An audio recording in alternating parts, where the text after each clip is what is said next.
the new year, new teams and players too. Now here comes the new year, lost some but that's alright. Now here comes the new year, we're getting ready for a long fight. I want the LEC back so I can stand in the chat. I want the LEC back in my life.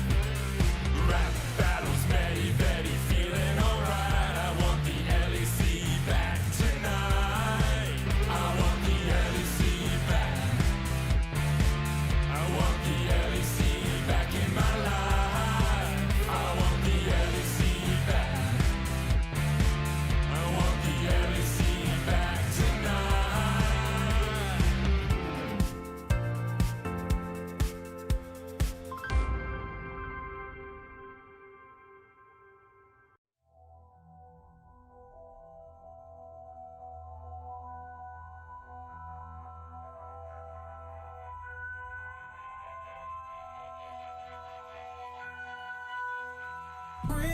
Heavy is the head that the crown sees soon. Feel it weighing down on my shoulders. Rules are meant to break by the proudest ones. Money on my head cause I'm lawless. Taking no relate, walking down this road. I don't relate, being the same, ain't no debate. Cause rules are meant to break by the proudest ones. Didn't do recon, but they wanna lead him and guide him astray, then tip him off axis. I was in the belly of the beast, meanwhile they was cutting man deep like sickle or mantis. I've been winning off practice, not clout or digital captions. World's in madness, how am I gonna manifest greatness if I don't make actions? I don't need reasons, I just need money and power and stat lift. I don't wanna do it like that, that method's too underhanded. The big man said it ain't landing, never gonna profit off badness. Never got a dollar off sadness, but I've been sunk so I don't do sanctions. Heavy is the head that the crown sees soon. Feel it weighing down on my shoulders. Rules are meant to break by the proudest ones. Money on my head cause I'm lawless. Taking no relate, walking down this road. I don't relate, being the same, ain't no debate. Cause rules are meant to break by the proudest ones. Came in this game with a serious killing instinct, man, I never did courses. Look at all the times in the past they rejected him, now they wanna imitate patterns and forces. Stone eye vision like organs. Terrified look in his eye when he finally realised all of the weapons that he brought to the war ain't forming. I've been giving this heart and body and soul and mind and organs, knocked to my fingers bled. Now it's through skeleton keys and door kicks, treading with means and caution. Man, I had bellies to feed from morning, so if they start selling me dreams, I'm walking. Yeah, I was uncomfortable, man, I was scared. Looking for solace and they wasn't there. Now I'm a problem and they wouldn't dare. Yeah. Doubling down cause this game isn't fair. They loaded the dice, I came in prepared. Feeling it so out of body, I feel like I'm floating on air. How do you cope when they never gave you hope? Really left you in a cold, and it's weighing heavy on your soul. To be honest, I don't know. Either way, I had to grow. Get it together, whatever the weather, and carry that tribulation to the throne. Heavy is the head that the crown sees soon. Feel it weighing down on my shoulders. Rules are meant to break by the proudest ones. Money on my head cause I'm lawless. Taking no relate, walking down this road. I don't relate, being the same, ain't no debate. Cause rules are meant to break by the proudest ones.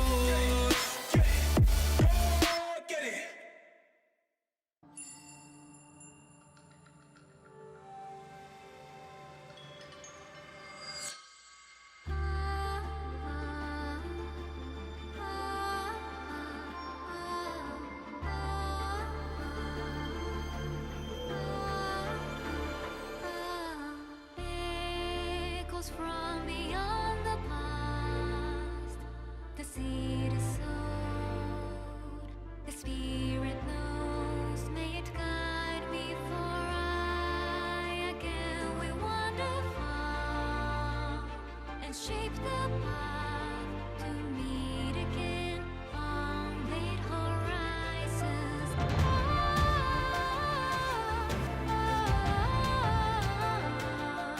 The wind is calling your name, a whisper of the souls who never leave you.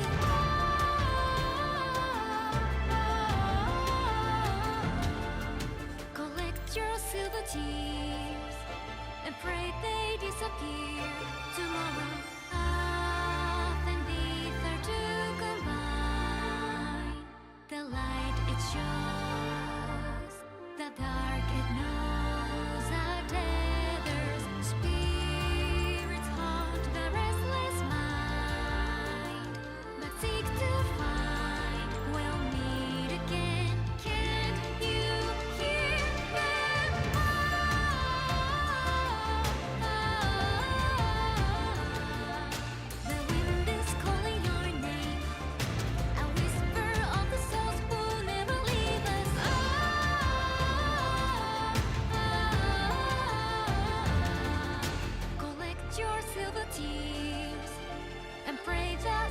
here tomorrow.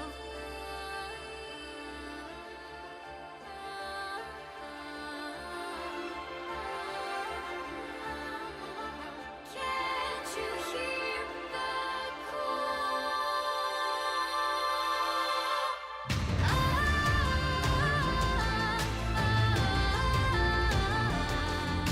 The wind is calling my name.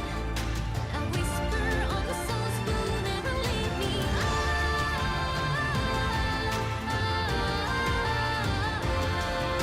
Collect your silver tears. Pray I reappear tomorrow.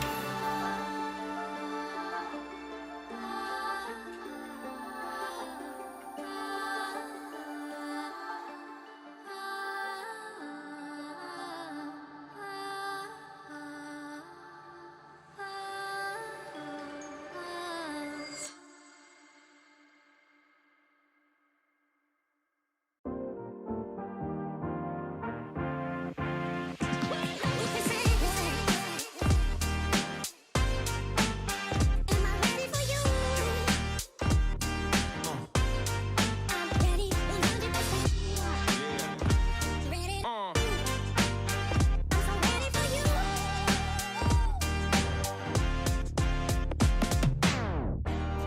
Yo, Am I ready for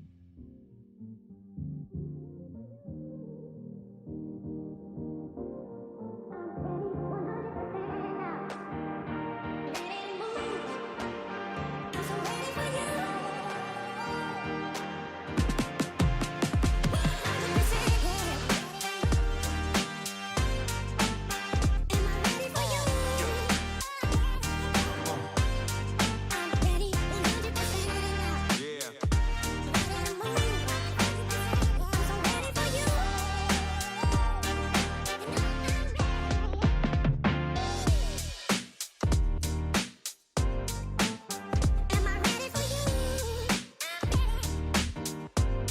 I'm ready 100%.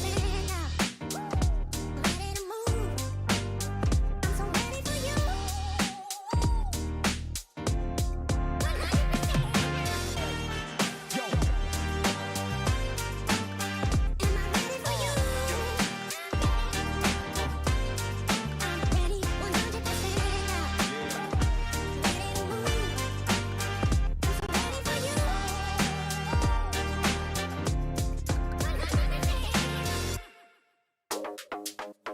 Let's go. Confident like you never deceive. Big ego, bigger brain, kiss really obscene. Said we only wear designer cause we always look clean. And for that money, money, money, everybody a fiend. And the bling like a chandelier hung on my chest. And I get it for free cause I'm simply the best. See deposits every hour, not breaking a sweat. Out to lunch with my girls, grant at every request. Thank you. High and bold, can't be bought or sold. I'm so confident. Whoa. They wanna copy it. Slow down now. Yeah. My profit getting big, big, big. Got a whole lot of money, baby. I'm on top of it. Style opulent. I'm so confident. Break it down. I promise I am the hottest, determined and never modest. The star, a flying rocket, the stage. I always rock it, I lock it in tight. Do it every night. Big dividends, big love, big hype. Pretty lights, fat bass, nice body, pretty face. Can't keep up with the pace. Everybody wanna taste. If I show up to a place, so you know what's going off. I make money moves, baby. Don't mess with the balls. High and bold, can't be bought or sold. I'm so confident. Whoa. They wanna copy it. Slow down now. Yeah. My profit getting big, big, big. Got a whole lot of money, baby. I'm on top of it. Style opulent. I'm so confident. I'm so confident. Whoa. They wanna copy it. Yeah. My profit getting big, big, big.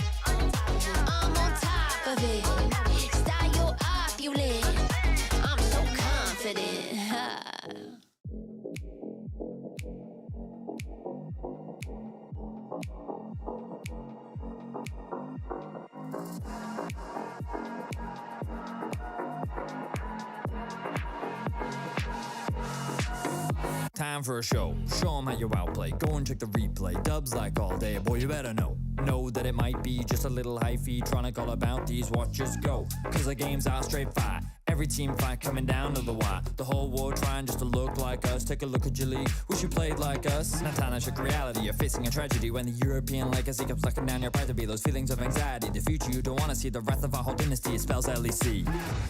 This could be the final chance, our last dance together. This could be the final chance, our last dance. Are you ready? Come on, dance with me, with the LEC. Come on, dance with me, let yourself be free. Come on, dance with me, with the LEC. Come on, dance with me, do that Pepe D. Talk that good shit. Boy, you better back it up. If you want the LPL, sorry, that's just not enough, cause we got every team fighting lightning flashbox. When they clash, you would never last less than 100. Bring your A game if you want to claim fame, that'd be your main aim. Now you're in the right lane. Show up or shut up, no time for excuses. Can't take a series, you're probably just useless. You want a shot at us, you can come get it. If you're just talking, then you can forget it. We're gonna blow up, we're on the rise. Euphoria, this is the vibe. We wear the clown nose and we wear the crown. Kings of the West, you know we hold it down. Like This could be the final chance, our last dance together. This could be the final chance, our last dance. Are you ready? Come on, dance with me, with the LEC. Come on, dance with me, let yourself be free. Come on, dance with me, with the LEC. Come on, dance with me, do that Pepe D. We've come a long way since the beginning. The dark days of double streams, vacation memes, now charged up and charging forward. We are the LEC. We can't be stopped, slowed, or suppressed. This tenacity is EU at its best. It's time for the LEC loyals to show their fandom. Put your hands together. This is your anthem. Come on, dance with me, with the LEC. Come on, dance with me, let yourself be free. Come on, dance with me, with the LEC. Come on, dance with me, do that Pepe D. Come on, dance with me, with the LEC. Come on, dance with me, let yourself be free. Come on, dance with me, with the LEC. Come on, dance with me, do that Pepe D.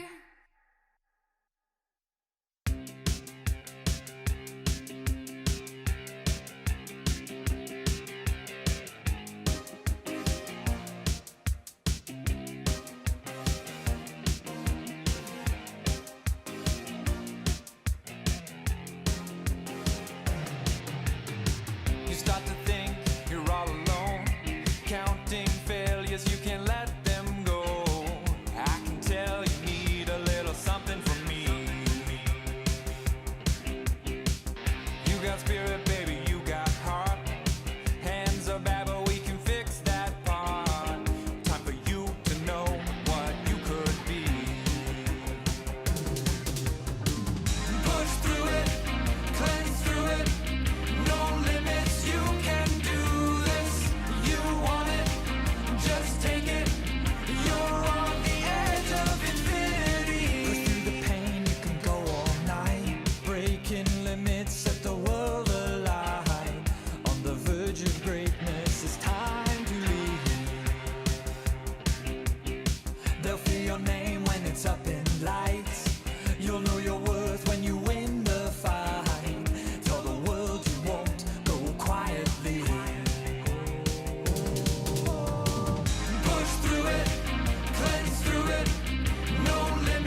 I lied awake for days, counting all the ways I died. Everything I couldn't save, buried down, still half alive. It's got me crawling in my skin, but no one's coming out to hold me close. Pouring out the gasoline, yeah, I've been making friends with all these ghosts, and I got nothing left to lose. Fight to the future.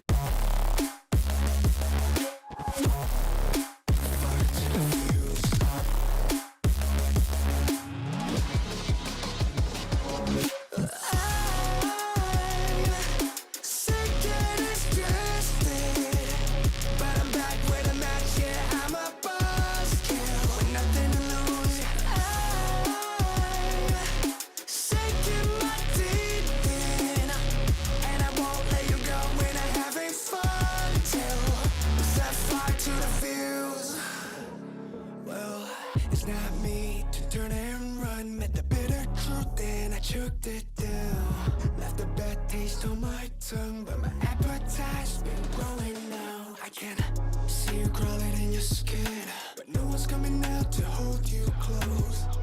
I'm pouring out the gasoline, so say hello to all my ghosts.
Red Bull gives you wings.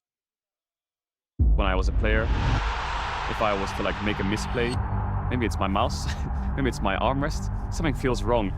If you were at home, you wouldn't do that. The Infinite Precision Armrest is part of the larger Secret on Stage standard initiative, aimed to bring your home or training room settings to the tournament stage. 이제 저뿐만 아니라 다른 선수들도 세팅을 더 원활하게 할 것 같고 가장 편안할 때 더 강력한 플레이가 자연스럽게 나옵니다.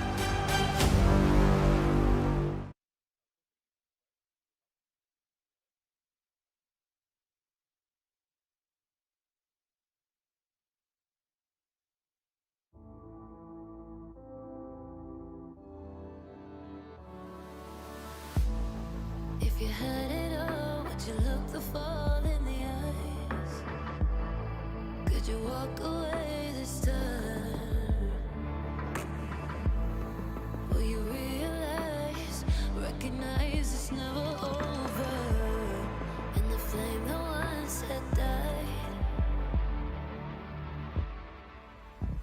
awaken.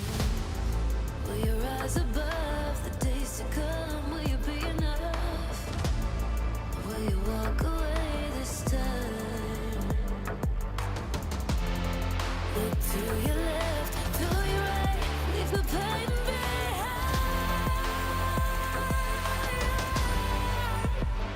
'Cause we all face the fires, and we stray from the light. Go leave the pain behind.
Welcome back to the LEC Summer Split, where yesterday G2 locked into the playoffs, and today they get to see one of their teammates' legacy immortalized.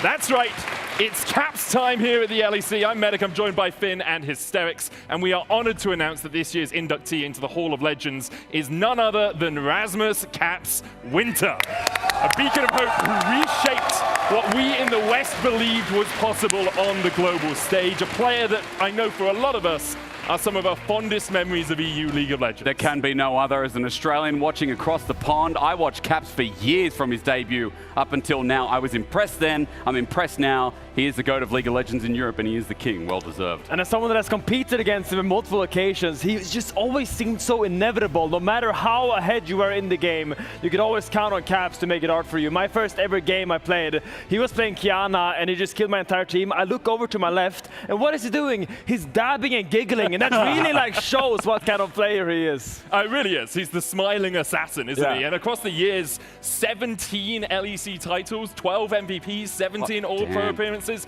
twice a Worlds runner-up. I'm sure he would want to change one of those to a Worlds winner. And of course, an MSI champion, to say the least. Like, this guy, ever since he joined the league, really defined what it meant to be the best in Europe. And at some point soon, we're going to need a bigger graphic because we cannot fit the titles that this guy keeps pulling up. And he's kind of like, you know, we've called him Baby Faker in the past. We resound him to Faker because of how close he is, because in our region, he just keeps winning. And it doesn't matter how long it takes, he gets better with age. Yeah, it seems like it. And it also like the story of Caps. He came in, this mechanical prodigy that just won every single lane, and then how he evolved throughout his career into a smart team player, into now a leader, a player that pushes his teammates forward now on G2. The journey he has gone through is just immaculable. Impeccable, in fact. Impeccable. Immaculate. One of the two, Finn. It's not what it wasn't your word for the week, I assume. No, it wasn't immaculable. You were close. You were close. Yeah, one of the players that's played the most champions as well in the history of League of Legends competitive play. 78 champions for him, only behind Flandre and Faker, who I think is at 88 now, which is incredibly impressive. Really? Overall, you have to think that Caps, as a European fan, should be celebrated for quite a long time, and the celebrations will begin next week. Caps enters into the Hall of Legends at a private trophy ceremony this Tuesday on August 18th, and then he will be honored throughout the duration of the Hall of Legends in-game event beginning on September 10th. We'll talk more about Caps and two Caps later today before their matchup against Fnatic to hear from him about the nomination. And then you'll be able to learn more about Caps and the Hall of Legends starting next week on Monday, August 24th. For now, though, that's enough about Caps. He's not even playing in our first series of the day. Shall we move on to MCoy and... I've totally forgotten. Navi, sorry, baby. You're stuck in Caps. Here's the thing. Yeah, I'm stuck in Caps mode, and I did say to our producers that I was going to mess up all of the hosting responsibilities for today because I'm not used to it. And I think I've got us off to a good foot. You know, I've already messed up the teams that are playing in Game 1, but I want to talk about Navi, currently sitting at 2-2. They look like a team that could challenge for the top 4 spots. I think the question is, do they have it in them to actually hold out and get one of those top 4 spots? And I think the answer is growing to be a yes because of Navi's baseline that we always had criticism of. I'm talking about Sam D, Poby, I'm talking about Mainter up in top.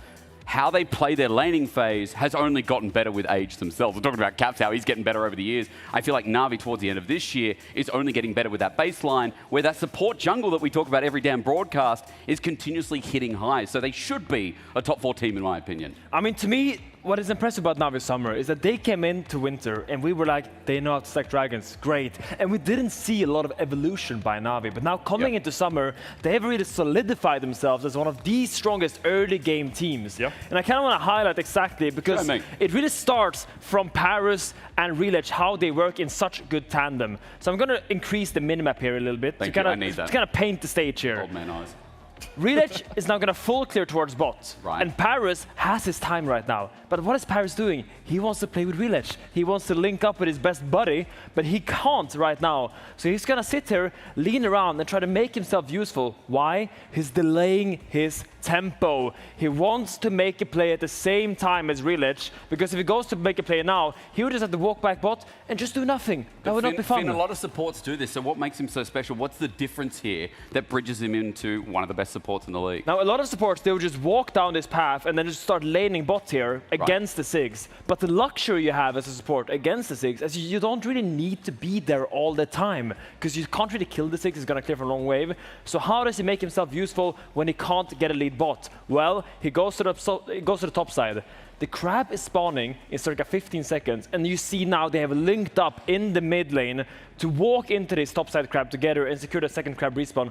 But it doesn't end there, Hysterics. It doesn't, no, tell me. It doesn't end there, Hysterics, because now they have realized, I'm going to pause the clip, Skeens is level 6. Reledge is level, Skeens is level 5. Reledge is level 6. Close enough. Close enough. So Reledge really wants to push his lead forward into this jungle matchup. So he calls his best buddy Paris over, says, hey, let's go for a ride, let's go to enemy jungle. And here it looks like it's a 2v3. You see 2 players, 3 players, but no. All of Na'Vi is included in this play. You see how adamant they are about helping Reledge get an early game lead. And with this 1 level advantage, they secure themselves a red buff and they secure themselves a first blood. So let's simplify this a bit, because to me, you're telling me that Paris is like the glorified maid, cleans up the house, and then what? Reledge just gets to walk in the door. Yeah, every relationship, Medic and Hysterics, is a 60-40. Oh, really? Sometimes one person does 60, sometimes one person does 40. And here, Paris really did the 60. He cleaned the house, made sure the kitchen was all nice and shiny, so Reledge could then come home and cook.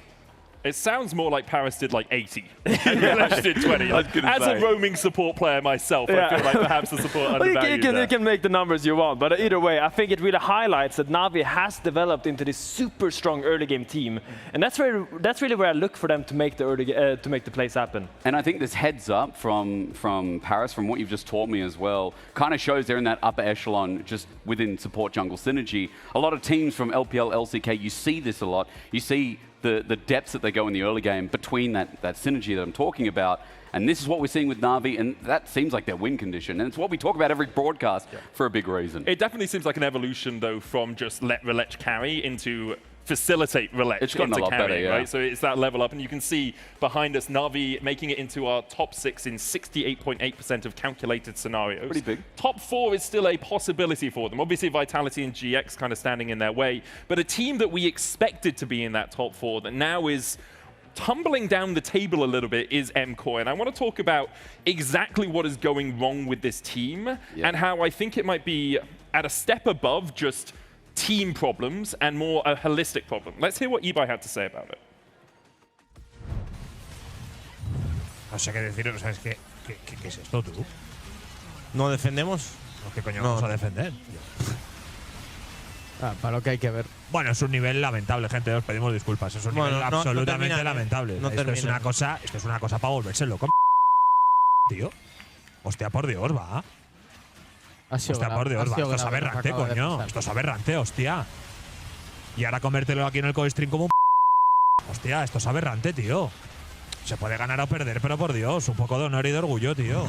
Madre de mi vida, tú. No podemos tirar 5.000 de oro contra por Dios, hombre, pero que hay jugadas que está viendo el chat 15 segundos antes, hombre. Que yo entiendo que desde casa se ve todo muy fácil, y lo entiendo, pero por Dios. No podemos, hostias. No podemos desconectar de esa manera de una partida. Hombre, no, por favor. Me ha recordado, parece una. Pero que es que encima ya empezamos 0-3, que no es la típica de una derrota la puede tener cualquiera. No, quedamos en que era clave cada partido.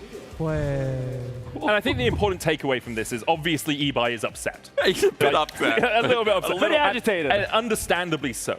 I don't want to question the motivations of the MCoy players. We have no insight into what's happening behind the scenes, what Melveth's saying, like what is whether they have honor in the badge anymore. Right.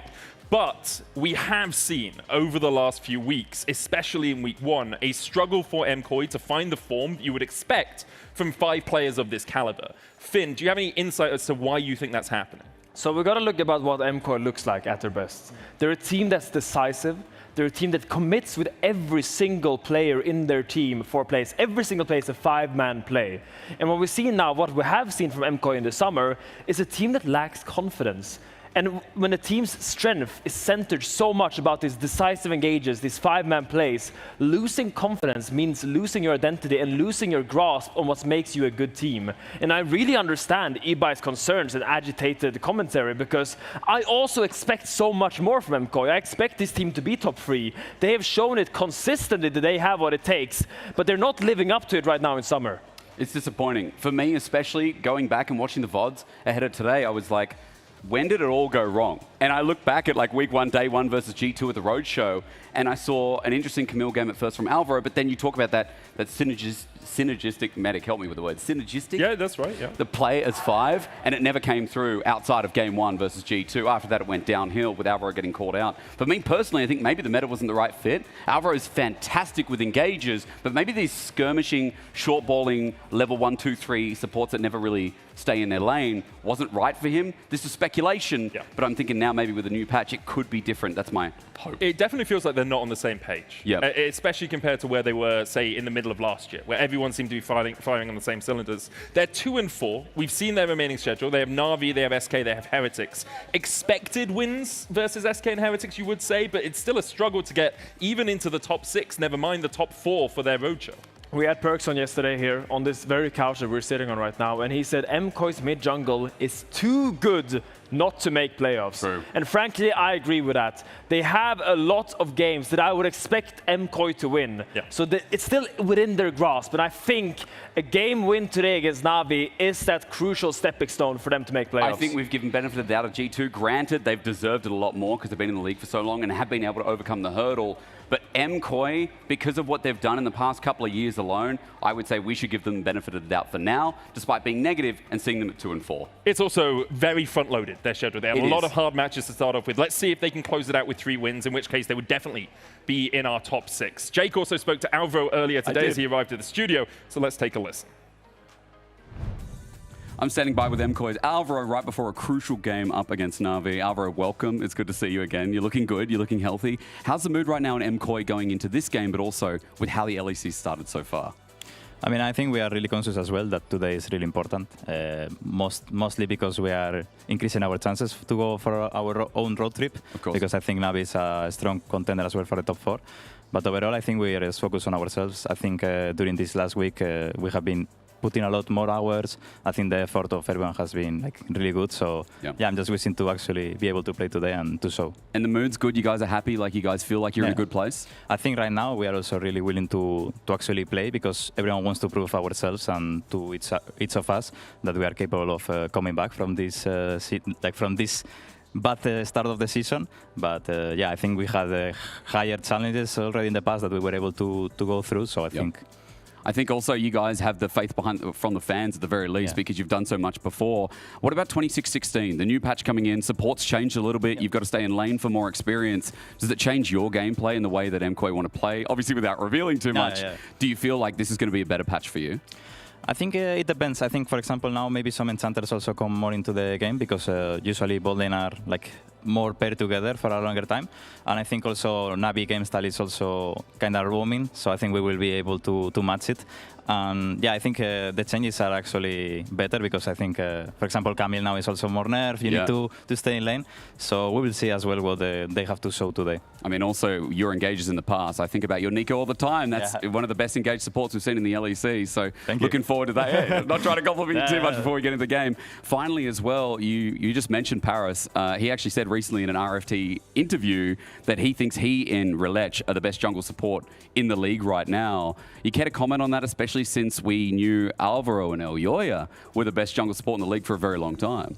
I mean, he's getting cocky. It's fine. But I think today we will be able to show him who the real dad is. Hell yeah. Alvaro, good luck today. Thank you so much. All the best. And we'll throw it back to you guys. Incredible interview. Love to hear from Alvaro. He's going to show him today who the real... I think he said dad. He did say dad. Who the real dad is. Who is the father? A lot of paternity tests is an underlying theme here in the LEC. A bit of a weird one. I didn't think Alvaro had that in him. Like, we heard it from Jodo, we heard it from Merwin, we heard it from Supa, but the whole team, you know, getting in on the trash talk. Absolutely. And I think, look, you got to have a little bit of fire in that spirit. Fire in the belly, I think. Is that the Norwegian saying? Ice in the belly is the Norwegian saying. Yeah, ice in the veins. I don't know. Well, anyway, we'll come back to that later. Regardless, as goofy as we sound right now, this is actually a pretty high stakes, pretty important game for MKOI especially, but also for Na'Vi, who've been a surprise standout in their last few matchups. Yes, G2 was obviously a very tough opponent, but before that, they looked pretty damn good. And what initially coming into the season, we would have said, no doubt, MKOI, easy win. There's zero questions, just, you know, pick this one up on your way to playoffs. Now it's a very different context. It's a really different story. It's a do or die for MKOI, kind of. If they want to make sure that they can at least have a chance of making it to top 4, they for sure need to win today. Even just for playoffs, winning today is incredibly important. I actually think like MKOI are maybe not as doomed as a lot of people think, because their schedule is relatively chill, right? They're playing against SK and then Team Redix after this. And I think if they can win against Na'Vi, build that confidence that it clearly seems like Alvaro already kind of has, which is really good for them, that I can see them having a much better finish than their 0-3 start set them up for. Yeah, but it starts with that win here, which is easier said than done. Na'Vi currently 4-5 in terms of game score overall. Have been looking pretty solid. Some really standout performances from Mainter, from LEC. Mainter up against Broken Blades. Jace last week, absolutely dominating in that 1v1. We now see that Jace banned away. They don't want to give a chance for MKOI to pick it up here. Cassio remains on the bench, been permabanned the entire weekend. Have to keep our eyes out. Jungle support was what we heard Jake bring up. Paris coming up with some confident words in an interview. Alvaro firing back. So I'm hoping we get a nice jungle support duo where they're going to do stuff on the map and not a Karma or something else like a Lulu, but you never know. I feel like Na'Vi should take away the Vi here. I think giving MKOI access to like a Vi, Ambessa, Kai'Sa comp is super, super comfortable for them. And that's exactly what Na'Vi does. MKOI, I wonder if they're maybe a bit surprised about this because they banned away the Zahen, which maybe they wanted to deny Relich to play into that Vi. We'll see what they decide to go for. So they want to go for the Pantheon that we've seen kind of slowly rise in priority. It was really underrated for a bit. And picking up the Shen alongside it, that also in the last few games we haven't seen too much, but I really like this combo. You have a lot of global potential, and we'll see what Na'Vi responds here. I would assume you just go for probably a mid laner and then maybe the top side. You can also look the full bot lane. That's really the two options you have here, because you want to pick either full top side or full bot side and then ban accordingly. Na'Vi, what would the decision be? The Pantheon Shen, 1-1 for Elio on the Shen, 0-2, or sorry, 1-1 on the Pantheon, 0-2 on the Shen for Alvaro. See if he can find that first win today. As Bard is going to do the response, potentially a Caitlyn pairing. I thought, wow, I'm surprised. I thought if they would go for the both lane, it would be Lucian Milio, because we've seen that really high priority, but they want to go for Bard and a flex pick, actually, if they go for either Syndra or Victor. Can go either into mid or both lane, and can be, of course, paired up with the Bard, right? Really comfortable for Paris to just go roaming on that pick. All right, a lot of long-range pick potential with the Syndra, with the Bard. But it's kind of the same story for MKOI. You have the Grand Starfall. Side lanes are going to be pretty miserable for Na'Vi if this Shen and Pantheon are able to get active early on. MKOI may just be taking away the victor themselves. I also think early games for Na'Vi are pretty tough, because Bard level 1, great. After that, pretty useless, right? Like, He's not going to do not a whole lot of skirmishing power. Same with the Vi, right? Very weak. And then you compare that to Pantheon Shen. Like, if they get on top of you, they CC chain you, that's a one-shot always. Yep. So I think MKOI this game really want to see proactivity. Level 1 should go for an invade. They locked in the Ezreal as well, who's really strong level 1. I think early invade, either late invade or split the map, any sort of proactivity level 1 is the goal for MKOI, because they are so much stronger. Yeah, and we can see a lot of times when we see a Shen that is set up to roam, the pairing has been mages, but they've fallen a bit out of popularity. Ezreal was the OG AD carry you would pick up when your support wanted to roam. Safe, relatively self-sufficient, has the True Shot Barrage for wave clear, and that is the strategy that MKOI have gone for today. Supa has been having a really rough split. I think probably one of the worst splits of his career in terms of early game laning, but with the safety of the Ezreal, hoping to rectify some of those missteps and have a bit of a better showing today. Second ban phase, not surprised to see the Caitlyn take it out, even if the Syndra is flex. Caitlyn Bard, of course, notoriously a super powerful combo. And we saw Supa get bullied on the Ezreal up against the Vi from Giant X. But in that game, there was a Vi, Kai'Sa, Talia, everybody just diving onto him. In this case, there's very little follow-up to this Vi. I think Na'Vi, they really want the Ambessa to have some follow-up there, and maybe an ADC like Jhin or something like that that can facilitate further. Because, like, if Bard throws the Tempered Fate, that doesn't help the Vi whatsoever. So there's really, like, very little synergy in the support jungle. She can line up the Q, my guy. Yeah, Come on, true. everyone. Yeah. Definitely not one of the premier pairings. Bard is really great against immobile carries, but because they picked it up so early, yes, they already knew that they're very likely to play up against that Shen in the bot lane, but you haven't seen, you know, the Victors, the Syndras, any of those kind of picks that Bard would normally really thrive against, these champions who want to keep everyone at arm's reach and lack those big mobility tools. And I hope they don't give them that. I hope MKOI goes for the Ahri instead of going for the Victor or the Syndra, because that pairs up really nicely with the Pantheon. They banned the Victor. Oh, they banned the Victor. Okay. I think Ahri, I would love for Jojo to look in Ahri here. I think something with mobility. You could even go Akali, honestly. Like you could if it wasn't banned. It is banned. You're right. It's banned the first 3. Okay. I think Ahri makes a lot of sense. Yeah. He decides to go for the Rise instead. Makes sense well. You don't have the mobility, but you do still provide a lot of CC, and you have a lot of roaming potential. And now you got the triple threat, you know? Pantheon ulti, Shen ultimate, Rise ult. That's a dangerous side lane for Na'Vi to play True here. shot barrage. Everyone can participate in any play on any part of the map just about. But the utility carry you call that was Jhin. Really nice setup, really good follow-up. A single bit of poke lands from the Syndra or the Bard. Really easy to find that snare and follow through. But if we end up with something tankier on the top side for Mirwin, you're really lacking a lot of sustained damage on this Na'Vi lineup. And Bessa was the prediction you laid down for us on the top side. Yes, it pushes that pick potential through the roof.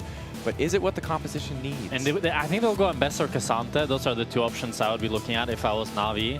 And knowing Na'Vi, maybe Cassante is a little bit more comfortable for them. But I do think like it's such a hard game for Relich to play if he doesn't have any follow-up from the Ambessa. They lock in the Cassante and maybe they can make it work. I just don't see how the Vi can ever ulti in and have a good time if MKOI are ready for it. I agree. Really difficult to get that follow-up damage through the Shen, through the Pantheon. Locking down an Ezreal can already be tricky, and while Ryze isn't super mobile, right? Usually going Deathfire Touch, it's not, you know, putting on the Nike super sprinting Ryze that we saw in previous patches. He's also pretty damn tanky, so instead it's actually MKOI who are going to grab the Ambessa for themselves. Excellent follow-up on the Shen taunt or the Pantheon engage. Both sides, I feel like, correct me if I'm wrong here, Jack, I feel like it's just spot the Inter on the sidelines. It's definitely spot the Inter for sure. I think when it comes to team fights, I like MKOI's comp more because I feel like they have an easier time for everybody to go on the same target. Well, I feel like Na'Vi, they need to find the target, kind of poke him down, put the curtain call, get a Cinder Scatter the weak, do a lot more steps, while MKOI just all press the same buttons on the same target that will be CC'd.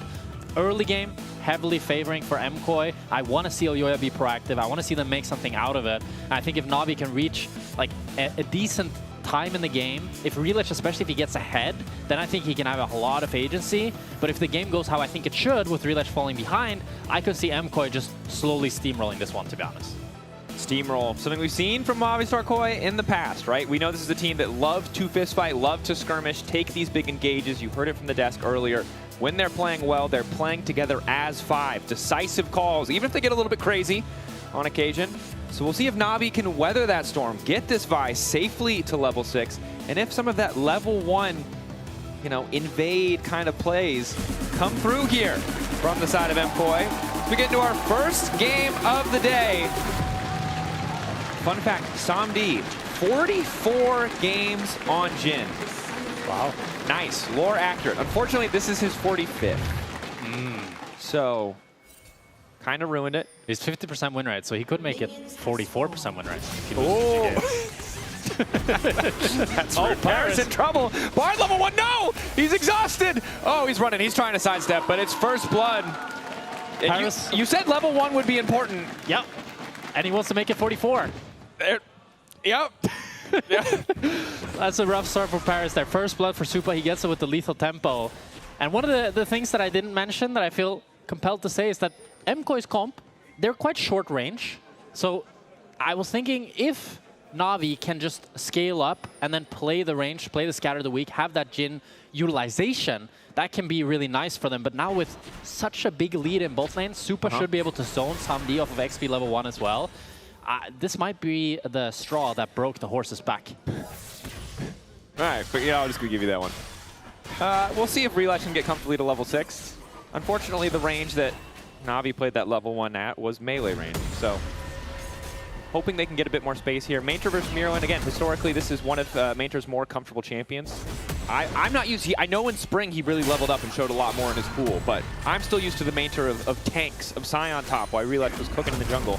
So curious to see what he can do on the Cassante. Yeah, I think Relich is getting away with a crime, though. Like, he was able to late invade Elyoya's bot side, even though his support died level 1. And I'm not sure if Elyoya has any idea. I think he's just going to walk to his jungle now, realize it's gone. A plan so crazy, it just might work. Yeah. It has worked. It has worked. And Relich is already based for the longsword. And this is why they think they're the best support jungle duo, because who else can mind control the enemy jungler by throwing his body on the pyre, Jack? True. That said, Elyoya has figured it out and is now walking into enemy jungle. But Relich has the longsword advantage, so he should be winning in the 1v1.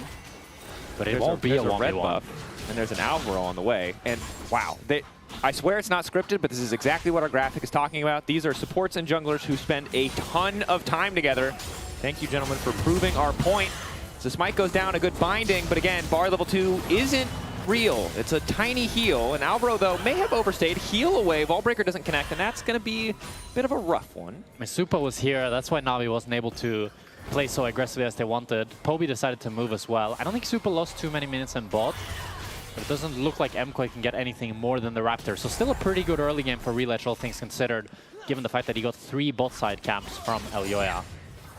Definitely a good look. Moving down to take Krugs, now onwards towards the red buff. Poby can have to respect, but Elyoya going to try to double crab. Yeah, he's going to get that double crab. That's the thing when you go for this invade, your tempo is really delayed. Maybe he can even look for 1 camp from Relich, but I think Relich will cross over and be able to defend that.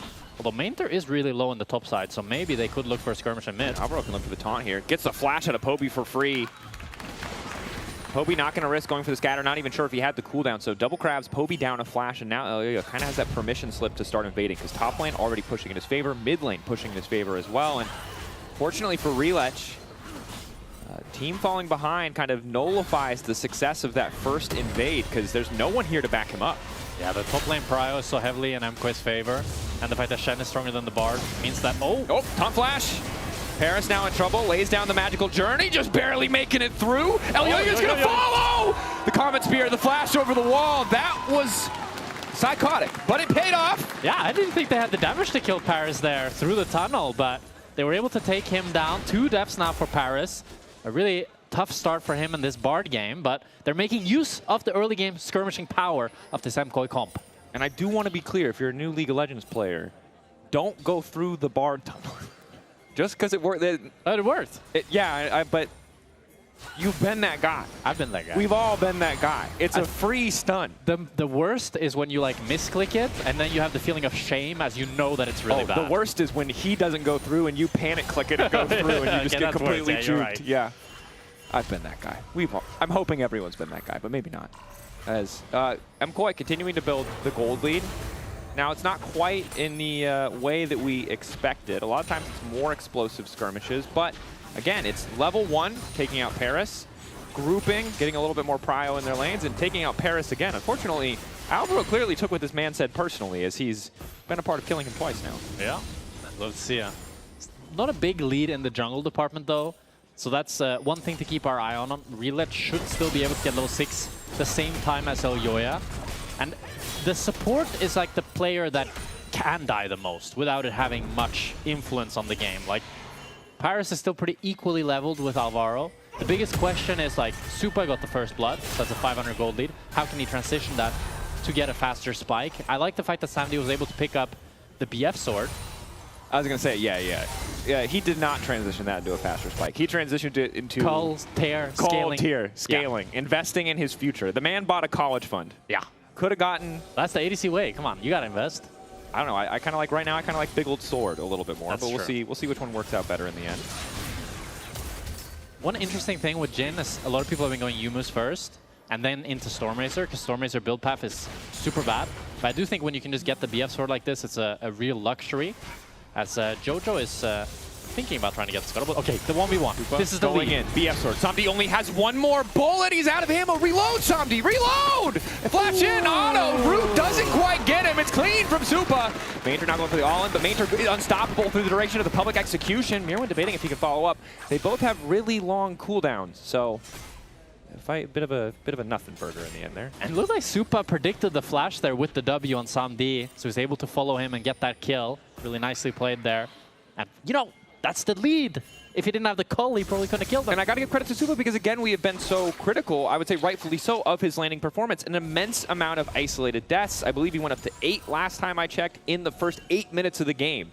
This is not something that is normal for AD carries, but this kind of step up, getting an early advantage, leveraging it, turning it into something more in an isolated 1v1 is big for MKOI as well as for their fans, because they need to keep finding these wins. Yeah, it's a great start for the game for Supa. And we saw when MKOI played against Shifters, I think it was a lot of Supa being much better than Paduk that was able to get them so far ahead and set them up for success. And Supa being able to cleanse or get the exhaust on the 4th shot, slow Samdi down a bit, predicts the flash with the W. Really nice kill there for him. And showcasing the skirmishing power that Estral brings. Jin is a nice pick into Estral because you can just clear waves. But whenever Estral gets on top of you, he's always going to win that all-in. Even more so with the power of the exhaust. Jojo finds himself scattered and set now to fall. Cease and desist is there. Grand Starfall comes in, but Elyoya a little bit too late to the party. Na'Vi more decisive at kicking off that play as Poby finds himself with the lead.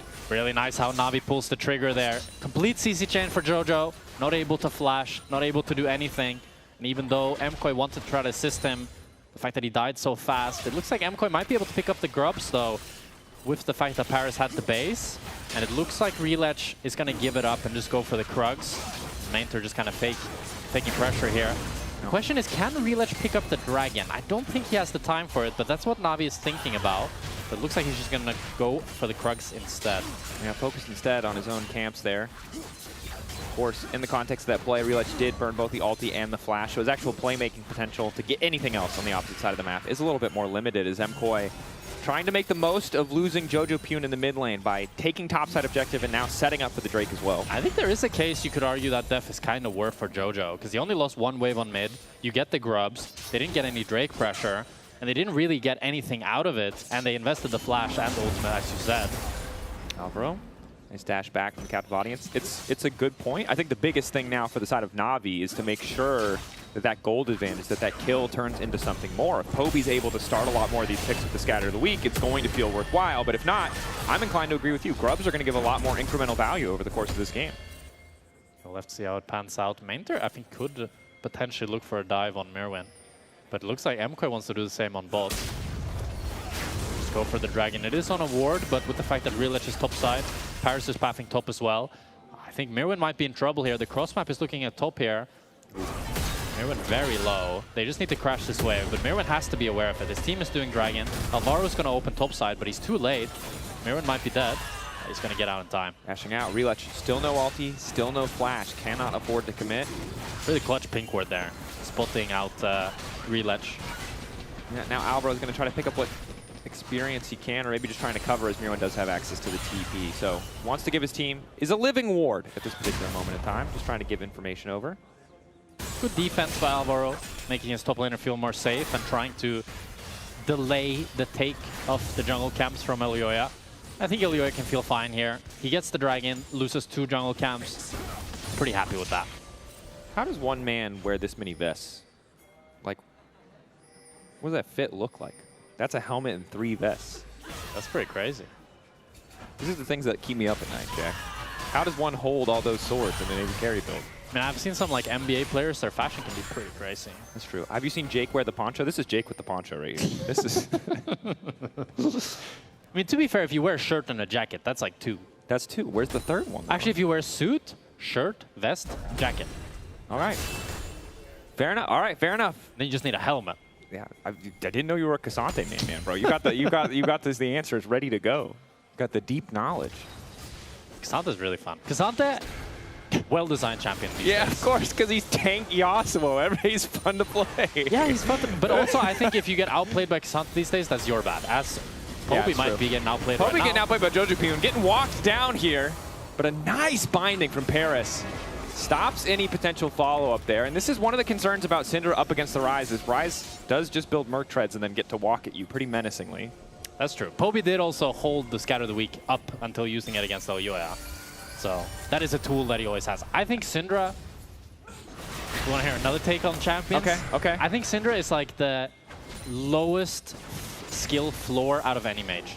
I think she has close to the highest ceiling with the Qs, but it's so easy to play Syndra and just throw out the Scatter of the Week and play max range. And it's really easy to hit the Scatter of the Week. Okay, all right, fair enough. Hear that, Syndra mains? You're playing a baby champion with a high ceiling. I think she can be easier than Seraphine. That's... What are you doing? What? Are you trying to start a war? I don't... Maybe. Fair enough. Say it. No, you need to say take 2. Oh, we don't have time. I don't need to have time for a take, because Mirwin looking to take down Relech. Relech still living for far too long, though, holding on for just a bit of a second there. But MKoi, so many semi-globals, means they have such an easy time following up. Poby could not get in range. Damn, so awkward too because he's completed the Ludens. We know we can do a lot of damage. That's the pick potential of this MKOI comp. They have so much point-and-click CC. Pantheon W, Rise W, so easy to just one-shot whoever face checks. And that's what I was worried about with Reledge this game. It's so hard for him to be that face check threat, to be the one that starts the fight. Because, like, MKOI literally just need to press their buttons, and he just gets one-shot like that. And he decided to go for Triforce, which is an interesting choice. I mean, Thunder Sky got nerfed, but that does mean that he has less tankiness, and he's also not able, I don't know if he was even able to auto-tank. He got one auto-tank off. So the Thunder Sky would have kept him alive for a little bit longer. I haven't played with the nerfs on Thunder Sky because I'm an ARAM enthusiast and I don't play jungle or whatever. So good. It is very good. Oh, all out coming in here from main turn. Once again, blocking at the public execution.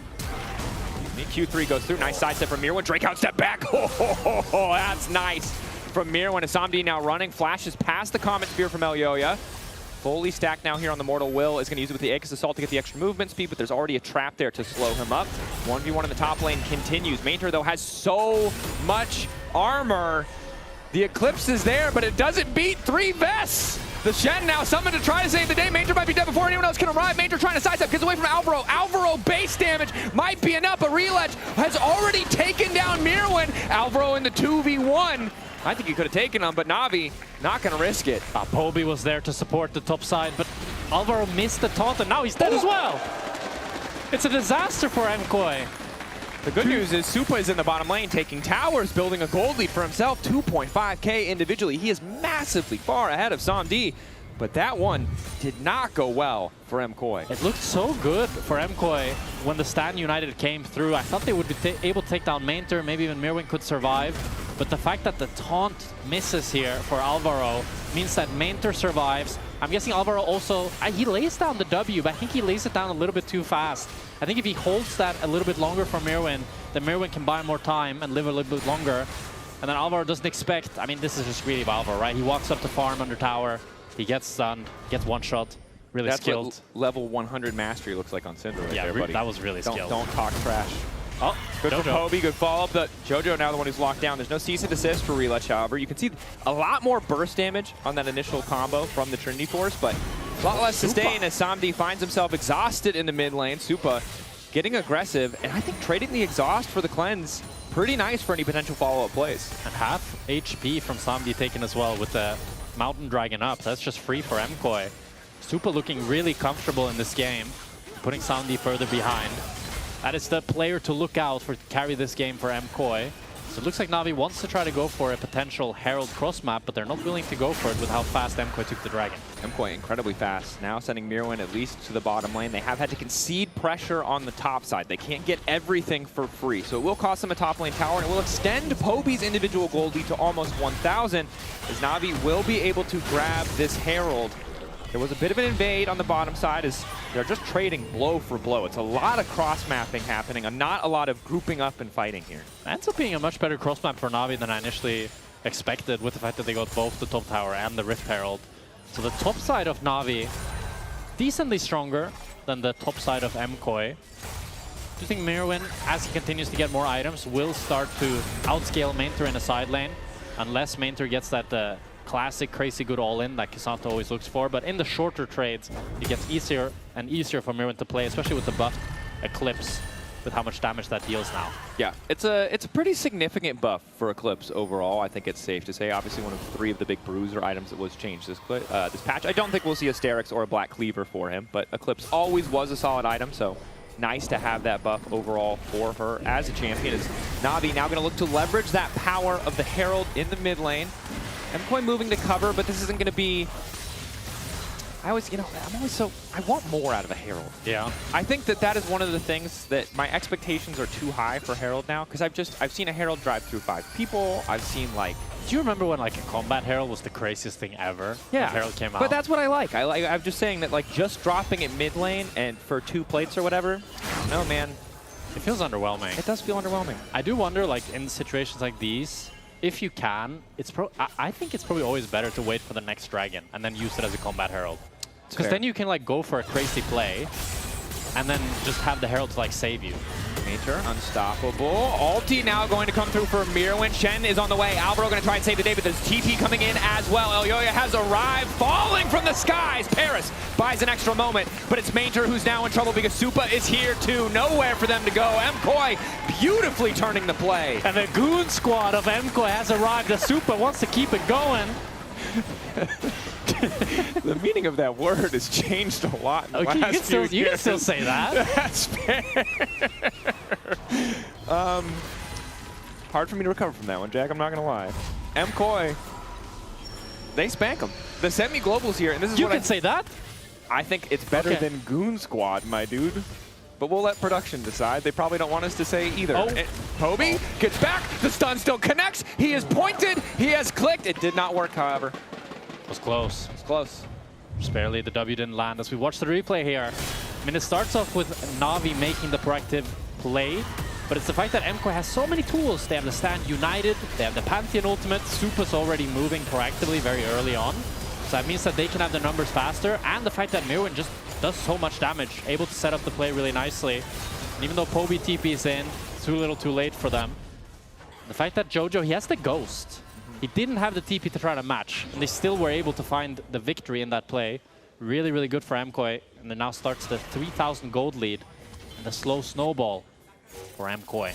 The snowball getting a lot faster because Supa is not to be messed with. And we mentioned when we saw this composition in draft, the sheer amount of long-range kind of support options that they have. This team could really be anywhere. Jojopyun's so confident, as you highlight, he didn't even take the TP, and Na'Vi a little bit behind the ball. And I think it's really tough to be the team trying to play out these exchanges when you don't have as many, semi-global or long-range support tools. Definitely. Drake now spawning in 1 minute. No flash on Poby, but flashes across the board pretty much going to be up. Supa as well will not have his flash. But he might have the fully stacked tier. So still That is true. definitely... Muramana he's nearly 3 items. Yeah. This is a terrifying Ezreal. But you highlighted it earlier with the Syndra. Can just outskill him in the team fight. We can just get a combination of Relech's ult and Poby's ult, and Supa won't be able to play the game. He does have the exhaust, but it might be hard for him to get in range to exhaust the right target, usually the Syndra or the Jhin probably, to really stop that damage. Yeah, I think it's very rare. Unless Supa Arcane shifts forward, I don't think he's going to ever be in range to exhaust Poby. Which he could. This is still the LEC, and this is still a mid-lane wave. Yeah, that's true. All 80 carries. No, it's not true. This is propaganda. You know, no, it's not propaganda. Okay. We're literally going to tie you to the mast on the ship, Odyssey style, while you and all the other 80 carries just shout. Supa, don't do it. One more mid-wave, please. I'll be fine this time. We know. You're not going to be fine. You'll die on the mid-wave. It happens. But Na'Vi, not going to make that mistake. They're grouping up. They're ensuring Samdi gets some time to push isolated. MKOI already have control over the pit, and it's a TP in. This would be their third Drake. Na'Vi feel forced to fight, but Mirwin and Jojopyun are on the flank. Na'Vi spotting it out well. Alvaro isolated on the side, but that's Poby's unleashed power already gone. Na'Vi forcing their way in. Ulti to the backline. Samdi now in trouble. Drake might have been taken down, but what is it going to cost them? Jojopyun sprinting in. Stand United. Keeping Alvaro in the picture. An excellent binding from Paris to stop any follow-up. MKOI favored the fight, no doubt, but they didn't get the Drake. And they're not grabbing any kills. It's a bit of a heist from the side of Na'Vi. It's looking good. Flash back, scatter. Now they've decided they want to re-engage. Major going into the backline, going off and going down. A little bit overeager from Na'Vi. They got the Drake, but just tried to stay for too long. Oh my god, it's such a mess of a fight. It goes so back and forth with flanks from every angle. The ultimate from Supa there, just barely not sniping anybody. It's not going to be any objective picked up by MKOI. They can't do the Nash, even with the Mainter dead. And that does mean that Na'Vi was able to just steal away the Drake right in front of MKOI's eyes. And it starts off with, like, MKOI, Alvaro's on the flank, Jojo and Mirwin are on the flank as well. But that means that Na'Vi needs to turn on one side. Relech looks for Mirwin, but then Poby finds Alvaro. And then they decide to go for the Curtains Call as well, and Mirwin wants to cancel that. And Jojo Realm Warps in, but Elyoya, with the fact that he uses the Grand Starfall, means he can't smite the dragon. So that just gets taken right in front of his eyes. And then they don't really have the firepower to go through this Cassandra when he goes out. But Na'Vi think, okay, you guys are overstepping. Jojo, you're trolling. But Jojo is a little bit too tanky with the Seraph's Embrace, so he ends up living in the takedown Mainter. But you can see how both team comps, they have a bit of a tough time really starting the fight. Relech can't go in, but MKOI is too short range to really make it happen unless they go full all in. Yeah, both these teams kind of forced to full commit. It's only Samdi and Poby who can keep people at arm's reach. And Samdi is slowly getting closer to that second item. IE will be nice to have. Poby on his way to his third, but because Poby used so many crucial cooldowns earlier in the fight, like you just need time. And it's just time that they did not have, and JoJo's only getting tankier. Seraphs, upgraded Mercs. It's going to be really hard to find that kill on him, especially now Supa. Oh my god, Supa already 3 items. Exhaust, Flash, Ezreal, 3 items, 22 minutes into the game. It sucks that they lost that Drake, but I think MKoy are still feeling pretty damn good. Yeah, they're feeling very comfortable. They have pretty good Nash damage if they want to look to start it. And they might if Relech goes on a walkabout, and he has. Oh, you're getting the extra movement speed from the empowered Aegis Assault. Realm Warp now coming in. Relech going to Q out. Nice. Ooh, Temper Fate doesn't connect. Paris sidestep is there. 80 carry down. Supa able to take down Relech. MKoy can now set their sights on the Baron. Really nice Q there by Supa to take him down. With how chunked Elyoya is, though. Oh, a pause. There are cheers in the audience. They've been waiting for this. This is what you come here for. This is what you come here for. This is the authentic LEC experience. Congrats, folks. Just imagine there are some people who have showed up and not gotten a pause. That's only like 80% of the experience. We'll keep you updated as always. I try to avoid saying anything as someone who's... Could you speculate the hardest you could right now? I think there was a controversial game-breaking bug that could also affect solo queue and ruin everything. Never mind, we're back in the game. It was probably nothing. Oh, Mirwin, no! Oh, Mirwin, no! Oh, the pause scrambled his brain, and now he's in the wrong position. No, his brain's fine. Samdi, on the other hand, might just die on a mid-wave. The QSS coming out. Mikhail's is perfect. Samdi still living. Able to poke, able to hold on. Mainter, though, will go down as well. 14 seconds on Relech. Surely this is the time where MKoy start the objective, but what Baron is it? It's looking like it might be the... It's the Hunter. Uh-oh. Dun, dun, dun, dun. Elyoya's going to die. Nah, he's fine, he's fine. I mean, I think they should be able to pick up the Nash here. Navi's not going to look to contest. Samdi so low. Poby already based. It's a free Nash for MKoy. All they lose is the mid tower. And Supa is really the difference maker in these fights. He does so much damage. When you look here, I was really surprised how long Mirwin lived. I thought he would just die, to be honest. Yeah. They throw everything at him, but there's a Stand United, too. Yeah, Stand United, Eclipse, W, so much shielding. And then just the damage from Supa here pretty much melts Mainter with the WQ, lands another Q, lands another E. It's just so much damage. Like, this Astral is so accelerated. Normally, K'Sante can tank way more than this. And I will say, if you're going to play Syndra, yeah, enemy team probably should not have a Pantheon. Because he just pushes E and you don't do any damage. And there's like other mages where you can like bait that cooldown out, but Elyoya absolutely should have died there against any other champion in the game with these 3 items. But just, they could not finish the job, and I think this is going to be a struggle for Poby and Sound-D, is that their damage is so heavily telegraphed. Jhin 4-shot, Syndra combo, that Elyoya is just going to get a ton of value out of this Aegis Assault in every fight, and they're already 6k up, which means things are difficult enough for Na'Vi as it is. And now Supa can just start the barrage and poke them out wherever they decide to go. Just so much damage here. Yeah, the Ezreal walking face first into the K'Sante is usually a bit of a red flag for the state of the game. Na'Vi doing what they can to hold on. Already half HP off of Mainter here. Well, Supa taking a lot of damage there from tower as well. Overstaying a bit there, the red buff betraying him. I do think the only way that, like, for sure, Na'Vi needs to drop this dragon. I think the only way MKoy can mess up this Nash siege right now is if they make a big mistake. Oh. What? What? I think there's no way that Na'Vi can find a good fight here. Okay. Unless... I mean, yeah. Because like, you see how much damage they do. MKoy. Yes. Sorry, I thought you were going to specify what kind of mistake. No, I'm not going to. The only way you could make a mistake is to make a mistake, is what it felt like you said. Now I understand. No, I got it. I got it. I figured it out. I just mean that Na'Vi has no real counterplay here. Yeah. Like, MKoy can't go for the inhibs, but they get the tier 2s. They're going to get the dragon. They have 7,000 gold lead. Yeah. The ball is in MKoy's court. Yeah. They can still throw it back to Na'Vi. They have no reason to, and it would be quite difficult for them to, but they might. But this far, they have not. Red Bull Baron power play, 2,500 gold. Now it's Soul Point as well. So the clock ticking down for Na'Vi. 4 minutes until the next Baron spawns. 5 before Soul is on the table for MKoy. Na'Vi already losing these fights. And things are already bad, but they can get worse. And the enemy having Hextech Soul is the way. I think Hextech Soul is the real nail in the coffin, if they get that. There's a lot of nails in this coffin. That's probably just the final one, though. Yeah. But there's still No, I'm sorry, I can't code. It's. I mean, LDR on Samdi would be pretty big, if you can get that. I think he'll get it. He's pretty close. Do you hate Jin? A lot of people hate Jin.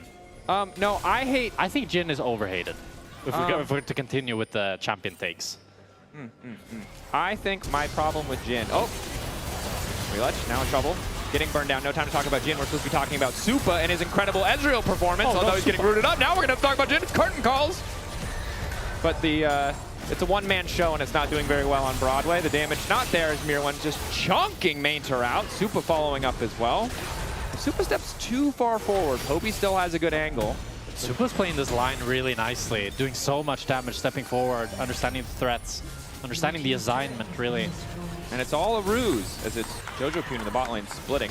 Now turning on to Relich, Stand United, TP, they're gonna try to burn it down. Poby, do you have enough damage to kill him? The answer is no! Jojo Pune lives, trying to run one back! Oh, he's a wizard! Harry Houdini, standing in our midst, as he manages to escape. But in the top lane, Supa now set to fall. Q flash forward from Mainter. Arcane shift back. He's still living. Supersized observers. I don't care about Poby. Give me top lane. Give me top lane. He's dead. Why did you do that? Why did he do it? He got way too high feet. Oh my god. What the hell? Okay. Poby, though, stuck between a rock and a hard place. Oh. How does Poby escape here? Let's see. All right, Mambo. What you got? Not like that.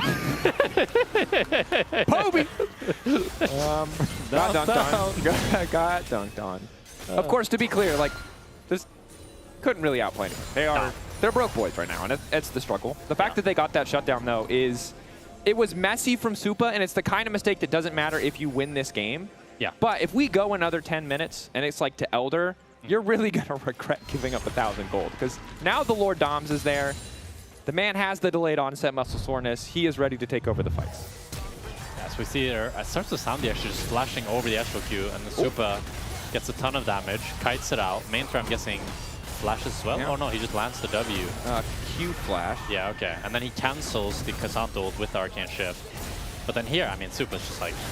it's a bit goofy, I don't know. But he didn't die in mid lane. Take that, 80 carry doubters. No, he died where every top laner ever dies, in the side. Yeah, we don't talk about that. No, we do talk about that. We just accepted that. They get to have that because we leave them alone on islands and neglect them. Fair enough. You know? Like, you just let it go. Yeah. I mean, I guess it is like ADC gets all the resources, so when they die, it does feel a bit worse. You literally queue up for a role that says, like, I'm the special prince, give me the money.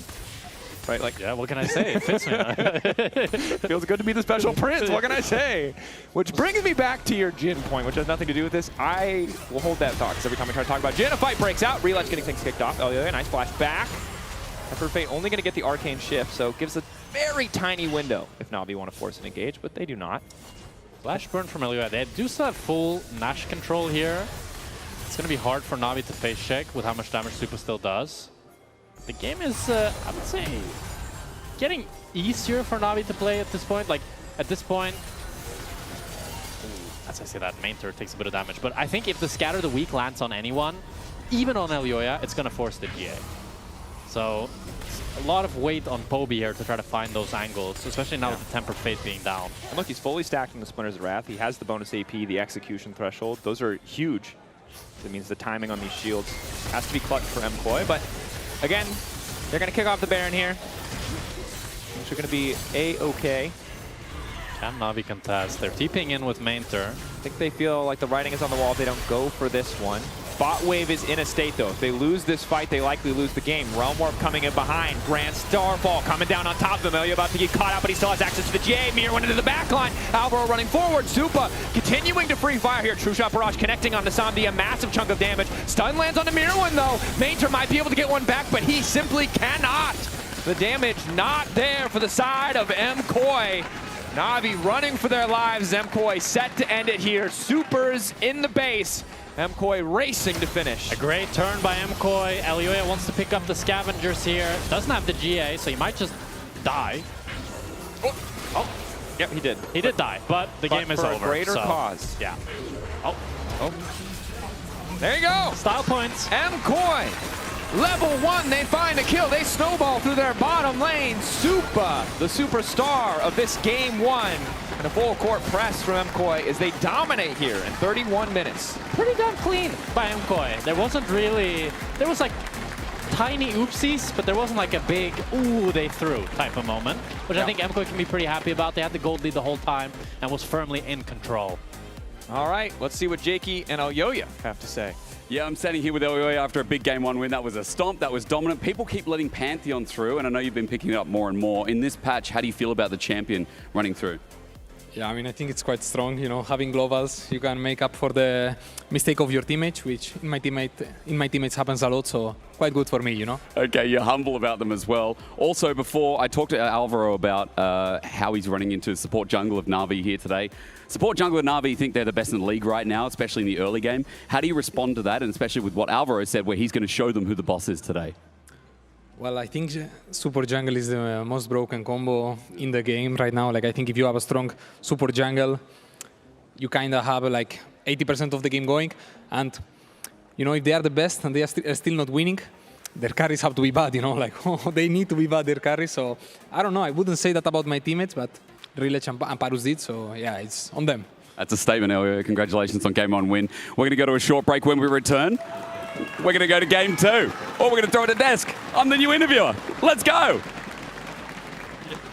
Jake, you have to come back here. Oh, sorry. I thought we were going to a break. I thought we'd just throw it to a break. No, you come back here. Come sit down with us. His breath was very nice. You have 2 microphones as well. Just come sit with us, dude. That was good. He's got some very nice chewing gum. I don't know what Elyoya is chewing on, but very, you know. How are you? I'm good. How are you? Very good. I just watched the stomp. It was pretty stompy, wasn't it? Stompy. Yeah. I was expecting MKOI to throw the ball at some point, but there was no ball. I mean, they threw it and it hit Na'Vi in the head and knocked them out most of the time. Okay, so well. I want to have a look back at the early game. Yeah. Sure. Because things went very disastrously wrong for Na'Vi very quickly in this game. Paris getting caught out. Yeah. And then Alvaro just everywhere on the Shen. I mean, we talked about the support jungle this entire time. Alvaro on the Shen completely stepped on Na'Vi wherever they wanted to go. It started level 1 where Paris does a very questionable positioning error, walks into the river and just gets taunted. And from here on, they were just constantly looking for skirmishes they could take. Elyoya and Alvaro linking up. The Pantheon and the Shen together, just the base damages in that kit, they were everywhere. And Paris talked highly about support jungle, but the support jungle that was hit better on the day was clearly MKOI's. I mean, they were using the dueling of Alvaro on their Shen so damn well, and that flash timer came in clutch as well, as you saw the gank there. It feels like, again, I came into today being like, oh, I don't know how Alvaro's going to go linking up with Elyoya, and then Game 1, and it was the best we've seen all split since maybe week 1, day 1. When they're on the same page, they're unstoppable. They're a great team. But when they're not on the same page, things begin to collapse pretty rapidly for MKOI. And we saw a couple of signs of that in mid-game, like Jojo got caught out. There were a couple of team fights where it seemed like MKOI was struggling a little bit to find as much as they'd want out of it, but then they managed to really bring their composition to the fore later on in the game. You know, I'm happy. This is the MKOI I know. An MKOI that's strong early game, good support jungle, and a few wins here and there. This is the quintessential MKOI that I know and love. And the fact that we get to see the full display against a team like Na'Vi is a big sign of confidence for me, because coming into the day, I had this question in my mind. If MKOI loses today, I think they're done for. Like, if they don't beat Na'Vi, I thought they would probably miss their own roadshow, maybe even miss playoffs. But with this Game 1 win, I am regaining my confidence in them slightly. Okay, slightly is a key watchword. Yeah, it's one game. I'm not a game one. It's a series. Okay. I get it, Finn. Okay. I get it. Yeah, we do have 2 more games obviously left in the series. I want to talk about one of the fights that I think really exemplified how MKOI wanted to play. Yeah. This match. It's one of my first time hosting, and you guys are just making you said 2 more to him, and Finn goes, really? Yeah. Okay, but let's look at this play, because here we see Na'Vi trying to take the charge in this game by making a sideline pick, but you have to sometimes press tab when you play League of Legends. You have to press tab, and look what enemy champions are. They have a Shen and a Pantheon. That's the goddamn Avengers. They can just show up there the moment you go in on a side wave. And the fact that this really highlights what Elyoya said. He knows his teammates are inting. He knows his teammates like to make silly sideline plays. So drafting Shen and drafting Pantheon, a very good fit for that MKOI roster. Yeah, as soon as you can all be on the same screen, basically immediately, if someone gets caught, it makes a lot of sense for MKOI. For Na'Vi, I think the draft let them down a little bit. It didn't give them what they usually want out of a draft. They didn't have this strong support jungle in the early game. Yeah, I feel like, again, we've talked a lot about this, right? And I talked a lot about skirmishing supports before. Seeing the Bard here for Paris, okay, it was only the start, but also seeing the fact that Relech was on a bit of a timer trying to get to 6. He only got to force one play that was through mid. By then, the game was already melting, the game was already burning. Finn, I know we were talking backstage about like, oh, there's poke and setup here, but to react to this semi-global comp is so hard for Navi's comp to do, especially when behind. I mean, what I like to do, especially when you play a team like Navi, you want Relech to be empowered. You already drafted him the Vi. The Vi is a slow early game jungler, which really hinders your options. I want him to either have one, really strong lanes that push into opposition so he can still be proactive on the map, or 2, have very strong team fights. Combine that with a Rumble, a Rel, multiple sources of engage, so he doesn't have to be the sole one going in. They picked Syndra and Bard. Now the Syndra is a fine laner, not the lane dominant champion she was back in the days. And the Bard to me feels a little bit lost in this draft. The Bard doesn't really have anyone to catch because they hadn't really shown anyone yet. They picked the S-roll to not pick an immobile AD carry against the Bard. And the fact of the matter is that Navi's early game is not easy to execute. And when you have a team like Navi, that their sole strength is their early game, you need to play to your strengths. You need to give Relech the tools and Paris to actually execute a solid early game plan. And don't pick Jhin. And don't pick Jhin. Like, Jhin, I don't understand why teams are so afraid of mages generally as AD carry, like as AP carries now, bot laners. Because Jhin here is just a mage. That's all that he's trying to do. He's like, oh, I'll match the Ezreal, I can push out the wave, Ezreal will push it into me, I'll catch it and I'll push it back, right? But if you pick something that, like a Victor or a Mel there, you actually have a lot more pressure in the lane, and you can put pressure into team fights as well. So I would have much preferred to see something like that. Maybe you need an AD topside. For Na'Vi, if you're going to correct things for game 2, what do you think we're looking at here, Finn? So good thing for them, there's no more Pantheon Shen. The global pressure will be lighter. There's Nocturne, there's Galio, there's Kingdom Champions. But again, go back, play to your strengths. You have Relech, one of the most impressive rookie junglers we've ever seen. Give him the tools he can. You already saw MK respecting him, banning the Zahen. I think unlocking him in the early game is key, and you need strong laners to do that. I'd like that as well. If we still see something like the Orianna paired with the Fury or Orianna Nocturne, something that can carry a snowball the game on Relech is crucial. Give Paris more tools to engage as well, so that if he does fall out of the game at level 1 or level 2, he has ways to get back in. For me, support jungle is still where it stands. Stronger base laners is why we said this team was getting better, not worse. Maybe even putting Relech on something a little bit more Relech-y.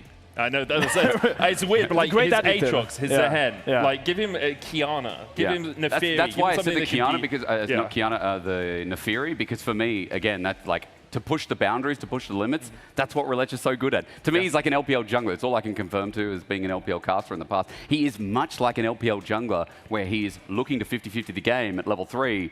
That's what makes him so great. Yeah, if only Paris hadn't 50-50 the game at level 1. Level 1, that's the wrong level. Fix that too, Na'Vi, if you're going to do it. For MKOI, great signs, a win in the first game of the best of 3. Question is whether Na'Vi can strike back for the second 2. We'll be right back after this break. Jake, that's how you do it, by the way. Oh, really? Oh, okay, I'll learn.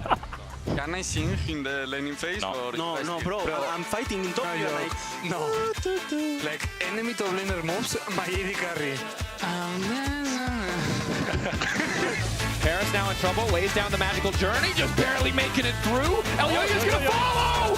The Comet Spear, the flash over the wall, that was psychotic. Arcane shift back, he's still living. Super Saiyan. No, Kobe, give me top lane, give me top lane. He's dead! Why did he do that? Why did he do it? Keep going.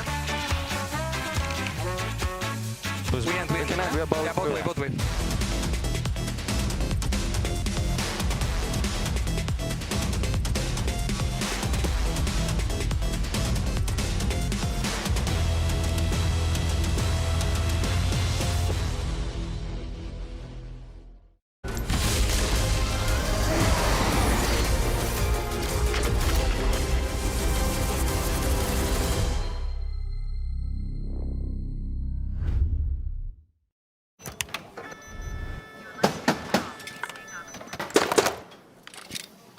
Brother, let me try. Wait. Brother, let us break this instead. Brother.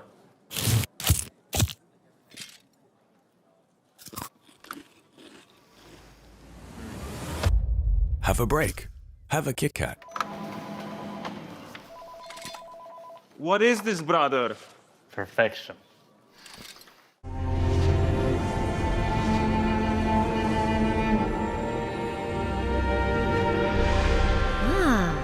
A new champion.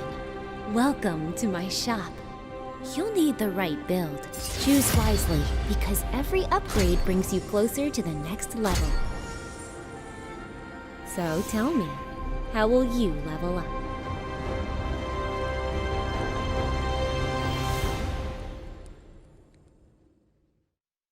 Want to find your fastest server every time?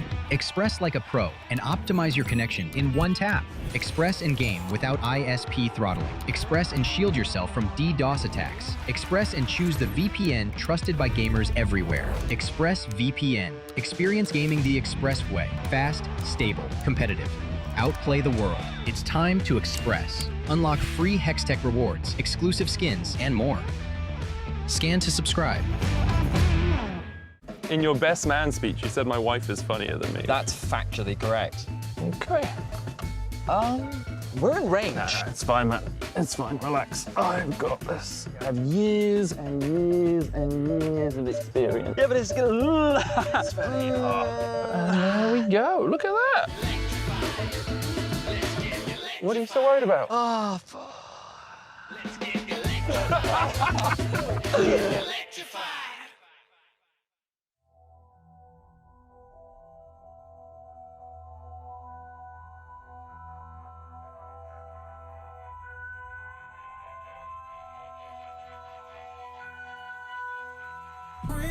Heavy is the head that the crown sees soon. Feel it weighing down on my shoulders.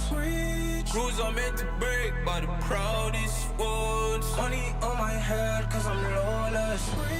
Taking no relate, walking down this road. I don't relate, being the same, ain't no debate.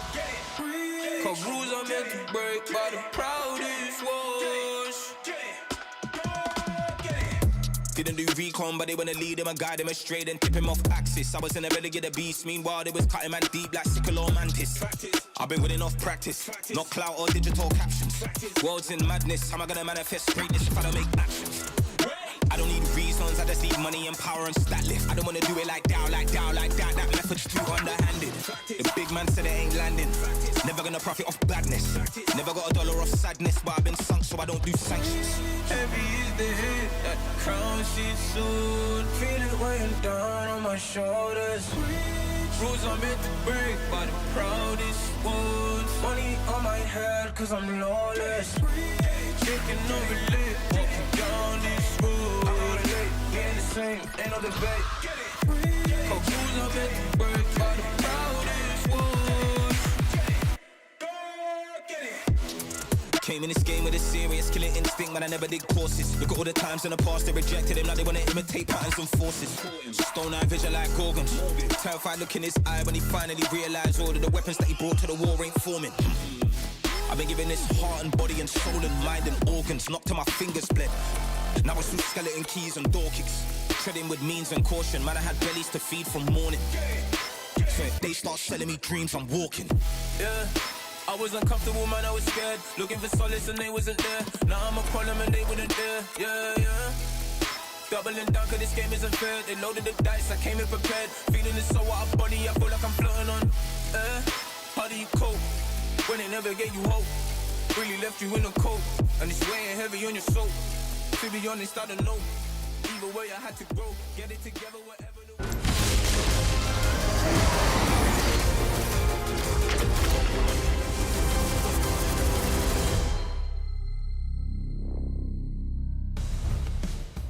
And welcome back to the League of Legends EMEA Championship. That's LEC. It's summer, and we're gearing up for Game 2 between MKOI and Navi. MKOI coming out swinging. Some have dared to say a return to form in Game 1. Will Navi be able to fire back and bring us to a Game 3, or MKOI close it out here? Reminder, neck and neck in the race for the playoffs are these two teams, but MKOI, because of the road show in Week 1, have played significantly more series. They have a lot shorter path and a lot less opportunities to redeem their first few losses here, so crucial that they find a win. I think Navi should put up a much better fight than they did in game number 1. I think the Bard Vi had very little mobility for Relich to really be able to carry, very little tools that they were able to utilize, and especially with how poor the early game went for them, everything went into MKOI's favor. So I'm hoping that we can see Paris on an engaged support reledge on a Bruiser again, something that fits him a little bit more, because I think the Vi was mostly a takeaway, to take that away from MKOI, to deny them a really comfortable Vi and Bessa Kai'Sa that we've seen from them so often. Yep, and we know how important jungle and support is for both of these lineups. We've heard it repeated across our coverage, the players' quotes and interviews themselves. A lot of confidence from the Na'Vi side. It looks like we're going to have to redo draft. Redo draft. Looks like Na'Vi missed the ban. Maybe some it doesn't matter. But very likely we're going to go back in and pick up right where we left off. Otherwise, we'll have updates for you guys. When they're not going to cancel the game? No, they're not going to actually redo the draft, right? Like I think that the same bans are probably going to come through. But we'll keep updated if there's major changes. We do know that Na'Vi chose second pick, so they will have luxury of counter pick. And MKOI have chosen blue side. So a traditional draft, blue side first pick, red side counter pick. So we're about to get back into picks and bans. And a player got disconnected during the draft and therefore missed a ban. So the missed a ban as predicted. So we're restarting draft now. Bans 1 through 3 are staying the same. Fair enough, fair enough. So yeah, jumping back in, same exact spot. Zehen was the first ban, second was Jace. Can't remember number 3, but we'll get it on your screen in just a second. And now the question is, for the last pick of Na'Vi, who are you prioritizing to give this counter pick? Is it to, like, normally I'm always thinking top lane.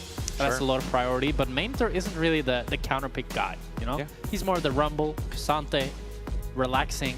I'm also wondering about bot lane because, again, we talked so much about jungle support and they are going to be, you know, the engine that gets these vehicles moving, but Supa had an all-star performance in that game, and I think that Somni's going to need something with a little bit more agency in the 1v1 if we find ourselves in another situation where both supports are starting to roam. Yeah, now Victor taken out really early here by MKOI. Cassiopeia yet to be banned. It's been banned, I think, in every game so far. That's true, yeah. So I believe 100% ban. Has to be this week, I assume. Yeah, this week. So I assume that's just going to be a lock for MKOI here. And then maybe an Anivia answer for Na'Vi, because the Syndra is already out. Oh, but Orianna well. is up too. Actually, there's a lot of OPs up. Yeah, Nocturne Orianna will probably be the pickup for MKOI then. They're giving away the Cassio. So I assume that Na'Vi is going to take the Cassio and then a jungler. Lee Sin is out. So Cassio Jarvan, and then they go Orianna. And I will say, pros of Nocturne Orianna. Pretty just OP combo overall. Strong mid lane laning phase for Jojo Pune, one of his already existing strengths. The downside, Nocturne doesn't do much in the early game, which has often been a struggle for MKOI in this season, especially when Elyoya doesn't get active on the map early. Things really start to fall apart quickly. And you've also given over Cassio, who is an incredibly oppressive laner, still super powerful, even after all the most recent patches. And I wonder if this is going to work out for them, prioritizing what we assume will be the Nocturne Orianna combo and giving up the Cassio in exchange. Oh, the Skarner lock-in here. I was thinking Jarvan would be the go-to for Na'Vi, but they decided to put Relich on a tank. But Elyoya can do similar to what he did last game on the Pantheon. He can always bail out his teammates on the side if they're inting, like he says they're so prone to do.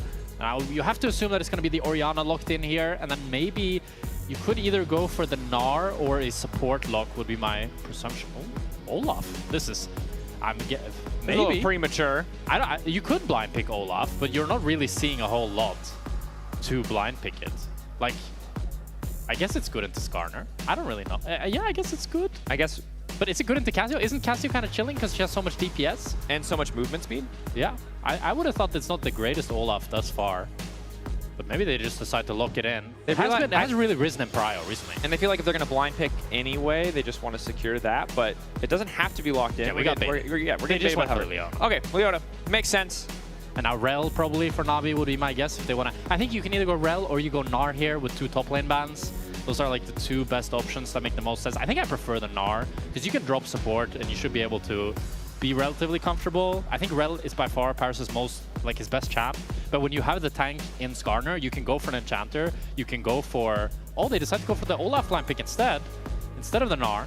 So now they get to ban 2 champions away for the Olaf matchup up in top. And Olaf really good into the Leona. We saw G2 played yesterday. And while BB got bullied in the early laning phase, it was really comfortable for him to always punish the Leona whenever she misstepped, because you can't always just ignore all her CC. Yep.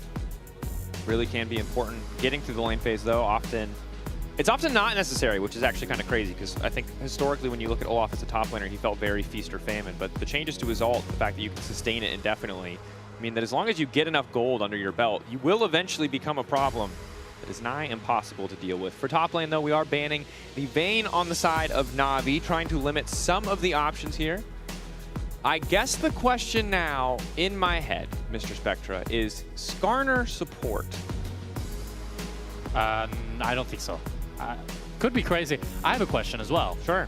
What does Olaf ult do to Nocturnal? Does he still see? He doesn't see, right? He's CC immune. I don't think he's I actually don't know.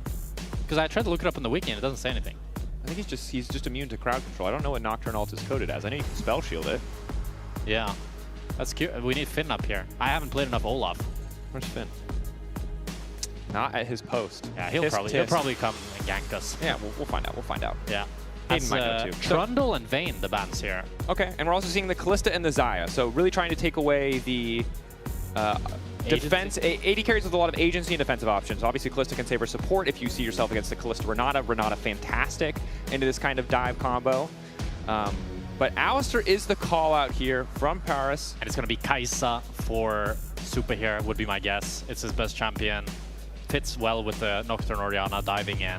They also banned out the Xayah and Callista, both good matchups into the Kai'Sa. So that's what I would think he would go for. And then in top lane, what do you want to go for into the Olaf? Maybe it's going to be Gnar, or you have some spicy counterpick. I would love to see a spicy counter. What? Orianna bot? Nivea? Ooh, okay. Where are we going? No, let's just wait and see, Jack. Sometimes we just have to stand back and bear witness to the insanity. I think it's a Nivea top, no? Into the Olaf? Make a wall. I like it. I like it. Natural counter to the Olaf, any fully solid object. Oh, I don't know if I like a Nivea Kai'Sa 4-5 though. This is what jank. The heck? This is weird. This is really bizarre. I think you bizarre. just needed to go Gnar to be clear, Kai'Sa. Yeah. I think our skepticism comes from you had a really clear identity on what this team comp wanted to do, you know? Yeah. Everybody on this team said dive, and this Nivea says a good lane phase, I guess, scaling team fight. And Nivea in general is good against this comp. It just doesn't really fit with what the rest of the comp wants to do. And on the opposite side for Na'Vi, stable carries. You've got the Corki, you've got the Casio, and you've got, you know, a pretty beefy front line with the Olaf kind of being the wild card to run through a lot of this initial dive attempts. We saw today, T1 versus Genji, Keen played the Olaf into Vayne, and he went to Ignite and Storm Raider Surge. Curious to see if Mainter decides to go for Storm Raider Surge as well. I think Ghost is probably... He could even go Exhaust, to be honest. I kind of like Exhaust against range champs because you get on top of them and then you just exhaust them and run them down. I talked with Finn as well and he said that's really nice. And it's kind of similar to how we saw last game with Supa on Estral. He would just dash forward and then exhaust to get the slow. And I think you can do the same when you're playing this melee champion. But I'm really curious to see how Mirwin does on this pick and how he can make it work. Because as we talked about, it is very unsynchronized from the rest of the comp. It's true, but he is 3-0 on it. And maybe the answer is just, hey, Olaf is a big thorn in our side, disrupts a lot of what we want to do. And Anivia... And it's very good into the rest of the comp as well. Sure, yes. It just doesn't line up with how we expect the rest of the comps to play, but maybe Anivia being strong into what Na'Vi are doing is enough for MKOI to get that value. And as mentioned before, Mirwin 3-0 on it, so a comfortable champion. See what they want to do here on the top side of the map, if they want to give him any support or if he'll be comfortable in that isolated 1v1. Game 2, Na'Vi versus MKOI. Na'Vi and MKOI both sitting at 2 wins, but MKOI, having played 2 more series, have a few more losses under their belt, and they're looking to shift the tides in their favor here today. Game 1, very MKOI favored off the back of an explosive level 1. We may see yet another here. So Mainter decided to copy the full Keen layout here. He went for the Ignite, went for the Storm Raider Surge, wants to try to fight in the top lane. With Alvaro opening up top, putting a ward down for Mirwin to make so that there's no cheese possibility from Mainter. Mirwin matching the Storm Raider Surge, so you should be able to kite him out as well. And set some expectations on both team comps here. So MKOI, they have a dive comp, but they can play a bit slower with how much range and crowd control that this Anivia has. It does mean that Supa has to go AD this game. If he goes AP, I think that's very bad. So I hope he doesn't do that. As we have a... Ooh, this is scary for Mirwin, maybe. Stun connects, but he manages to proc, crucially, the Storm Raider Surge. He's trying to stay close enough for XP. Yeah. Mainter doing his best to completely zone him off that ward. Getting a decent amount of for Mirwin, as once the initial axe misses, he gets permission to step up for at least a couple of seconds here to start poking. That trade was better than I expected from Mirwin. I thought he would be in much more trouble when he was melee range with Olaf, but able to pivot away with the movement speed. It's still going to be level 2 for Mainter first. And then when we think about, the Ignite Pulse, Nimbus there. Cloak. Stun also coming through. Doesn't force a summoner out of Mirwin.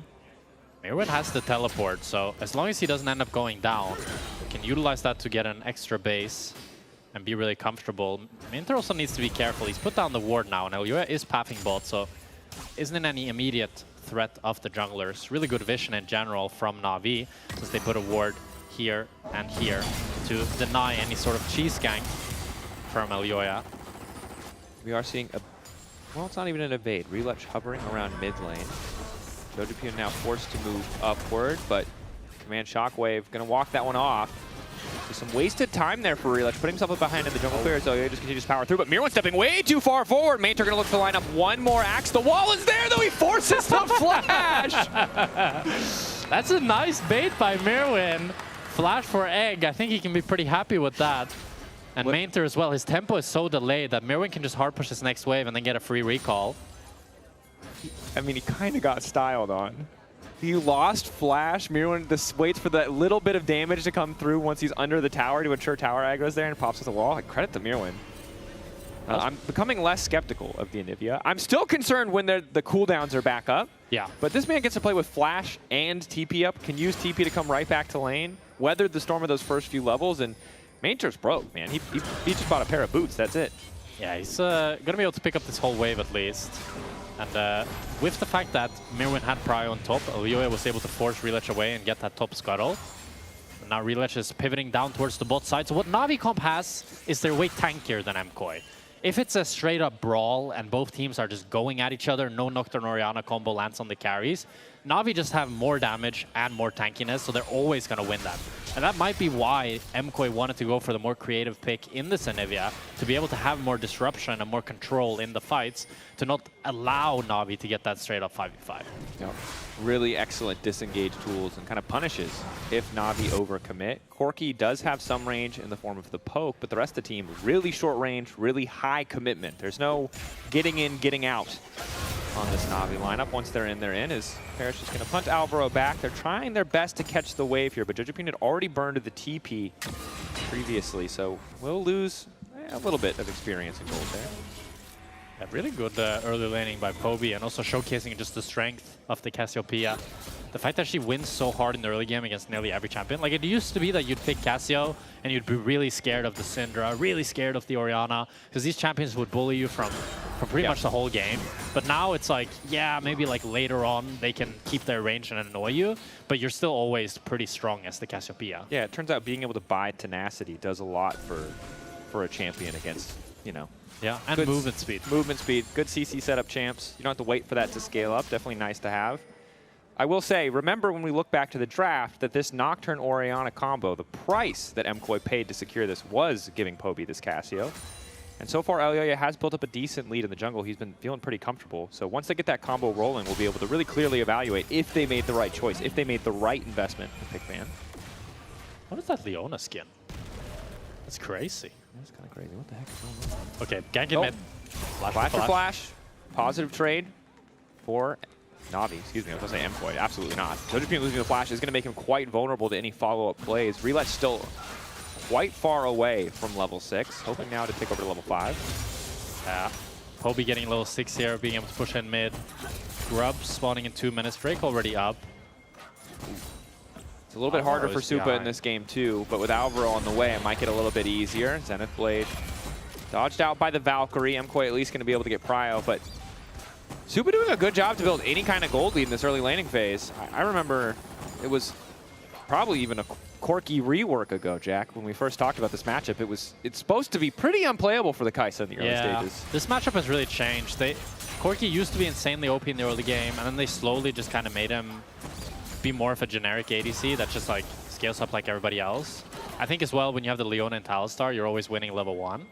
So that means that it's pretty chill here, as MKOI wants to contest this crap really bad. Gearing up for a skirmish here. Alvaro using the Eclipse, the Aftershock, instantaneous engage.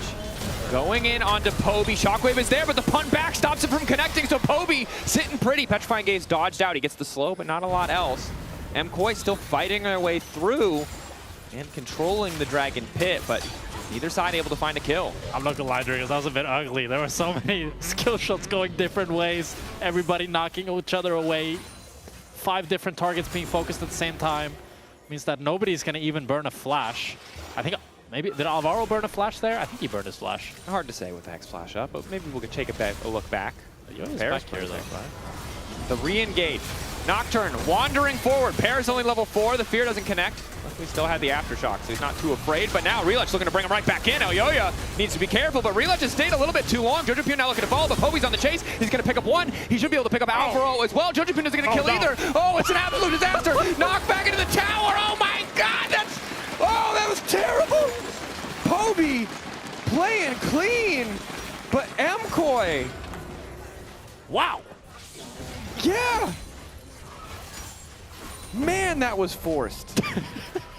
I mean, like, guys, read the room. I mean, Jojo, I mean, I like the initial engage. Didn't like much else. Paris knocks Elyoya away so he doesn't get the fear. We're good. And then Relech goes for the engage. Oh, so we can't talk about this. Oh, Super going on for the Sandy. That's Plasma Stack. Yes. Oh, 4 stacks. Q, flush, auto, trade. Super had barrier, didn't use it, but still gets the 1-for-1. The wave is going to be pushing into him, so that's a nice 1-for-1 trade there. He is going the Kraken Slayer first, so he's going 80 Kaisa most likely, hopefully. Very good, very good, very good. As now both teams are vying the grubs. Mirwin could look to force ulti here from Aether, does get it, but... wrong side of the wall. That's not where you want to be. That's an angry Viking. Goodbye, Mr. Bird. Nope, just kidding. This time the egg is there. Now Elyoya is now going to try to punish because Mater doesn't really have any way out. Paranoia in 5. Don't know. 4. I don't think he can.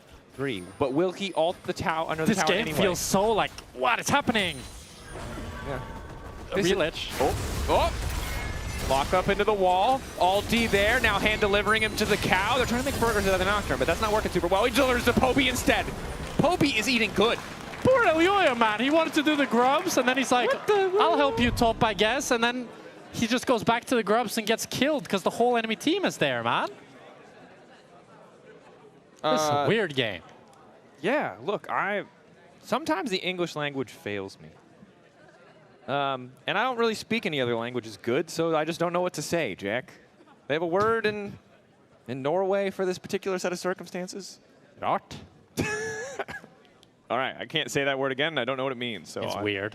Okay, fair. I don't know. Yeah, definitely. I mean, we made a mistake. We praised MKOI too much after that game 1, and we took away their power. That's my theory. A player has reported a potential bug, so league officials are now investigating that bug. We'll keep you up to date as more stuff happens. I'm not sure who it was. Maybe that explains the strange. No, it doesn't. It doesn't. It does not. I think just it felt like MKOI was not really on the same page, while Na'Vi was much more so. But it was MKOI that always engaged the plays. So that, like, it's usually the opposite, right? The team that starts the fight is the one that's all on the same page because they're going into the fight with the same idea. But because they were so disjointed, it looked really weird. And this is what I'm going to say. Okay. Elyoya, this is my take on MKOI. Okay. Has to play a champion with hard CC in the early game.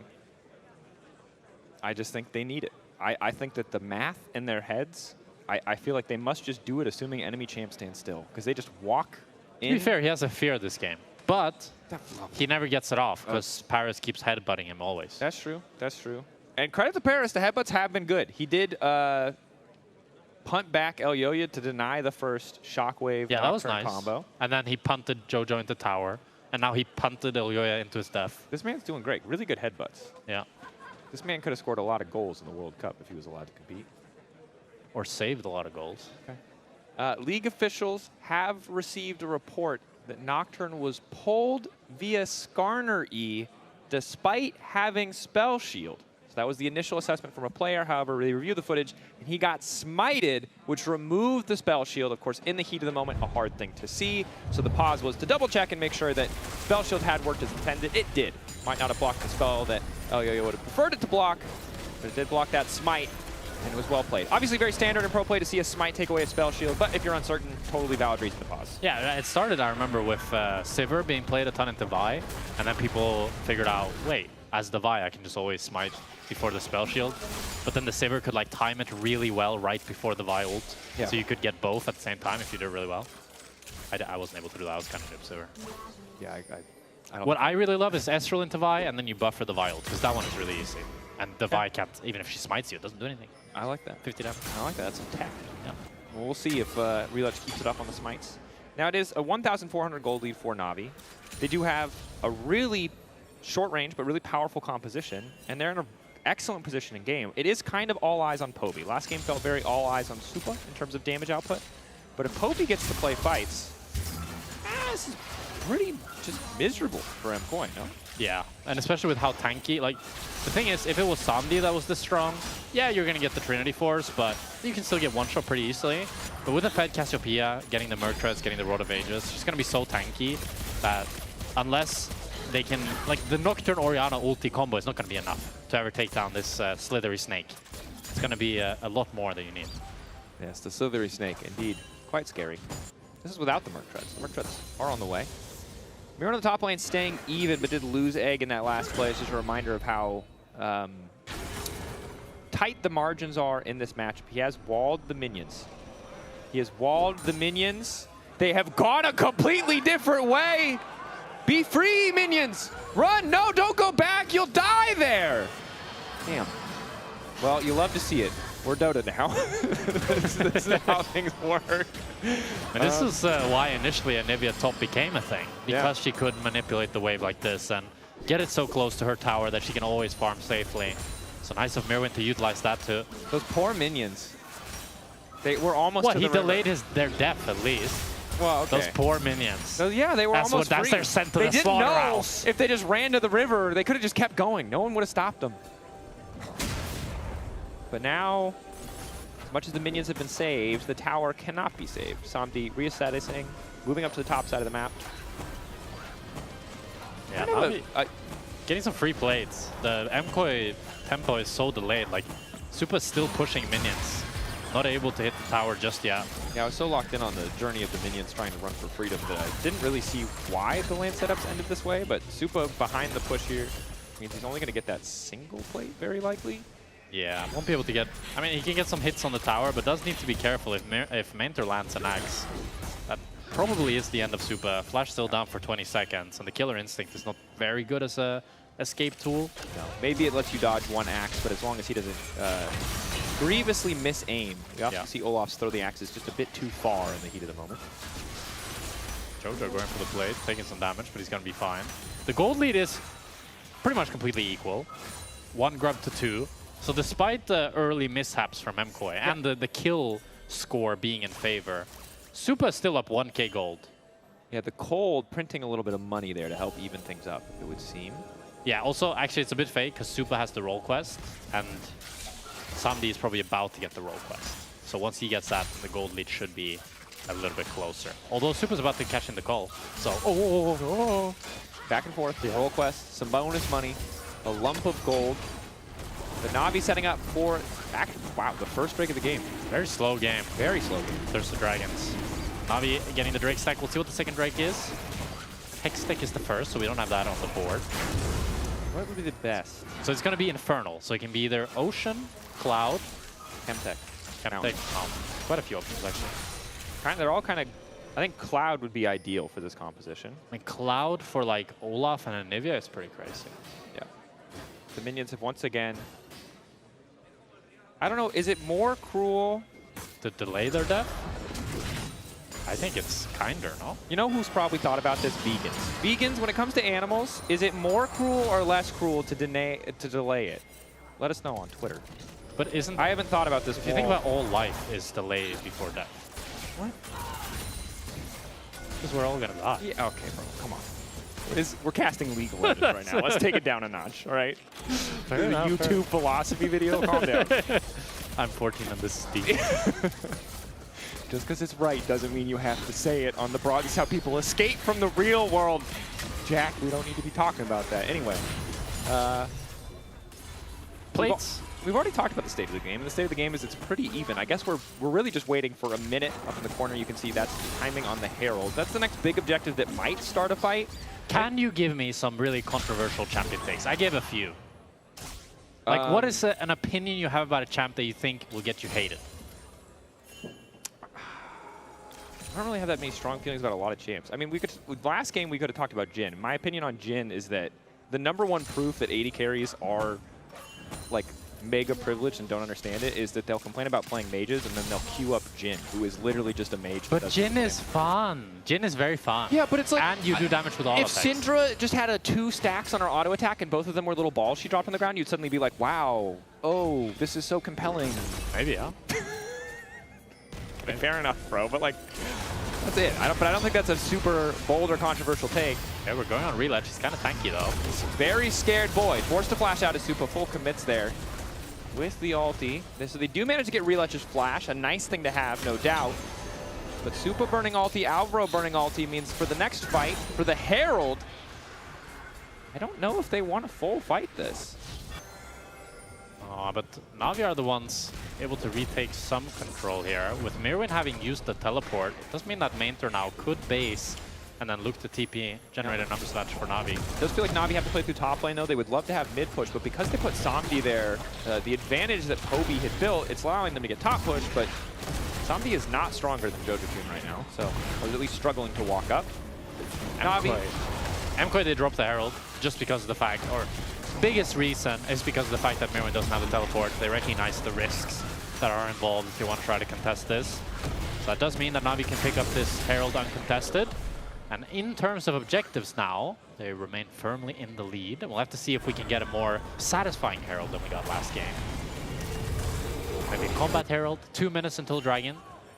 My favorite Herald is that you spawn it right before you're about to make a crazy play, and then you use it to escape. Oh, Ranger. Getting chunked out here. Will they go for the crazy Herald or the conventional charge Herald? And that's the question on our minds. So you continue to push in for a bit of deep vision. Paris using the Gromp to taxi out. Good pressure from MKOI here. Able to get a real big deep push without any sort of cross map from the side of Na'Vi. But they did overcommit a little bit, so that does mean that the wave is going to be lost in mid lane. And Warren needs to be careful, he's going to be fine. And somebody can get 2 plates on mid tower here, feeling good about himself. Oh. All right, here's my take. Yeah.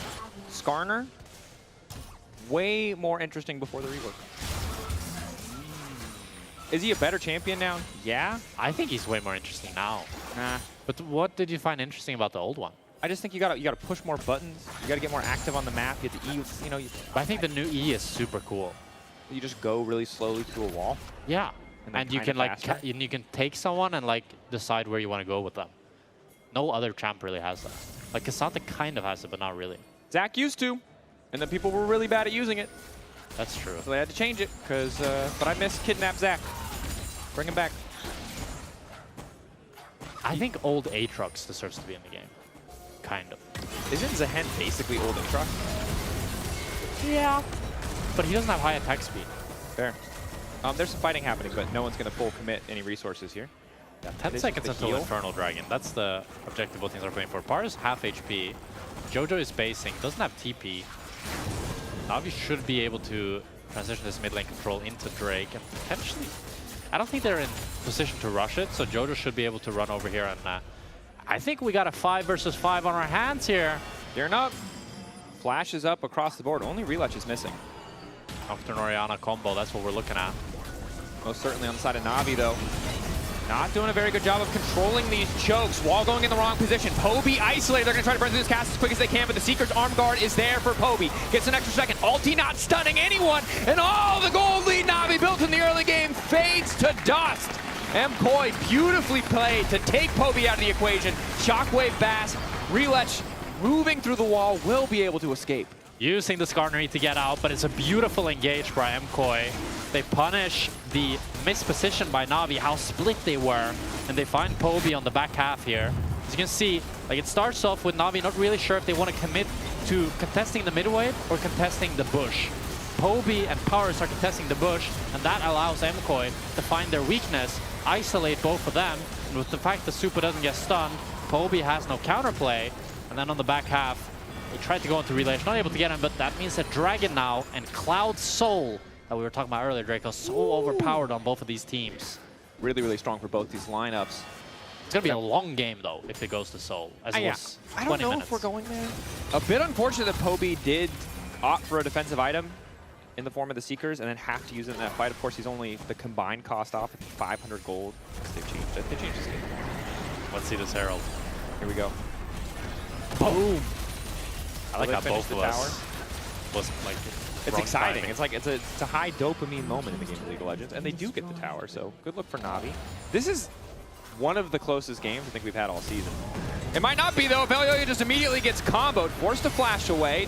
The darkness has been popped. Poby off on the side. Relech is now running because he's been clipped by the solar flare. The Olaf starting to rampage through the team, and Elyoya goes down. Jojo might be in trouble as well.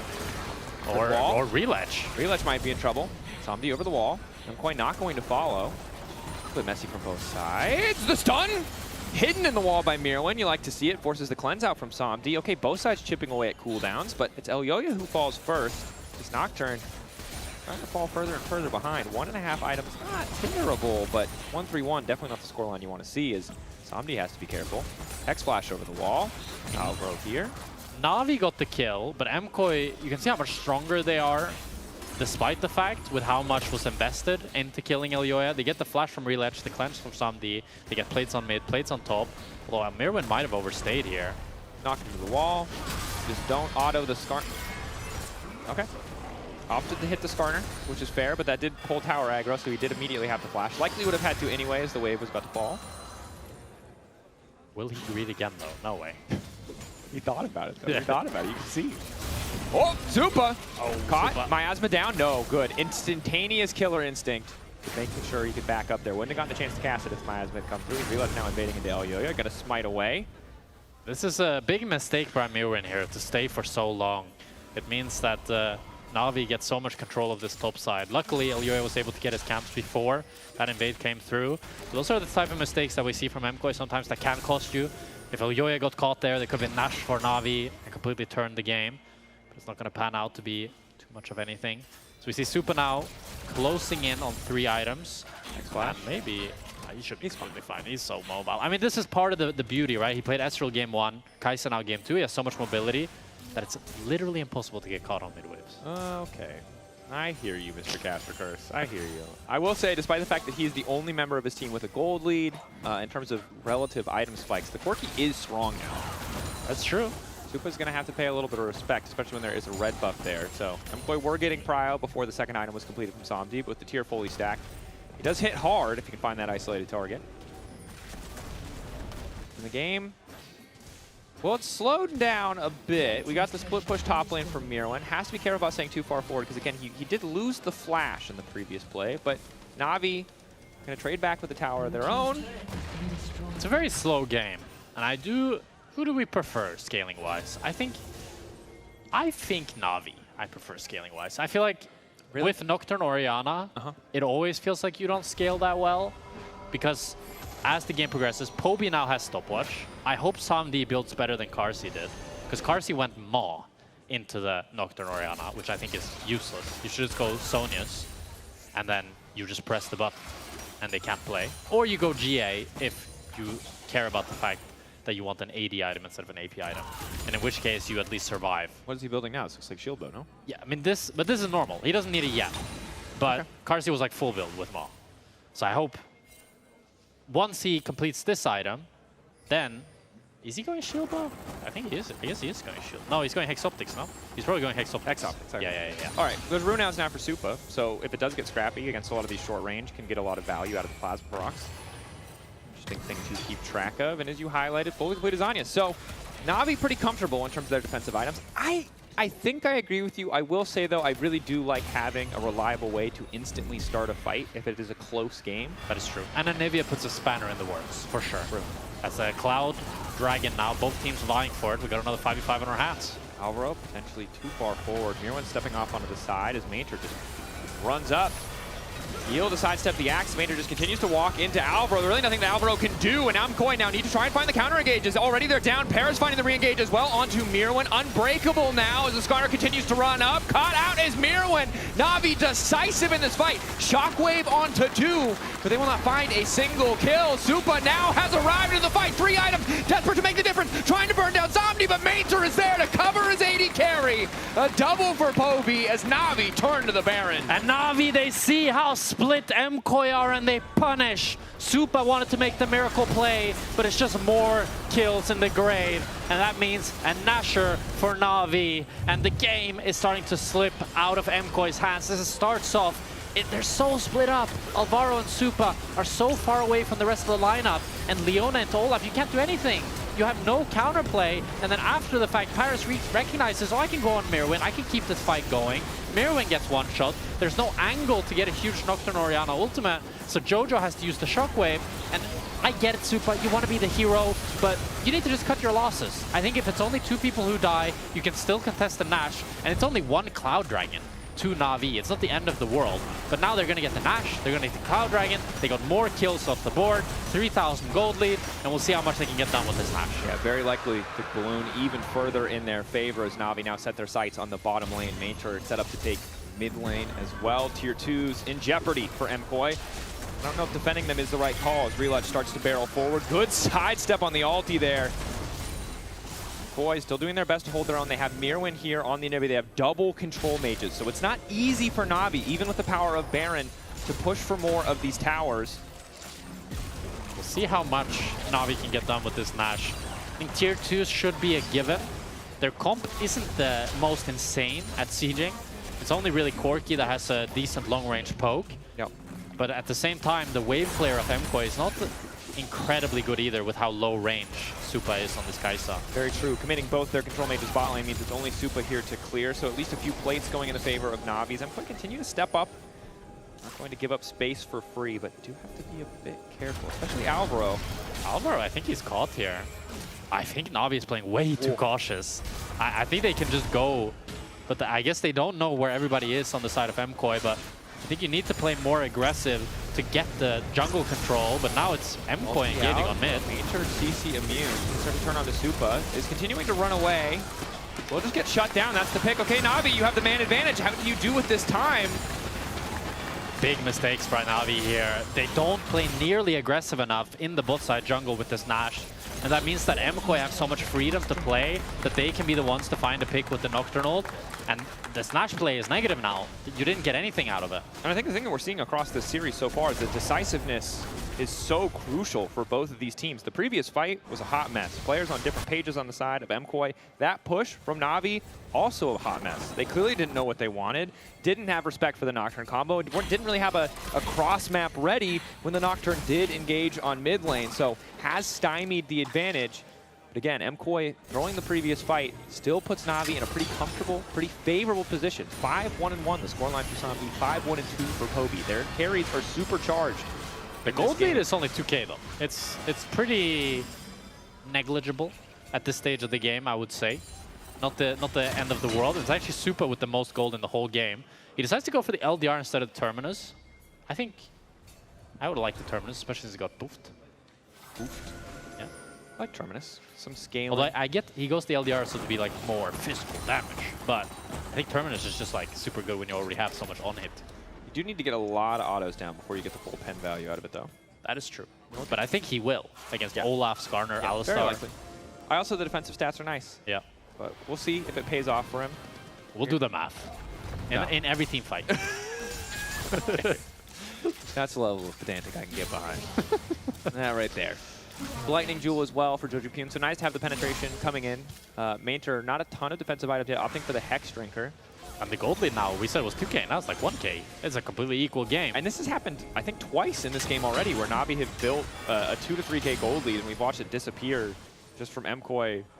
Seems like just better side lane assignments, doing a better job of picking up farm. Supa having the full LDR now, he's going to do so much damage in these fights. If he can auto-attack. Which is always the it's hard tough. part when you're playing the AD Kai'Sa. It's interesting because on the one hand for Na'Vi, if you group up you know, if you are kind of tightly packed, there's nowhere for Supa to ult in, but it makes it really easy for Elyoyo to ult in for that Jojo Pune combo. So timing here for MKOI is going to be big on when and where they pull the trigger on those ultimates. But yep, wow. Back and forth game. Very back and forth. And it'll all come down to this dragon fight, potentially. Even though in the grand scheme of things, like what's funny is I feel like both of these teams will fight like tooth and nail for this dragon. But I feel like if this was like LCK, they would just cross map it because it is like it's whatever dragon, you know? But I would be very surprised if we don't see a 5v5 and each member fighting to the death. I would like a 5v5 with each member fighting to the death, but mayhaps instead we see a cross map. As Na'Vi are the ones with setup. I mean, if they wanted to cross map, then Mirwin shouldn't be basing right now and she just hit top. But the fact that he's basing, TPing mid, we got a 5v5, fight to the death. That's what we like to see. None of this macro sending someone top to pick up all that free money. They want to earn their money as Realish is forced back by the wall. 5v5 lineup, fist fight in the mid lane. The real ARAM mayhem. No augments needed. Asamdi running off to the side to try to isolate Elyoyo. Poby caught out. Nice proto belt. Get out from the solar flares. Elyoyo not chunked too much. Flash forward from Poby. Gonna get punished. The immediate turn and burn. A three-man shockwave into the ulti for Miro. And Poby goes golden, but it does not matter as his team is starting to fall. Alvaro with a clean re-engage. Relich now in trouble. Now finally Supa can fly into the back line and there's no one there to punish as Relich finds the stun. And MKOI wiping the floor with Na'Vi. They were so far ahead, but MKOI and the fights are just too damn good. And tooth and nail, MKOI will take down Na'Vi, and they will take down this game. Mainter needs to make a miracle happen if he is to defend this one, as it's 5 members able to push down mid lane here. 20 seconds on Poby, 14 seconds on Pyro. Actually, can they end? Pyro's up in 10 seconds. Mainter has... they can't end. They can't end. You're coming in hot, man. You could have waited. Yeah. I thought they could. You called your shot. I get it. At 30 minutes, you kill 4 people? I thought you could end for sure as we watch the replay. I mean, it's like a bit of an awkward standoff. Neither side has like great range, right? But I think Poby is just too overzealous. Like, you're the team with position. You don't need to make the montage happen here. And then 3-man shockwave, that pretty much spells the doom of the fight. And as well, the fact that Na'Vi, I'm pretty sure they used 5 flashes here. Like, some D flashes in the back half as well. He tries to flash forward. Doesn't really do anything. I think that the hard part now is you use flashes. I guess MKOI used their flashes as well. The wall, man! Some good walls.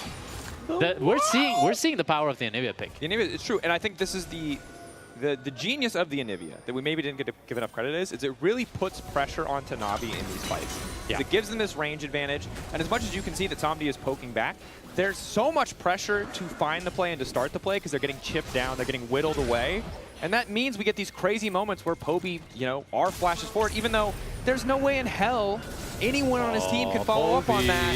And now Poby's been caught out once again. Elyoyo starting to chase him down. He's damn tanky, but finally Jojo Pune arrives. The stun is good, but another stopwatch usage. Another death for Poby as he's collapsing on the side lane. Supa continuing to run forward. Na'Vi falling apart here. That should be Nash for MKOI, with Poby being down. And MKOI, with the fact that they already have the mid lane inhibitor, they can choose to completely ignore mid once they get this Nash and just play top and bot. Mainter got chunked as well, so he has the base, so there's no cross map or no contest available for Na'Vi unless they're really crazy. I don't think they can do anything here. Maybe Realish can try to sneak in for a steal, but if MKOI play this properly, they can just deny that as well. Mirwin's just a one-man army. He's just waiting on that wall. Yeah. The wall, of course, won't stop Realish from getting in, but why are they not zoning Realish? Okay. 50-50. They're honorable. An honest coin flip. Oh my god! The coin flip! Why didn't you zone him? It's 5 versus 3!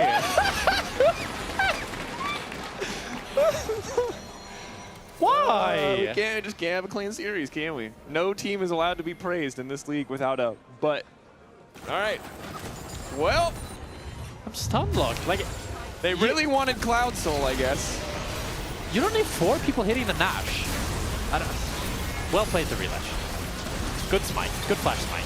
Love to see it. Man, I think they were thinking that Realish would tunnel through And then, they would. Nah, I don't know. I don't know. Yeah. Poby's caught again.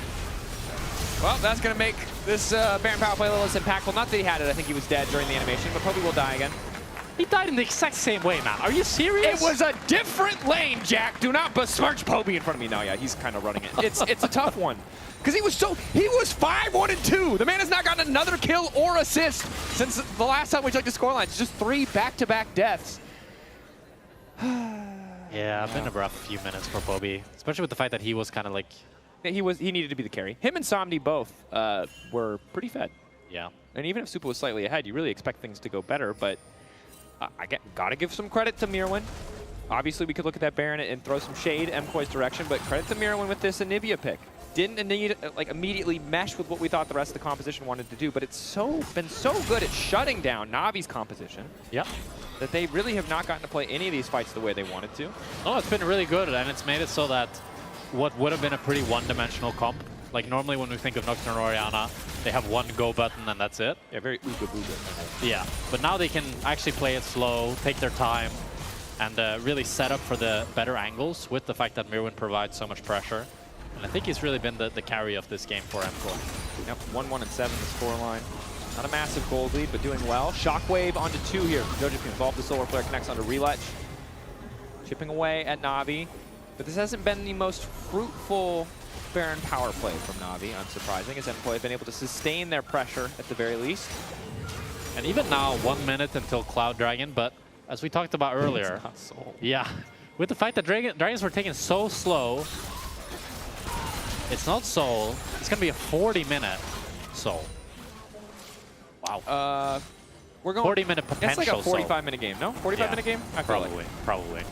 Unless we fight tooth and nail for this dragon that doesn't matter. I love the enthusiasm with which you say tooth and nail. But I just don't get it. Like, it's not even just, it's tooth, it's nail, it's like a little bit of elbow. Yeah, we're fighting to the death. Go again! To the death. The arena, the gauntlet has been laid. Is it Soul? No. Does it matter? Also no. Navi using the last few seconds of the Red Bull Baron power play, even as the gold goes even further into the negative to get control of the area. The wall from Mirwin down. Mainter on the flank. Elyoya about to find him. Surprise! It's a Viking! Not a very scary one, though, as Supa does a lot of damage to Reletch. Now, CC immune is Mainter, but he backstep for a second, which almost makes the ulti fade away. Oh, it just takes so much damage. Now he's trying to heal it back up. Ulti to the backline. Poby has managed to escape for a brief moment. Mirwin trying to capitalize. Oh, Mainter living for too damn long, and Supa finally getting involved. Ulti from Reletch. It's a little too late because Supa is untouched. Looking for the triple. Penta. Setting up, trying to give it to him. That's going to be the quadra. Penta. Supa on the chase. Say it with me, Berlin. Pentakill! Oh my God, Supa, what a fight. He played that so nicely, setting up MKoi, giving them the win single-handedly, carrying them across the finish line. It wasn't clean. It was back and forth. Navi even had it at quite a bit of points in this game. Don't matter. 2-0 is all we'll remember. Sorry, Navi, but it's true. 2-0. MKoi moving up to 3-4. The win that feels like it'll shift momentum in their favor. The fountain dive that won't. Okay, guys, finish the game. Guys, come on. Another pentakill for Supa. Nope, Doja stole it. All right, MKoi. Clean. Relatively. Clean asterisk. Don't ask about the asterisk or the footnotes. Just stay with the clean. Clean like my room. Mom, it's really clean. All right, bro. What was that for? I don't know. All right, key player of the series, Elyoya, Supa, or Alvaro. Honestly, fair. Supa looking really good in both games, but there's a lot of supporting cast members here. Gotta be Supa for me, I think. On the MKoi line. Oh, maybe the I'm 80 carry? biased. Yeah, but sure. Come on. He had a solo kill on Astro, hyper carry performance, pentakill on the Kai'Sa. His team did, like, let him literally last every kill. Yeah, I mean, after the third one, it was a team effort to get him the pentakill. That's true. That's how it should be. I'm just saying, Elyoya or Alvaro could have stole that penta, and they chose not to because they're good team members. That should be taken into account for the vote. Fair enough. Look, impressive stuff for MKoi. Kind of the bounce back we were looking for. Yes, there are some question marks, but overall, feels good. Getting to playoffs, remember, is the only goal. Yes, long-term ambitions, a little bit bigger, but for now, one step at a time. Let's send it down to the analyst desk. We're joined by Mirwin. I'm so confused as to why we call it an analyst desk. We have a coffee table. We don't have a desk anymore. It's an elevated platform. Yes, we're on the analyst elevated platform. Thanks so much for joining us, Moo, and congratulations on Thank the you for win. inviting me, guys. Yeah. How did it feel when Super stole your pentakill?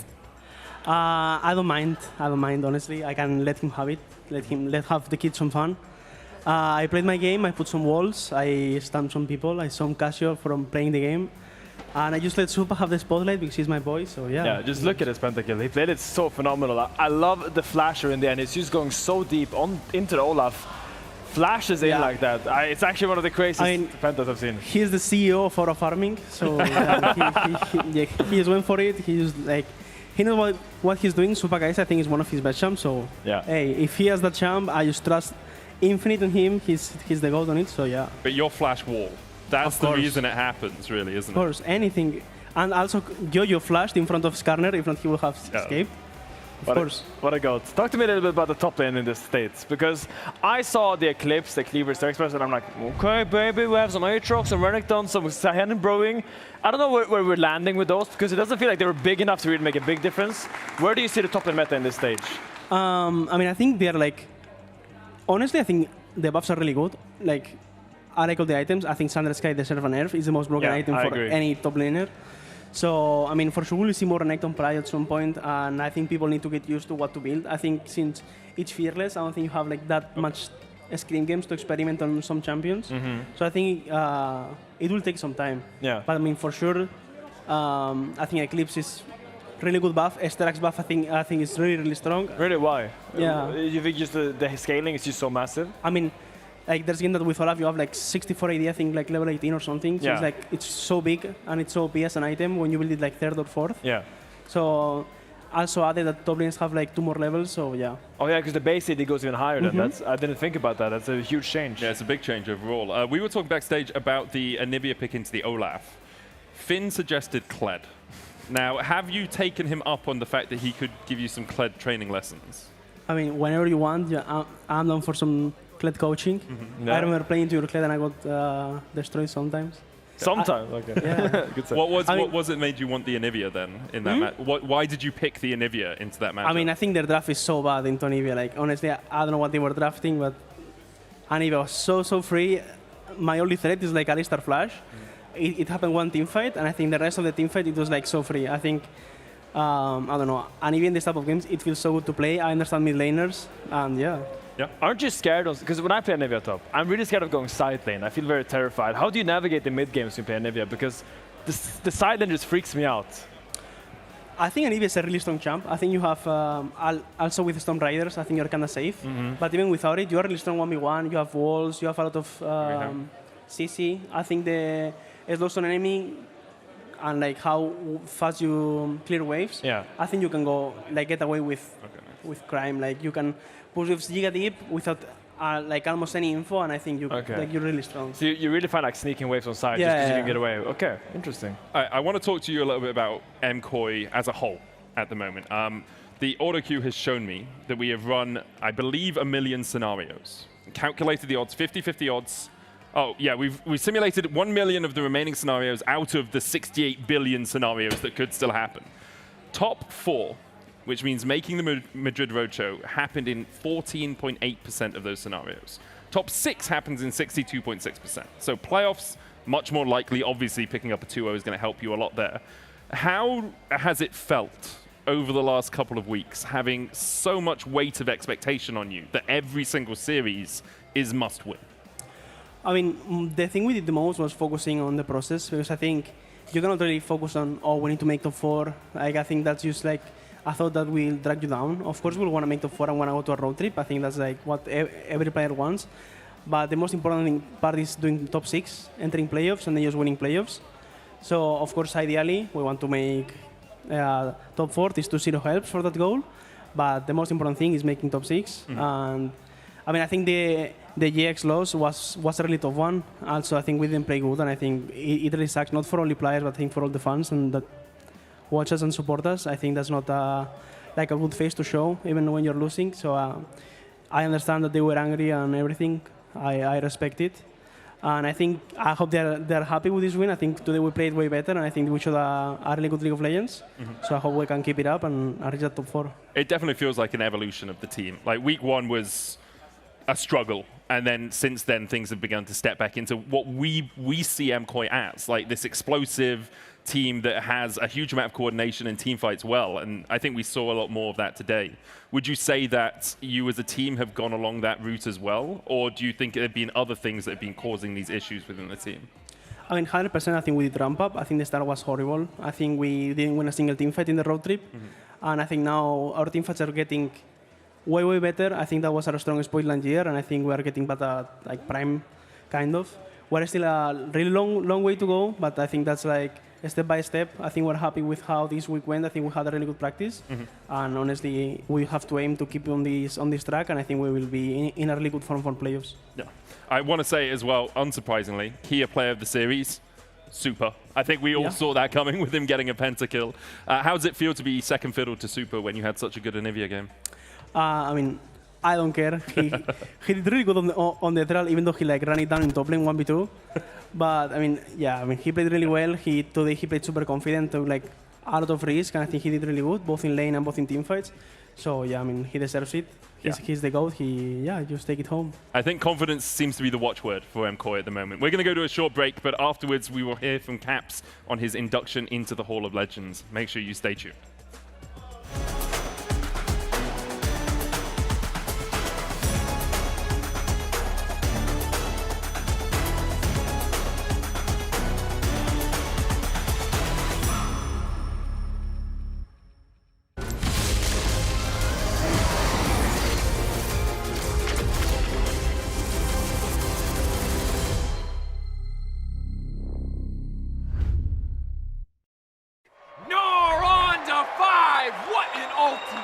Incredible play there from that was incredible. You love to see it. Right, yeah, let's really What a move!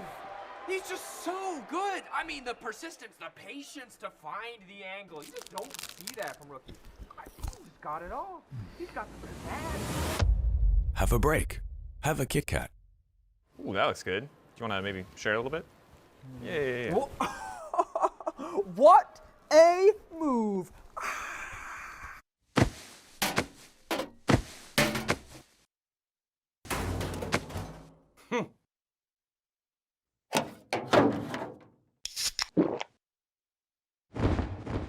Red Bull gives you wings. When I was a player, if I was to like make a misplay, maybe it's my mouse, maybe it's my armrest, something feels wrong. If you were at home, you wouldn't do that. The Infinite Precision Armrest is part of the larger Secret Lab on Stage standard initiative, aimed to bring your home or training room settings to the tournament stage. 이제 저뿐만 아니라 다른 선수들도 세팅을 더 원활하게 할 것 같고 가장 편안할 때 더 강력한 플레이가 자연스럽게 나옵니다.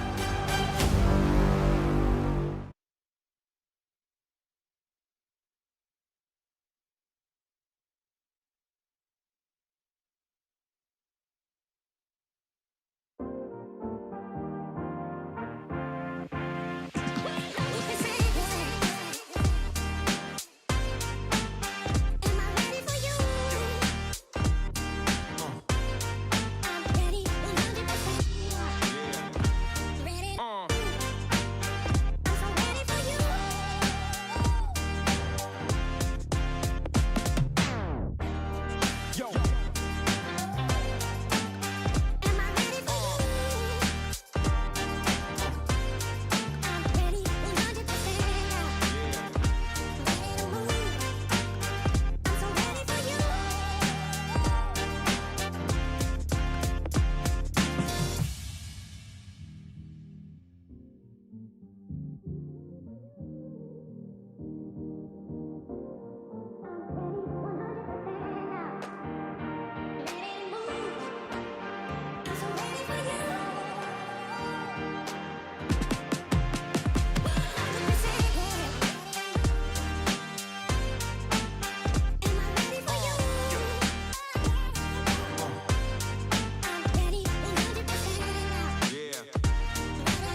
Let's go.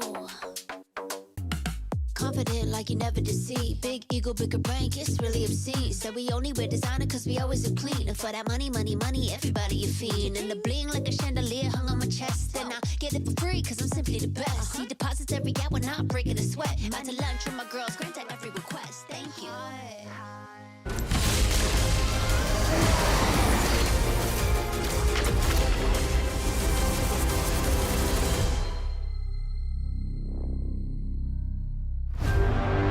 The international narrative of League of Legends is that Western regions couldn't compete unless they brought something special. Denmark meet Caps! Caps is inarguably the greatest Western player of all time. Any record you can think of for Europe, Caps has it. 엄청난 선수라고 생각합니다. He was dodging literally every spell. 여기로 던지면 저쪽으로 가요. 어우, 화가 나는 거예요, 그냥. Even back then, Caps saw the game in a different way. I could tell Perks was feeling fear for the first time having to play Caps. Oh, he just solo killed Perks! Very bad memories. We have a new superstar. This is the European hope now. You're a player and you look across the stage and they're just laughing. And you're sweating for your life.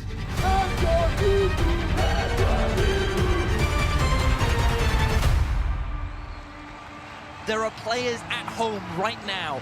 They're seeing those European players and they're believing that they can do it too. We can do this. We can go even further. Caps 就像是旗帜。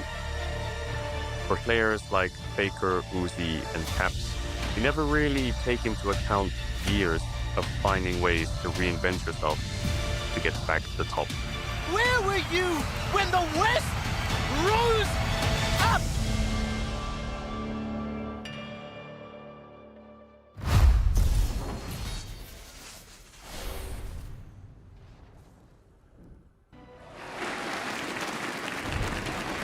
LEC fans, European fans, and everyone else around the world, it is my immense pleasure to introduce Caps, your newest inductee into the Hall of Legends. Thank you. Thank you so much. How does it feel, Caps? I'm sure you heard the news a little while before the rest of us. Yeah, I mean, definitely just very grateful and a big honor. Of course, competing against the Faker and Uzi for a long time, so joining after them is as I mentioned, just a big honor, and I'm super grateful to have this opportunity. Yeah, it's amazing to have you as our first European player. I don't think there was any doubt that you would be the first European player brought into the Hall of Legends. If you look back across your career, would you say there was a defining moment for you where you began to feel like the best player Europe's ever produced? I'm not sure. I think it's up to like everyone how they interpret it, right? I think for me, of course, I've been with G2 now for a long time, and we've been building up a lot of trophies. Sadly, not as many international trophies as we would have wanted, but there's still time to go for that. And I think I've just been very fortunate as well to get to play with all the insane teammates I've had. We're going to see some more of them later as well. So yeah, it's been nice. Okay, that's quite a magnanimous answer. You didn't really talk about yourself as much as you could have done. I know you're not the sort of person to big yourself up that much, Caps, but I want you just to take a moment to think back and be like, hey, I remember this play that I made that really made me proud of myself. Do you have a play like that? I mean, what comes to mind is definitely like the 2019, right? Like going up again at MSI, beating T1. I'll always like remember the pentakill on Akali. I think these are the moments that we strive for and the moments that make it all worth it. So I'm hoping for some more of those this year.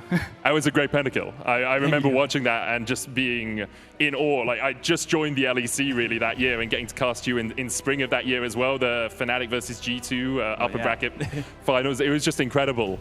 Across the years, you've had some times when it has been a bit more of a struggle. Like, there was a 5-year gap of you making it to quarterfinals at Worlds. How have you been able to motivate yourself to get through those times? I mean, it's definitely just a strive to become like the best in the world, right? I really want to get there one day. I really want to hold a World's trophy and bring it back for Europe as well. And sadly, we didn't get there. We've been close, but we didn't quite get the last step. And since then, it's definitely been some tough years, but we're starting to make progress, and I think this year can definitely be it. So this is the year that we bring a European World's trophy back to Europe? That's what we're aiming for, yeah. That's what we're aiming for, okay. And with the addition of Perks onto the roster as well, you've kind of gone from enemies to friends to now he's almost your boss, I guess, kind of, as a coach. How's that experience bringing players who have retired back into the fold?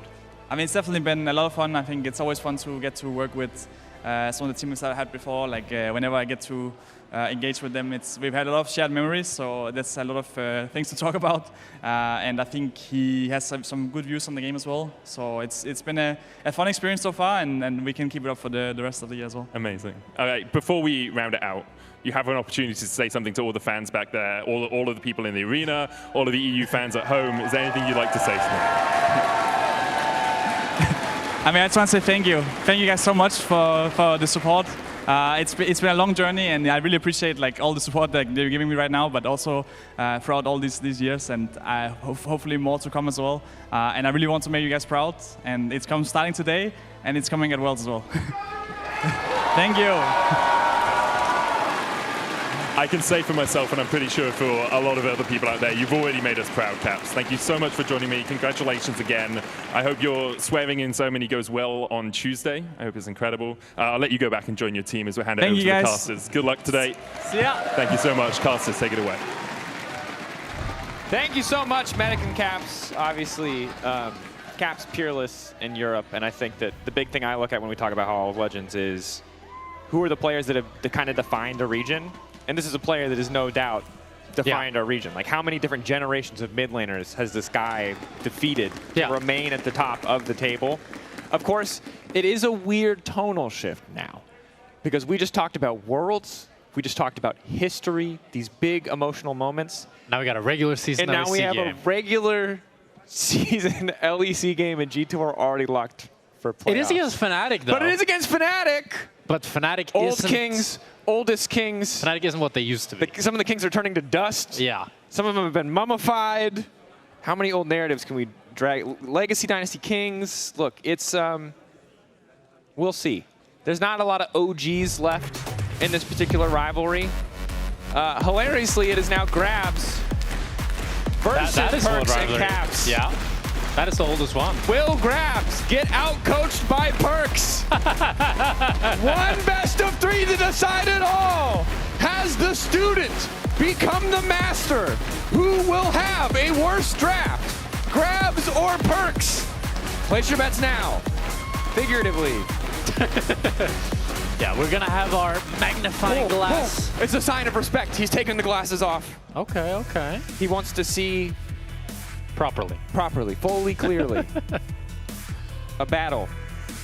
Rodrigo and Gax supporting their comrades in an age-old blood feud between Grabs and Perks. There's no blood feud. I think they're homies, but selfishly, I would love to see Caps on a playmaking champion. No Orianna, no Syndra, no Victor. Give me Silas, give me Akali, give me Locke. You know, give me something crazy that really shows why he's a legend. Yep. Draft has, of course, been slightly delayed because in the hubbubaloo, in the moments of pressure as both teams built up, Perks did forget his headset, so that they had to make sure that he has one of those because he's not allowed to hear what we're saying, just in case we have genius takes or the audience shouts out something really clever like, don't pick Bard into a bunch of mobile champions. So you might have heard me say Silas Akali Locke. He might have. Okay. And if he locks that in, that's what we call a conflict of interest, and you're getting fired, Jack Spectra. Not allowed to do that, my guy. Sorry for making it more entertaining. All right. A little match fixing, that's entertaining. No, I'm kidding. We're not going to go down that road. Why do you keep going? Sometimes you're so deep that you feel like if you just dig deeper, you'll come out the other side. You'll get the diamonds. There you go. The end. No diamonds here, but maybe some diamonds in draft. Nautilus banned super early. That makes me think that Fnatic want to prioritize Lucian Milio potentially. Probably. Also just want Upset to be safe. Man has had that. It's Upset saying, guys, ban Nautilus, I need to be safe. Guys, please. Please, little one. Upset's a homie. But he probably is, like, he has been doing a lot of carry work. I think Sobero and Vladdy have started to step up, and I like to see it. It feels like Fnatic. The picture is starting to come together, but still, when the chips are down and you have to bet on someone on Fnatic, it is Upset, and Nautilus throws a thorn in the side of just about every AD carry in the game. That's for sure. Casso being taken out as well. Vi and Nocturne, other jungle bans that I'm thinking about here. Vi being taken out by G2. Orianna already taken out, but we've seen Nocturne still pretty high priority even without the Orianna. as the Olaf will be the ban for Fnatic. We'll see what G2 decides to take out last. If they go for Akali, that could be a potential lock pick for Caps. I'm just saying. You want an assassin game so bad, and I respect it. I do. Although the Jace ban makes a lot of sense because Rooster did bad things to Broken Blade yesterday on that champion. Yep. So we'll see what Fnatic decide to first pick. Why are they hovering that, Drago? That's interesting. I don't know. Hard to say. What is the option going to be? Okay, first pick, Rise for Vladdy. Definitely a comfort pick. Technically can be a flex, but we really almost never see Rise pop anymore. Yeah, that's going to be the Rise mid lane for Vladdy. We saw him have a pretty good game on it. So the glasses are back. The glasses are They're back. less tinted, though. Or maybe I've just never seen them that zoomed in. Yeah, I don't think he got them less tinted. Can you even do that? Alternative, I mean, you could buy a different pair. That's true. That's an option. That would be crazy if he has like 3 different depending on tints. how much he Yeah. respects you. One of them he actually cannot see. If you're a truly awful team, he just blinds himself intentionally. He doesn't need to see what you're drafting. And nobody knows except for him. Nobody knows. Exactly. It's a personal challenge. Anywho, okay, so Anivia now locked in. Could pick it. I mean, it's the flex, right? We did just see an Anivia top game. It does have some pretty good matchups. We saw she can still delay the death of the minions. Nicely. And we saw how good she was up against a low-range comp, which you already have with the Rise lock-in. So now Fnatic either needs really good engage or they need a lot of range. As G2 decide to take away the Lucian that Fnatic was trying to set up with that Nautilus ban. And that means that Fnatic are going to go for probably the Ezreal Karma here potentially into this Lucian Milio pick and try to bully out the Lucian Milio from G2. And as we head into second bans here, I think both teams really want setup from their junglers because they have these enchanters in the bot lane. I will say, they didn't pick Milio yet. They didn't, but they're 100% going to pick it. I don't know why he's taking his time. Caps, lock it in. I mean, because they want more time to think about the rest of the draft, probably. Makes sense. There you go. But they're okay, so fair. Good call. But you did, as the third pick was coming, you're like, okay, so we're going to head into the next phase. Yeah, because it's like... It's so obvious. Some fair, things... Fair. It would have been crazy if they picked something else. They could have done it. Do you remember that slight period of time we had where people thought Lucian was playable or was good without any enchanter, and they just picked it whenever? And then they played it like 2 weeks, and then everybody was like, oh, I'm still generally skeptical of Lucian in Europe overall, but Hansama has been a bit of a demon this season, so I have some faith here. And I think it's a good read on what Fnatic want to play to take it away. It's now second mid phase. Okay, Jarvan, makes sense. You've got a bird that can get trapped in the circle and a young man. Xin Zhao, Pantheon, Skarner potentially. These are the junglers that I'm looking at for both sides. We'll see what Fnatic... They probably want to ban out top laners here to get a nice blind pick for Saburo. It's going to be the Vayne ban. That's probably setting up a potential Gnar blind pick.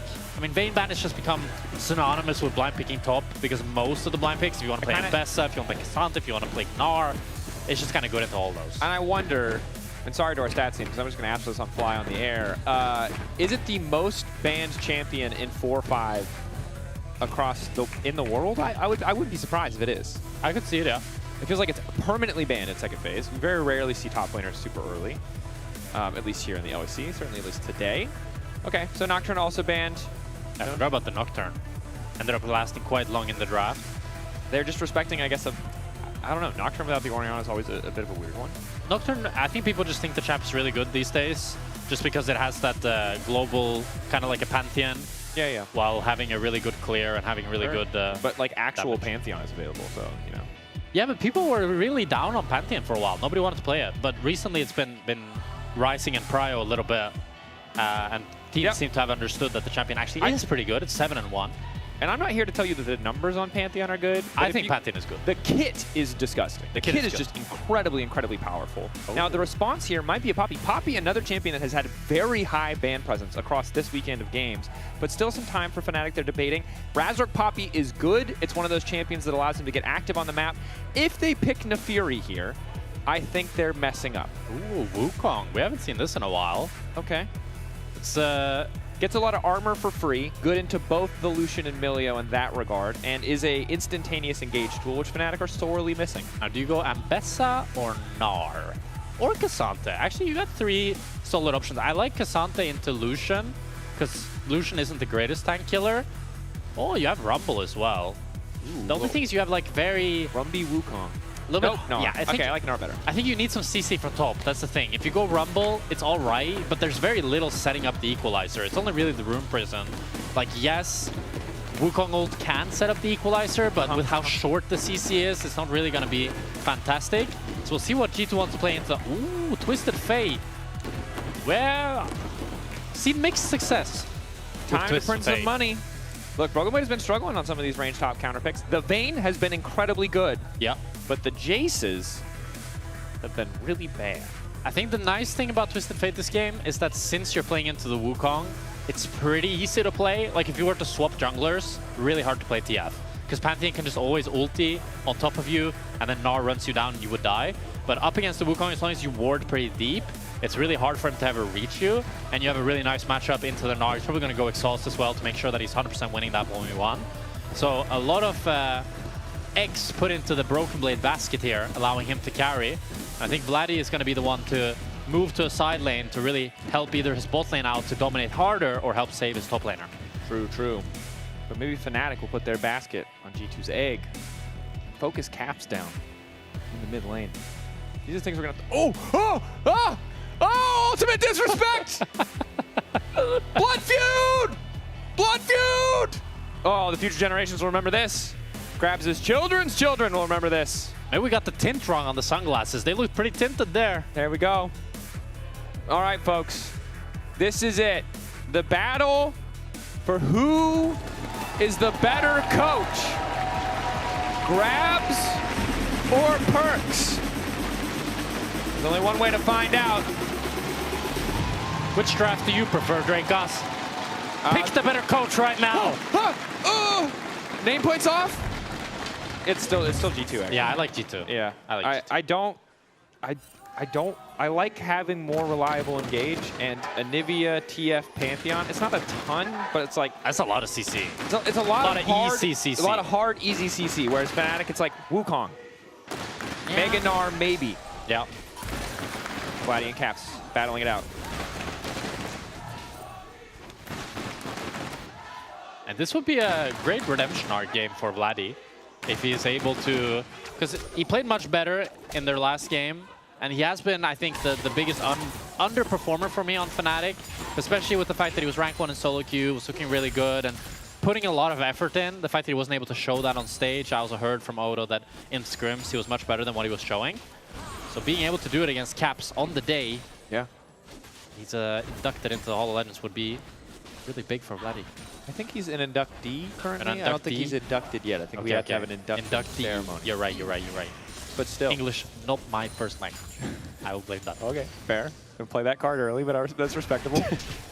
It's like how you can say resigned and re-signed. Yep. Crazy. The English language. Those are two different words. Yeah. It's people can't understand the point you're making because they didn't get to see the spelling. But the pronunciation is different as well, no? Or is it the same pronunciation? It only works when you can see the word. Oh, okay. It's like bear and bear. Oh, Skewmond. Vladdy, he's dead. Vladdy is not dead. Oh. Is dead. Is not. Is dead. First blood. First blood. Sorry, you're laning against Caps, bro. You're going to need a hall pass. Yeah, you're not laning against Caps. You're laning against Caps and Skewmond. He does 3 camps. He's going to gank you. He doesn't need the full clear. And even though Vladdy tried to flash out, lived for a while, wasn't enough, picks up the tier, and he's going to do the walk of shame back to mid lane. Bit of a roughie. No doubt, a tough start. Soboro. Good gank coming in, and Soboro going mega. Broken Blade forced to pop the Ghost, but now starting to walk him down. The deck has been stacked. My man flicking through cards. Soboro also forced to burn Flash. This is a, I would say, and you can tell me if this is too bold, bad start to the game for Fnatic. No. That was good? No. It's pretty bad. Pretty bad. Okay, fair. Just trying Broken Blade went to Ghost. I predicted the Exhaust, but I like the Ghost as well. I think Saburo burning the Flash. He is teleporting back at least and is able to crash the wave. That's the downside when you decide to not go for the TP. That Broken Blade is going to have to walk back to lane. Lose a few minions to the tower. So, not the end of the world for Saburo. For mid lane, maybe.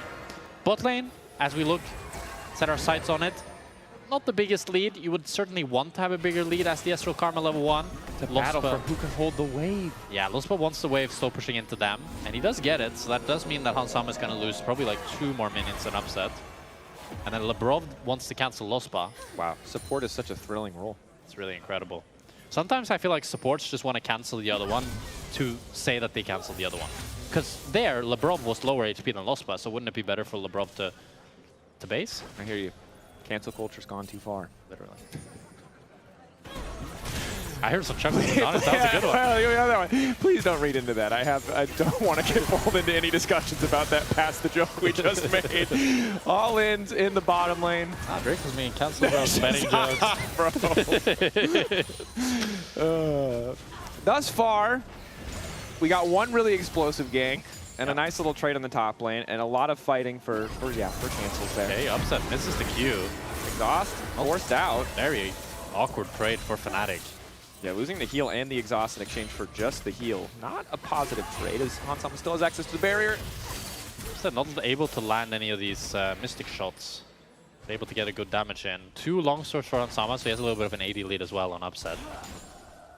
The tier back. Before that first back, I always feel like, you know, Ezreal can do some damage, but post first back, it's a bit tough if you're not laning that Q-poke. Sobro is not allowed to lane. I see. I'm not sure what that sign means, but it seems like the buff dog is more favored than the tiny dog. But I don't really get that, because if you were to get a dog, you wouldn't favor the buff dog, right? You would have the cutest one, maybe. Is the 6-pack on a dog not cute? A weird standard to impose. That's like cool more than cute. Cool. Yeah.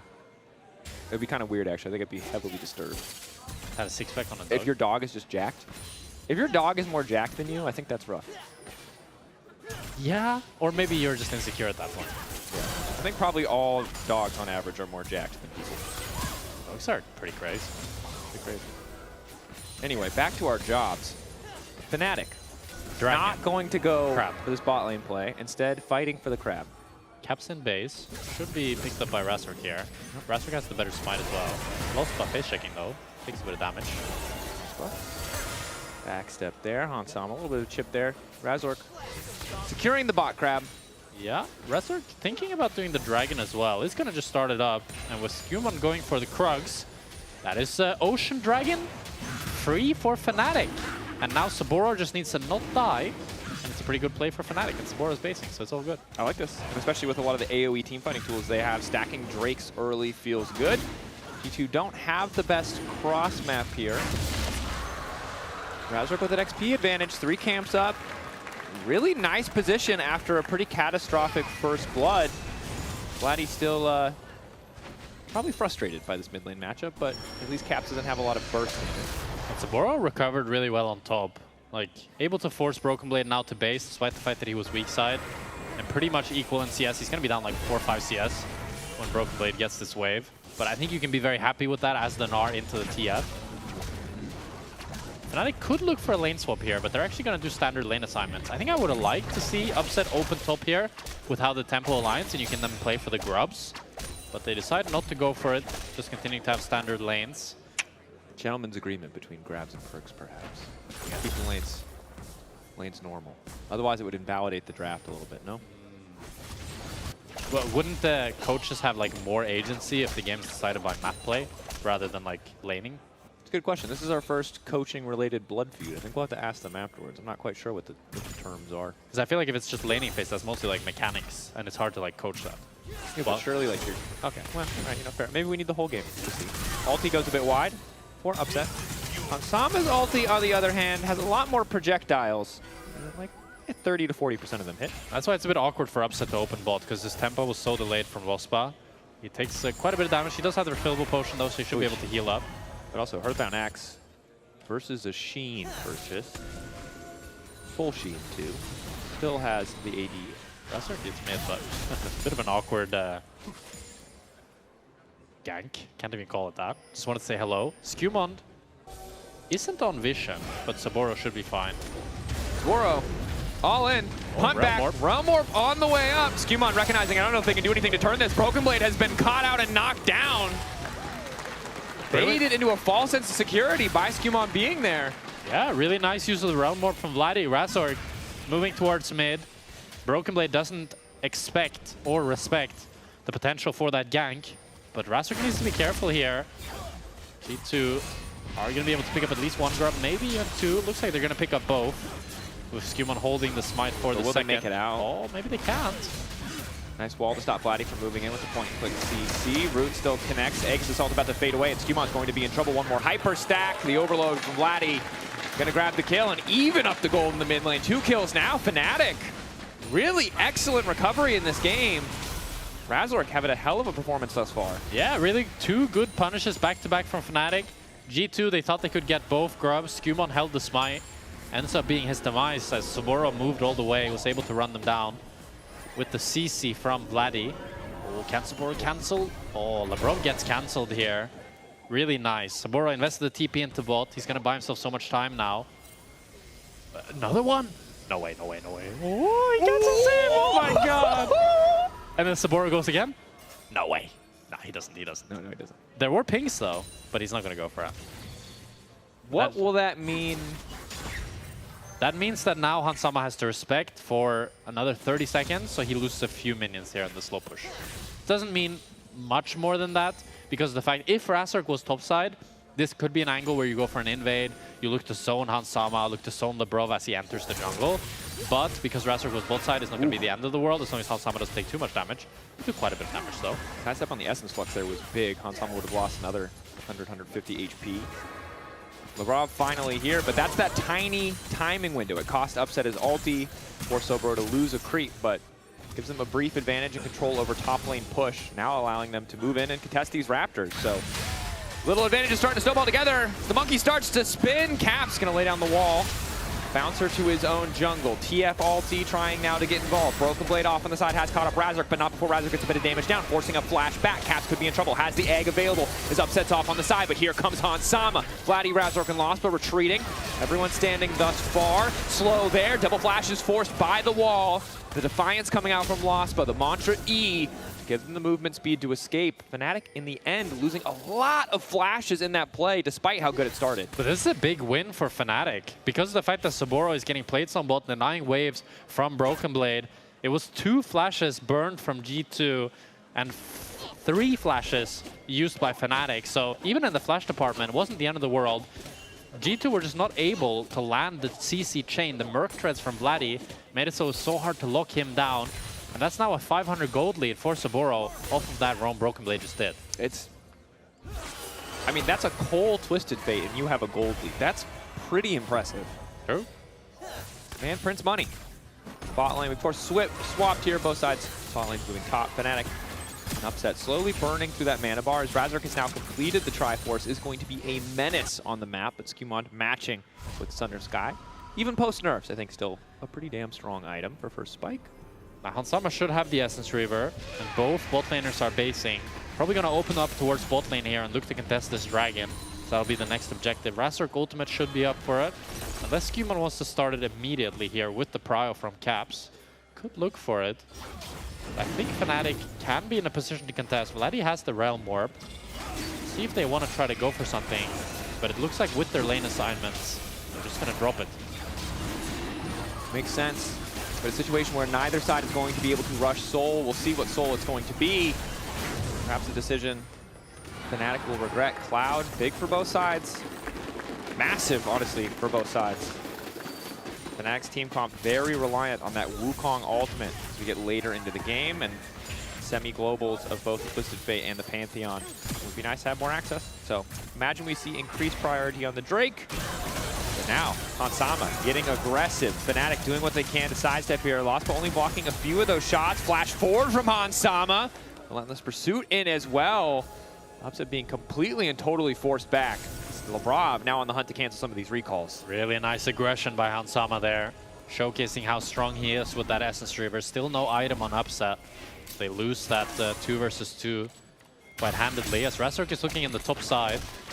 Trying to zone off. This is the counter punch, of course. They know they're going to lose some plates. They're going to lose some gold. Upset couldn't even complete the Trinity Force. Has stopped off with the Boots of Lucidity.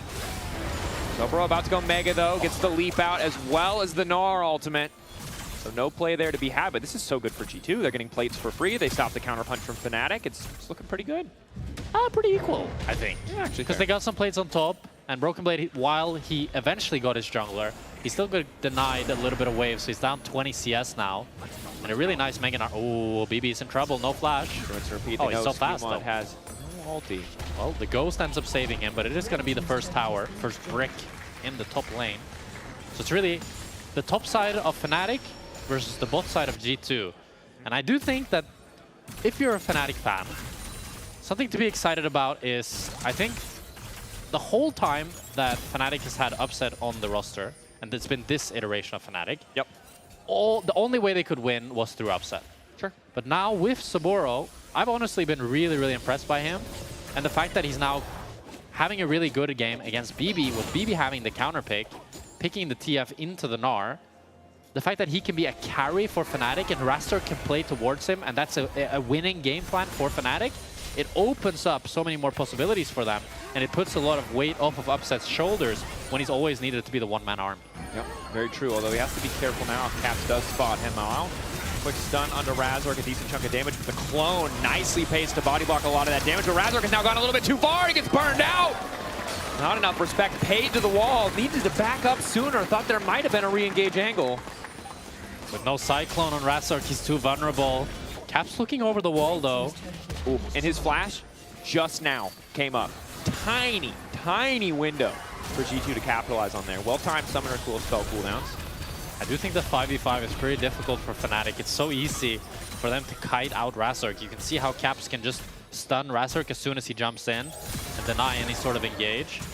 I think that the win con of using the Realm Warp to make picks on side, split pushing on side with how strong Saburo is the easiest way for Fnatic to progress this game, but Saburo uses dash. Oh, Saburo forcing out a flash. Heal for the movement speed. Well, the shield coming in, the Inspire from Lospa, just to make sure Saburo can make it out, but Upset is once again been canceled here, and ooh, still working towards that Trinity Force. Did stop off with the boots too, finally now has it, but now at least it feels like he'll start to hurt. He's landing those Qs, but before it was just really tough for him. He just really didn't get a chance to reset with the right amount of gold. Yeah, Upset should finally be able to do something, especially as he approaches the 2-item spike. That's really when you're most comfortable as the S-roll. I think past that point is when the game gets nicer and nicer for the Lucian. Like crit ADCs in general, it's like 3-4 items that you start to feel like you kind of outscaled S-roll's damage potential at least.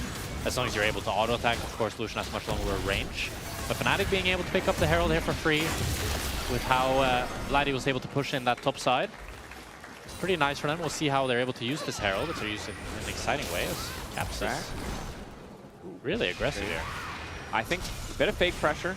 Does have Skewmon with ulti though, which Saburo is aware of, so has to respect the potential for a play to come through, even if he doesn't have information on where the Pantheon is. That's part of what makes Caps so good. He's really good at playing with this fake pressure.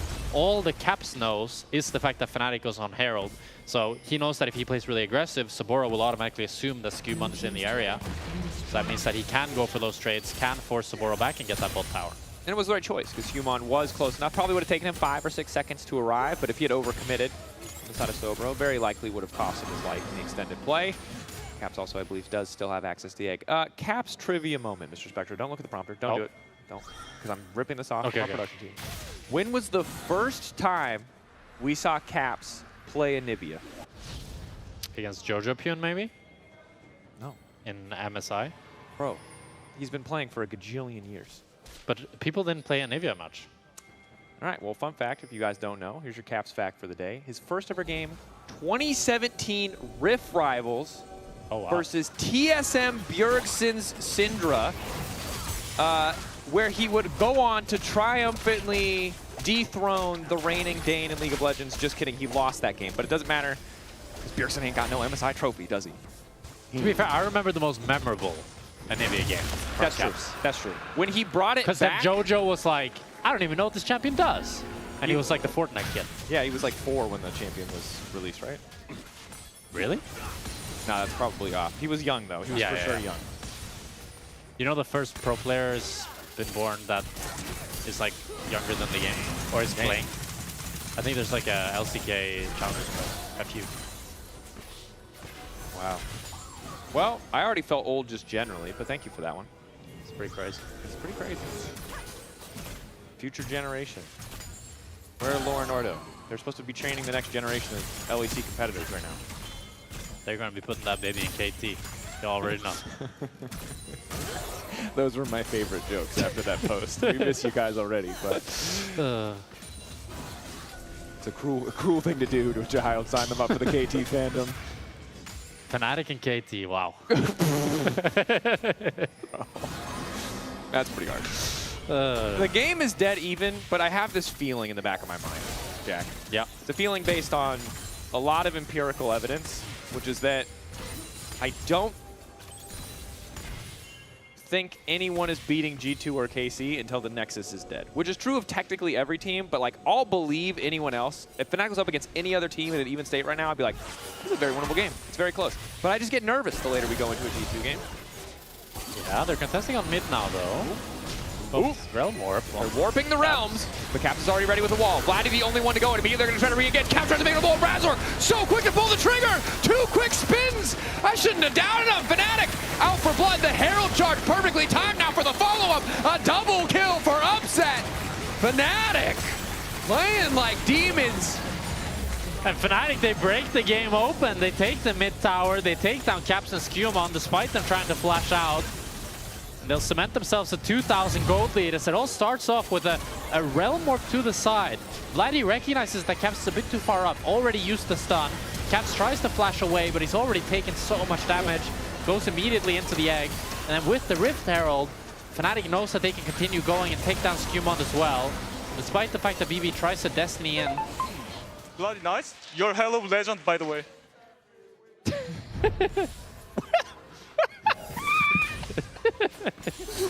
All right, I will say the transitive translation.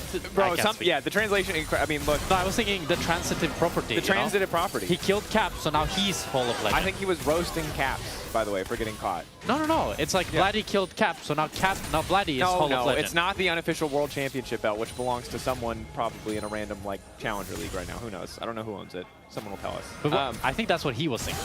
I personally just think that this is the downside of being an inductee into the Hall of Legends is now you're gonna get roasted every time you die. And we already have craps memes, but now you're, you know, if you solo kill someone who's in the Hall of Legends, that's kind of crazy. That's true.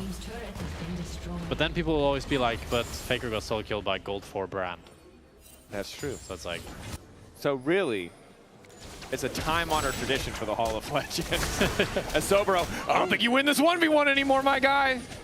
The period of poke with the boomerang is coming to a close. That man has actual items. Trying to get angry as fast as he can, but he's no. Upset is here. Oh no. That guy's mid laner's Hall of Legends, by the way. All right. Ulti coming down. That's the Grand Starfall follow-up play is here. Fnatic thought they had the angle. G2 firing back. Upset able to escape. Comet Spear almost taking down Upset. Phone from Razork waiting over the walls. He's desperate to finish off this red buff. LeBron moving in with the Ultra Mega Fire Kick, but can't find anything else. A nice side lane pick. Broken Blade with a solo bolo to kick things off. And Saburo spoke a little bit too soon. So much pressure now being given to G2. They get a flash of Upset, flash of Low Spot. Those are both going to be now for the Cloud Dragon spawning in 50 seconds. And we'll see if Fnatic want to try to contest it or just look for a cross map up in top side. Still 4-second death timer on Saburo. He has the TP. We'll see what they want to do. They have all ultimates available apart from that Astral ult, but that should be up pretty quickly. No Grand Starfall for Skumon, but not too important in the Drake fight. A lot of utility ultimates in this game. True. Key team fighting ultimates that we're going to keep our eye on. Breath of Life for Lebrov. Calling for Hansama often used before a fight. But really it's on Razork and Subaro if the Mega Gnar is there. If he's able to go Mega. That Oro stacked up the Mega Gnar on the jungle camps now, so he's in prime position. TP behind. Realm Warp in. That's an angry Gnar. Looking for revenge. Skumon forced back. Sobero on the flank. Nice stun from Caps to deny the initial engage. Another follow-up piece of CC to stop the Gnar from getting in. Sobero trying to take over. Fnatic using the threat of the Gnar to force all of G2 back and pick up kills in the meantime. And this is clean from Fnatic. They just recognize how they're stronger if they can get the initial engage with Sobero on the flank. That's 2 kills, and that's going to be Nash. All Broken Blade can get is this tier 2 and bot. Maybe they can get the Dragon as well. Now the question is, Fnatic, that was clean. But with the fact that you're going for the Nash instead of the Dragon, you need to execute this Nash play really cleanly. Oh, G2 don't even want to go for the Drake right now. Yeah, Take a look back again here. Fnatic collapsing beautifully. G2 forced to split. They can't fight with this Mega Gnar here. Yeah, Saburo stacking up the Mega Gnar on the jungle camp, so it's really clutch by him to come in with the full Mega Gnar. Maybe even G2 didn't expect it because of the fact that Saburo didn't show on any lane. The fact that Saburo suddenly then is TPing behind with a full bar is super scary. It looks like we might just have a team fight back again. Although, this is not what Fnatic want. They don't want to have another team fight. They want to utilize this Nash buff to actually play around the minion waves. I hope they don't get baited into a fight here, because this Dragon is not the end of the world. Razork's body is telling him that he has to smite this. He has to risk the 50-50. It's fine. This is good pressure, as long as Razork doesn't die. He's not dying. It's good. This is good. They're playing mid-top. They're going to get the top tower. How are you getting top lane tier 2? Mid-wave empowered. G2 got pretty chunked as well. Fnatic is holding the line really well. Guys are going to move in and break down this tier 2. Caps already committed to the top side of the map. That tier 2 had already been down. They might have been able to make more moves to deny G2 access back to their own base, but Hansama and Lavrov just enough time to sneak in through that base gate. G2 or Phoebe's going to continue to push into the bot lane. I like this, not giving Fnatic the opportunity to leverage any Baron empowered minions in the bottom lane. Really does stifle the potential of this Red Bull Baron power play. Yes, it's 2.5k in their favor. Yes, Fnatic are 5k up, but it certainly could be a lot worse if G2 wasn't as on top of managing their waves. Yeah, the annoying part now with BB having pushed this out is the fact that you need to like push the wave all the way from that bot tier 2 into the enemy tier 2, and that's just going to take 30 seconds, and at that point you only really have one wave to play this Nash on. We'll see if they can get to tier 2. That's really what Fnatic are aiming for. But I think if G2 mount their defense properly here, they might be able to defend it. It also comes down to if they can try to find that pick to really break the formation from Fnatic. But they're pushing this lane really fast, so they still got 50 seconds here.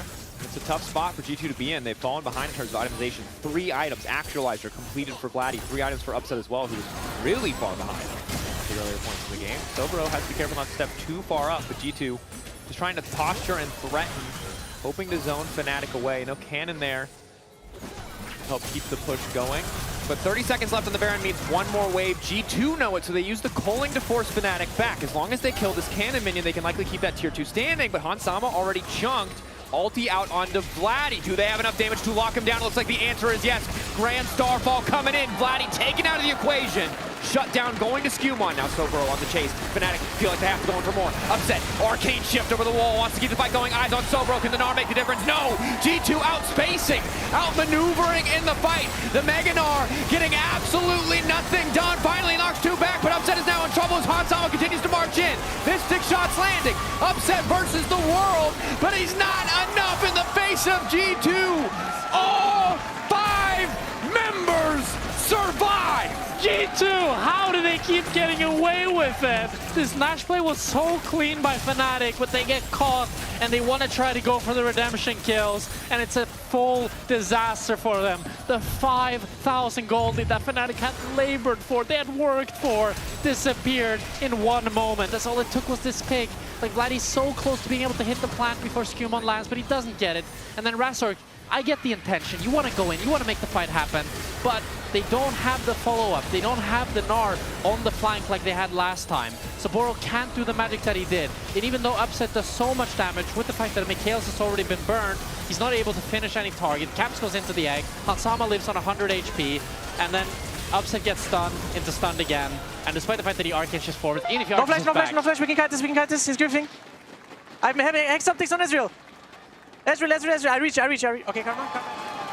I mean, incredibly well called. Like, it was just sunk cost fallacy for Fnatic. They thought they had the engage angle, but it's the difference of all of G2 backing up and Sobro not having flash. It's the tiniest margins that allowed it to work for G2. If Gnar has flash, if G2 don't back up, that is Gnar montage moment right there in that instance. But playing with a ton of respect, and unfortunately for Fnatic, once again, a story of them losing it in the moments that matter. Yeah. The overall gameplay thus far has been really, really solid. But remember, we were looking at a Gnar with an almost 1k individual gold lead against a TF.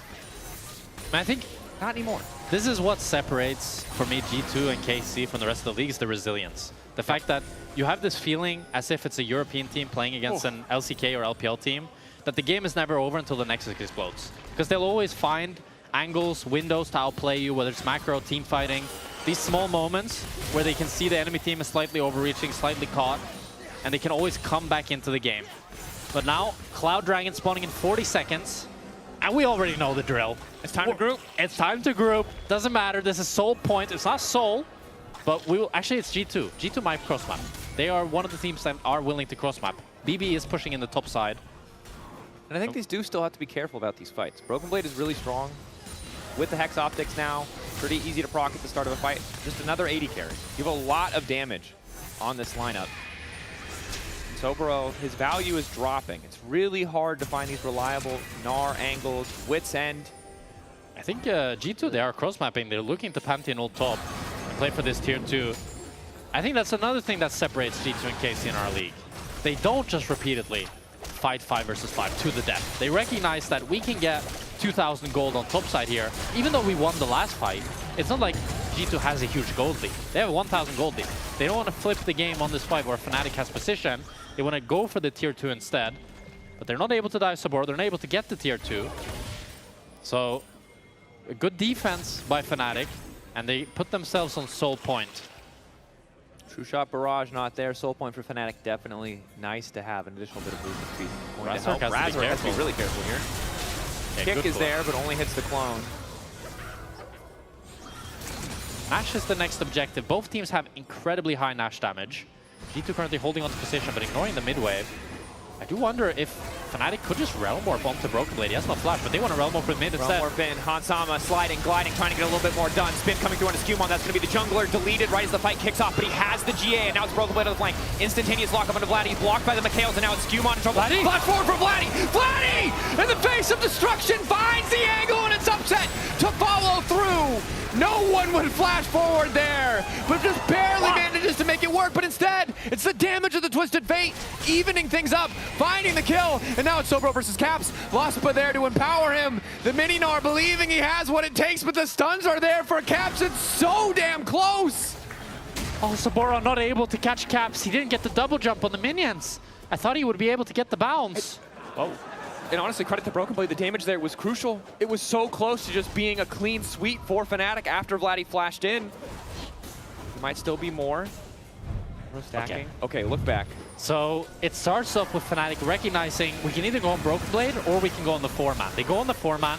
Vladdy doesn't actually take the teleport. Razork makes a mistake cloning forwards, putting himself in so much damage from the culling, and he just dies. But Saboro lands a 4-man boulder that slows down all of G2 and allows Vladdy to get so much damage from the spells, the spell flux and everything. As said, we have another fight here. Razork is caught. Razork needs to back away. Double TP from G2. Single Mikhails. Boots Lucidity definitely incredibly nice to have for upset, but he may need to contemplate swapping to Mercs there. You can see that in the duration of a stun, he loses 80% of his health to Broken Blade. Okay. 2 minutes until Cloud Dragon. I think at this point, neither team will probably look to start the Nash. Although G2 are the team with all the control, so Fnatic probably want to push in this mid wave, reclaim some of that control on the Nash, and then start playing for that soul for themselves. If they can get the Cloud Soul, so much easier to maneuver around this G2 lineup. For Razork to find that pivotal engage, for Saboro to find the Mega Gnar ultimate. Be big. Harder for them to pull the trigger though. Easier because they have the Wukong ult, but really need that Mega Gnar as a piece of the follow-up. Vladdy doing a lot of damage though, now has the luxury defensive item of the Seekers. Hansama though approaching a 4th item. Once that Lord Doms comes through, he's really going to be able to obliterate the health bars of the frontliners on the side of Fnatic. Yeah, Hansama is definitely, like, this is where if I was Hansama, I'd feel like I'd kind of outscaled upset. The only thing is, with how much range the Ezreal has, he can always outperform you if the team fight goes slow, and the Ezreal is able to poke out a lot and utilize that. We'll have to see how Fnatic can try to reclaim some control of the map, as it's G2 being able to push in this bot side and get the mid priority as well. Ooh. A lot of damage coming out from the Ezreal. Of course, range champion does get a lot of free poke.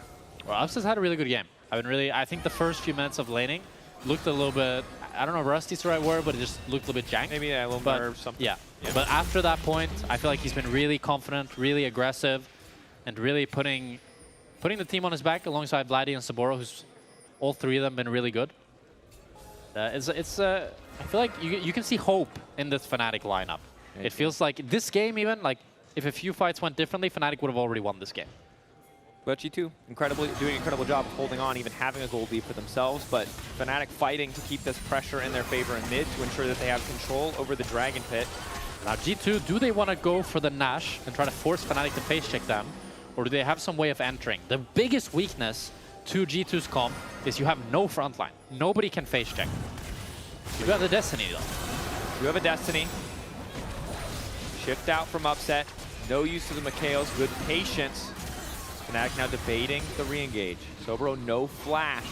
Importantly, has not ticked over into Mega Gnar. Caps would love to hit the rest of G2. Just a little bit of poke onto him.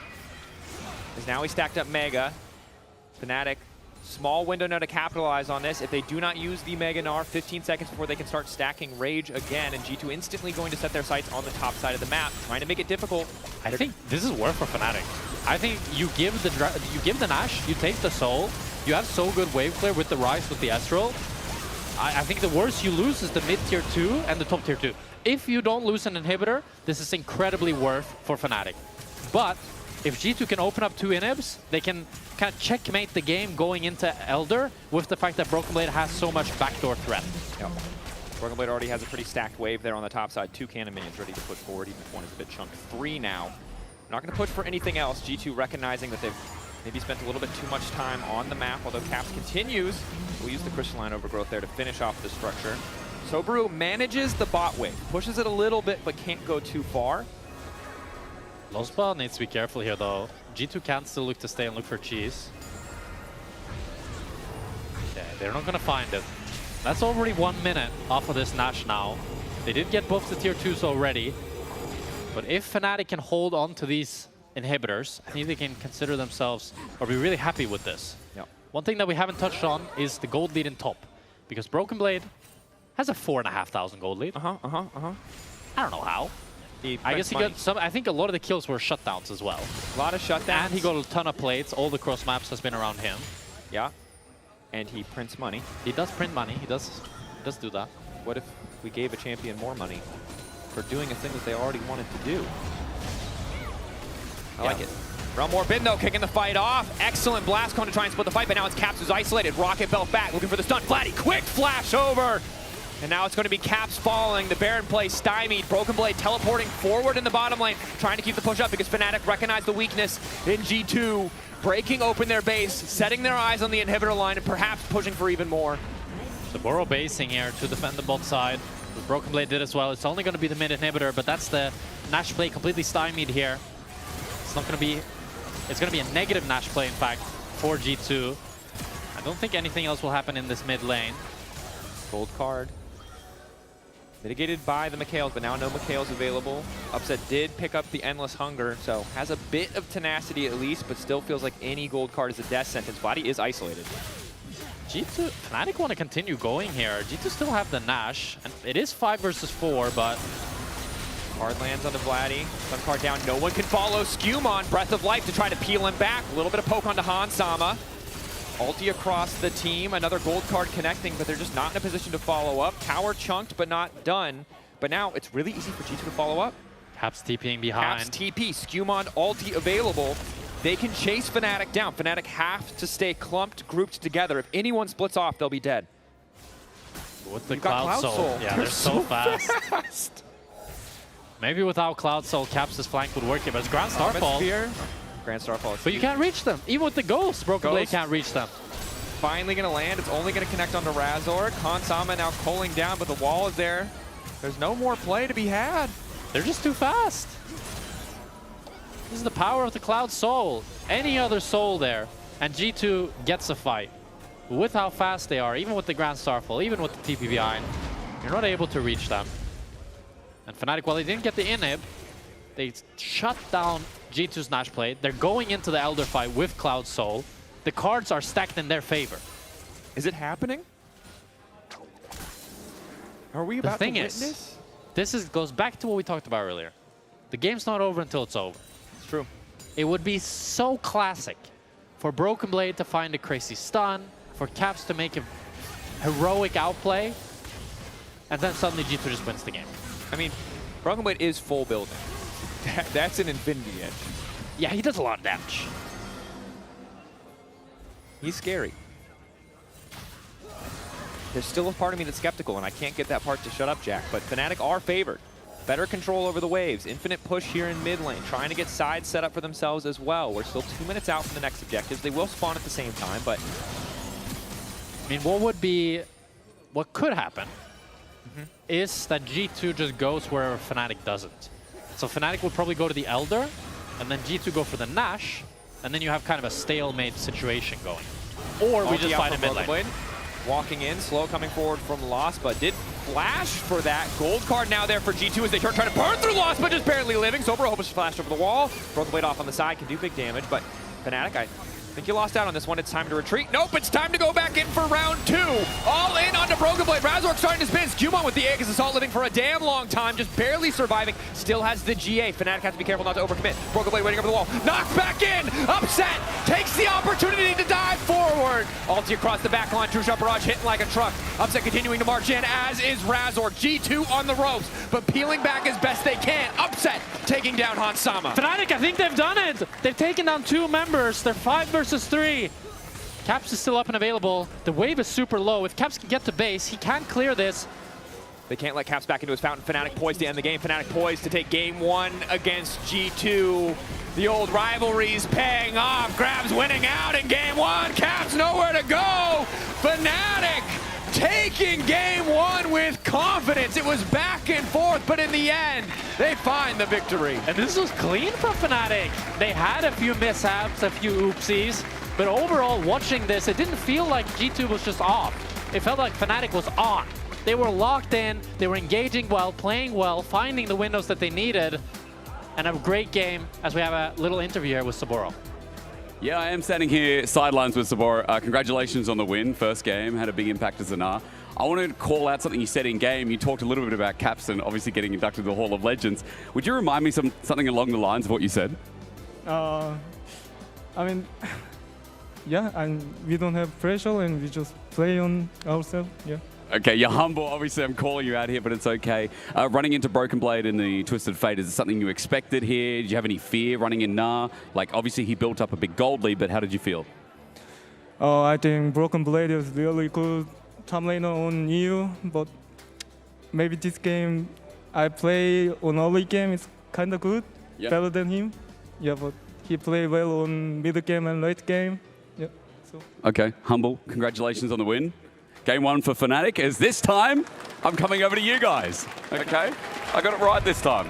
Come on then. Over you come. It's a long way over. It is a long way for you to travel. Getting the steps in.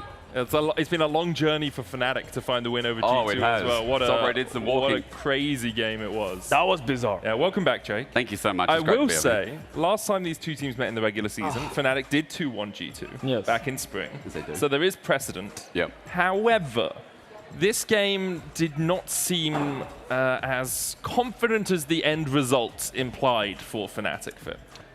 I would almost disagree. I mean, honestly, maybe it's because of our expectations leading into the game. Sure. But I'm very impressed with Fnatic. I'm impressed with them. Yeah. But they did also throw 5,000 gold in about 30 seconds. That was one fight. Okay. Yes. If we exclude the moment where they went from 5k gold lead to 0, it was everything else was good. One fight, guys. Everything we just else was entered good. like 5,000 gold. Yeah. But explain to me why that one fight doesn't a picture of the game make. So that fight to me is just Vladdy getting caught and then all of them committing to it. This fight on mid, it's really all over the place. But I just want to praise Fnatic. Just this pick on the Caps, he's reading his flash, going way too far up. Realizing now that he has to flash anyway. It's a little bit too late. It's stuck there in the egg. I think Fnatic was so decisive this game. They were using their semi-globals well, they're using the Rise ult, and I think they were playing around the side threat super well. When I see G2 draft this comp, the TF, the Pantheon, I'm expecting a G2 side lane masterclass. Sure. I did not see that. And I want to give Fnatic their credit, the fact how they were pairing the engages on the side waves by G2, and everyone just played together so well. I think Vladdy especially had a fantastic game. Vladdy had a good game. Razork had a good game. I mean, you talk about initiative. Razork took initiative in that game. And I think he can be a little bit dizzy. Like through this split we've seen, and many splits, where Razork can be in, the rest of Fnatic are out. They're all in all the time. And I mean, utilizing you know, this Twist of Fate hold as well. I think this is a good example of Razork being in and the rest of the team not a little quite bit too being deep there in, in maybe. time. I mean, it's this fight, Razork, I think Draco said it, it's sunk cost fallacy. Like, his middle is getting engaged on, and he just wants to salvage the play no matter how he can. But yeah, this play by Razork, and this is something we expect sometimes. It's a messy game. We're in Europe in the end of the day. We're playing in Europe, and it's messy games. But Fnatic still bounced back from this. They still set up the next dragon. They still held their position. I think that is where we have to give credit to Fnatic. Yeah. Because so often we see, and we have seen Fnatic and teams do this into G2, which is they get a lead, G2 gets that one fight, and then just wins the game, right? And so Fnatic fought incredibly well, and a lot of it off the back of, as we've already said, Razork, but Vladdy, who has stepped up tremendously from where he was in his first week of Summer Split. I mean, like, most people were looking at him as perhaps the worst player in the league from how poorly he was playing originally. That's very fair based on how he's been recently, but he has been stepping up. Probably a bone to pick because he's had so much criticism, and time on KC obviously held a bit of a grudge there. Fnatic was in turmoil, and the fact that Vladdy's the one that comes out the strongest, I would say right now, is really saying something for the mid laner, who was, at one point, one of the best in the league. I mean, Vladdy, to me, was the difference maker in the game-winning fight. Yeah. I kind of want to show you guys the fight, because Vladdy did an immaculate thing that fight. Like, everything just kind of culminates at one moment. And there's engages here, engages there. Vladdy, his calmness this game, his calmness, his patience. Look at his fight. It all kind of starts with G2 is the one starting the fight. I mean, Razork is actually the one starting the fight. They're going in here, and it looks like a botched engaged. It looks like completely botched engaged. They're realm warping in here. Vlad is still here. He's not taking it. And they want to go on Hansama because he's so far up. He's so deep up here. Yep. And he kind of disengaged Razork, but just look at Vladdy right now. Right now, he's going to hit his E on all these members, pop his actualizer, and just blow them up. That was partly due to the rock, partly due to the upset, but the fact that his actualizer free item spike was just immaculate, and his patience to see all of them just sending it, allowing Razork to kite back and then turning it at that moment. I think that's just respect. I love you call patience. I call it psychotic play. Like flashing in there and pressing your button, they can go horribly wrong. You get stunned and you probably lose the fight because you don't get the damage down. So, yeah, props to Vladdy. Obviously, damage numbers aren't going to sell his story, but yeah, you're right, Finn. That play on Rise. Yeah, just a really nice all-round from Fnatic. And I will say, Fnatic now, they've turned a new leaf. Apparently. It's an entirely different story, right? Yesterday they beat SK, cool. Like, well done. Was it 2 days ago? Was it yesterday? No, it was yesterday. It was yesterday. It was yesterday. Yeah. Beat SK. Now, after Caps has been announced in the Hall of Legends, Fnatic have a 100% win rate. Really? The only team in the world to have a 100% win rate after Caps has been announced in the Hall of Legends. So it's just generally, you know, it's very impressive from them all round. And it kind of goes to show that we always, no matter the state of the teams, we always get a banger when G2 and Fnatic are playing. Now. Yeah. Whenever G2 and Fnatic are playing, for some reason the universe aligns, the sparks are flying, and we just have to be promised a banger. I thought G2 was going to come in today and completely steamroll Fnatic. That was my expectations. And Fnatic just absolutely stepped up and showed that they still are here to fight. That they are. Now that we've said all of this about Fnatic playing well, they're going to get 2-0 the next 2 games. Because we praise Caps, and then he loses. Now we praise Fnatic, so they're going to lose. We'll be going to a short break, but we'll be back in a couple of moments' time with the second game of this series. I'm also playing against the Hall of Legends mid laner, even if he's on mid lane, it's a lot of pressure. I'm laning against the Hall of Legends mid laner. Yeah, but he will roam bot probably. But also, if you guys are like throwing me, I might put a wall behind you, so easy. Actually. For 10-year anniversary, he's gonna control you guys. That's what he was gonna do. Go get kill the enemy. Look at the hero. Go Pantheon. Look Pantheon. Tier food. Yeah. Just tier step. Go Please look. They're on speed, guys. Yeah, slowly. We can win. I need no flash. Maybe I'm dead. Can you? No. You're not dead. We end.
champion. Welcome to my shop. You'll need the right build. Choose wisely, because every upgrade brings you closer to the next level. So tell me, how will you level up?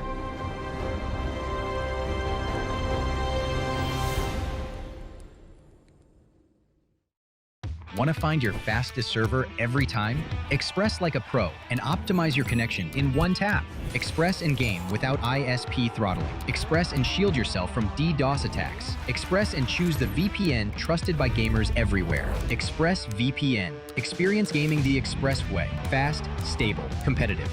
Outplay the world. It's time to Express. Unlock free Hextech rewards, exclusive skins, and more. Scan to subscribe. The whole room was howling. Howling? Oh. That's not howling, buddy. That's...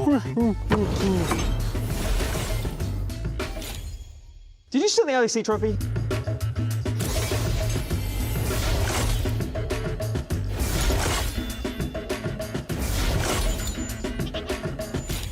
Okay, you can call it.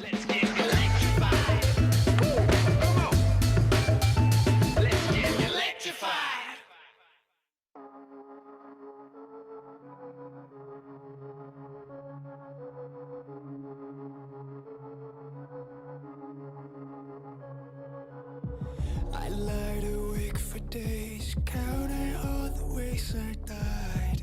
Everything I couldn't save, buried down, still half alive. It's got me crawling in my skin, but no one's coming out to hold me close. Pouring out the gasoline, yeah, I've been making friends with all these girls, and I got nothing left to lose. Fight to the future.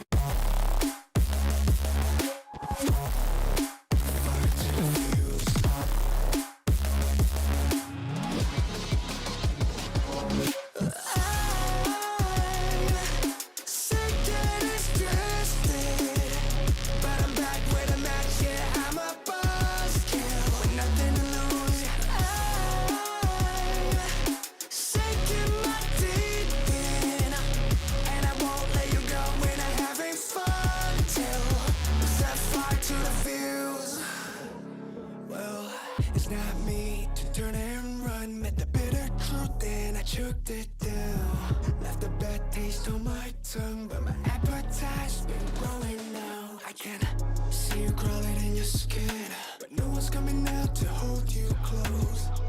I'm pouring out the gasoline, so say hello to all my ghosts.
Welcome back to the LEC. That's right.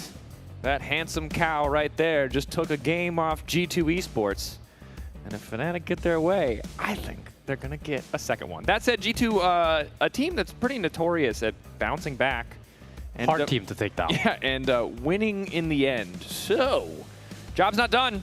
They got one Nexus. I'm beginning to believe in the Fnatic dream, and I will say, if they play like that, even if they don't win this series, I'm still believing in the Fnatic dream. That's the good news for Fnatic is they played really good League of Legends. Like, you could watch that game and be like, hey, that was just pretty nice. You know, like the only big fumble was the Nash play where they built up a big gold lead and then they threw it. The bad news is I think the comp from G2 was really difficult to execute, especially when you fall behind, because the fact they had no front line. Like, they could never retake space and they had no real way of starting a fight other than just like getting a stun and like slowly fighting. They didn't have any real engage. So I do think if G2 has a more traditional, easier to play comp where Labrov can pull the trigger, there's a lot more that Fnatic needs to respect. And I think Fnatic, I can see them failing to respect. Yeah, and Fnatic clearly looking to take steps to assemble a safe mid lane, i.e. no assassins. If they've banned both Locke and Akali, who are notoriously pretty good. Man, they heard me after last game. I know. They're taking away all the cool Silas picks. is still Silas up is and available. But now we just need a Malphite blind pick, maybe. Malphite Alistar 1-2. BB's been pretty crazy with the blind picks. I don't think we'll get that one. Vi still taken off the board. Again, just such a reliable jungler. Wukong and Pantheon no longer on the table, courtesy of Fearless. So Nocturne, Orianna, one of them will be up. Orianna gone, Nocturne available. Will Fnatic want to prioritize Jarvan or Nocturne highly? We'll have to see. Jarvan, it is well called. Of course, reliable engage, early stages of the game. Cataclysm so powerful, already preemptively kind of shutting down a lot of immobile champions. But G2 say, that's fine. We don't care. Yeah, we don't care. You're going to be trapped in there with us. They want to flip this spicy hot pot on its head. You can make the pot, but we will be bringing the hot.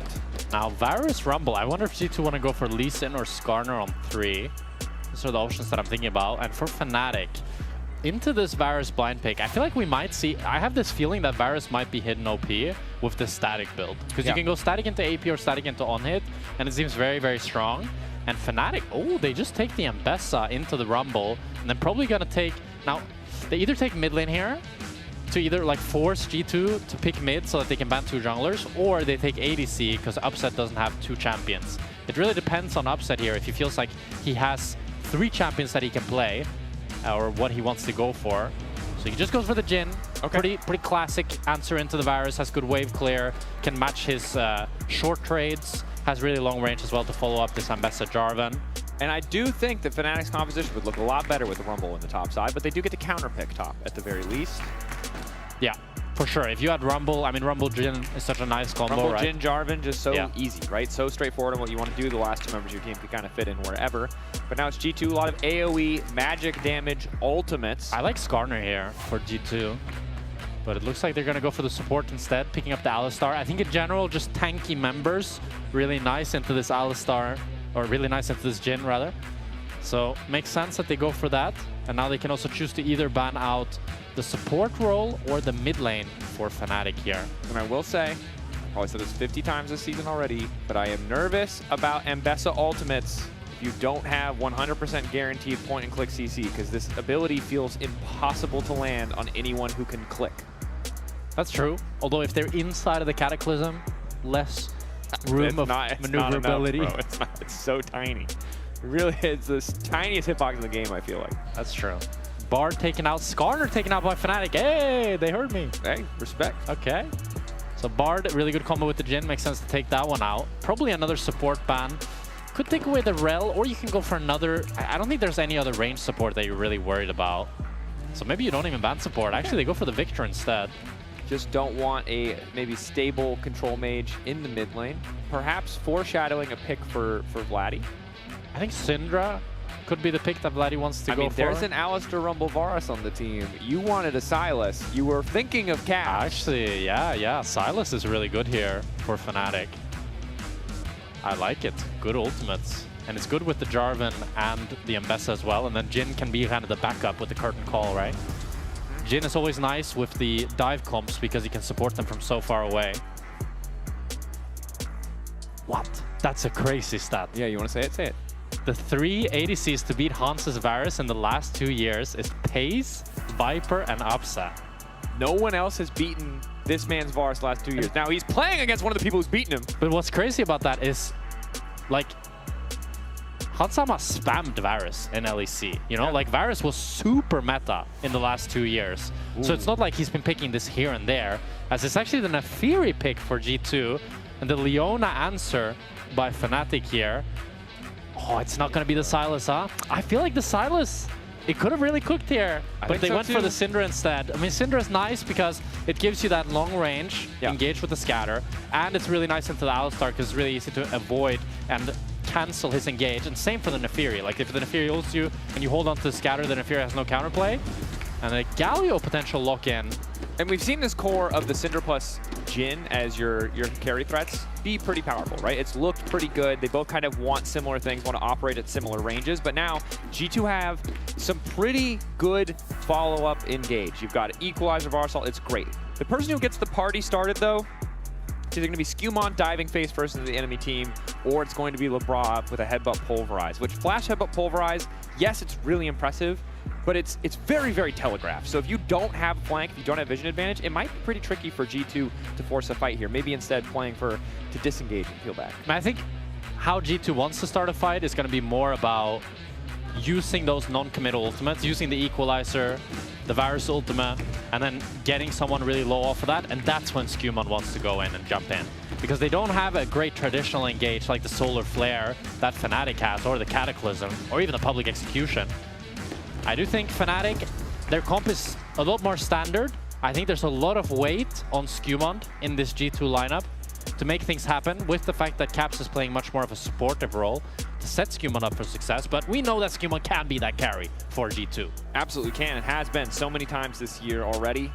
Will he be able to do it again on this Nefiri, find these resets, being able to go untargetable against the Syndra, against the Jin? It's so impactful. G2, the pressure's on. They're already down a game. Fnatic outfighting, outplaying in game one. G2's composition a little bit tough to execute. But perhaps game two will yield better results. Take us to the game three. And cleanse on both ADCs. Interesting that Upset decided to go for the cleanse here. Mostly for that Varus ultimate, but you see some players opting to skip it when it's only the Varus ult, choosing to go the barrier for the 2v2 threat instead. Galio taunt as well at certain points in the game, but you're right, it feels almost exclusively. The one long-range piece of CC that you can really cleanse away and then be able to actually walk out of the fight. Yeah. Early ward from G2's bot lane as they're worried about a potential cheese gank from Razork.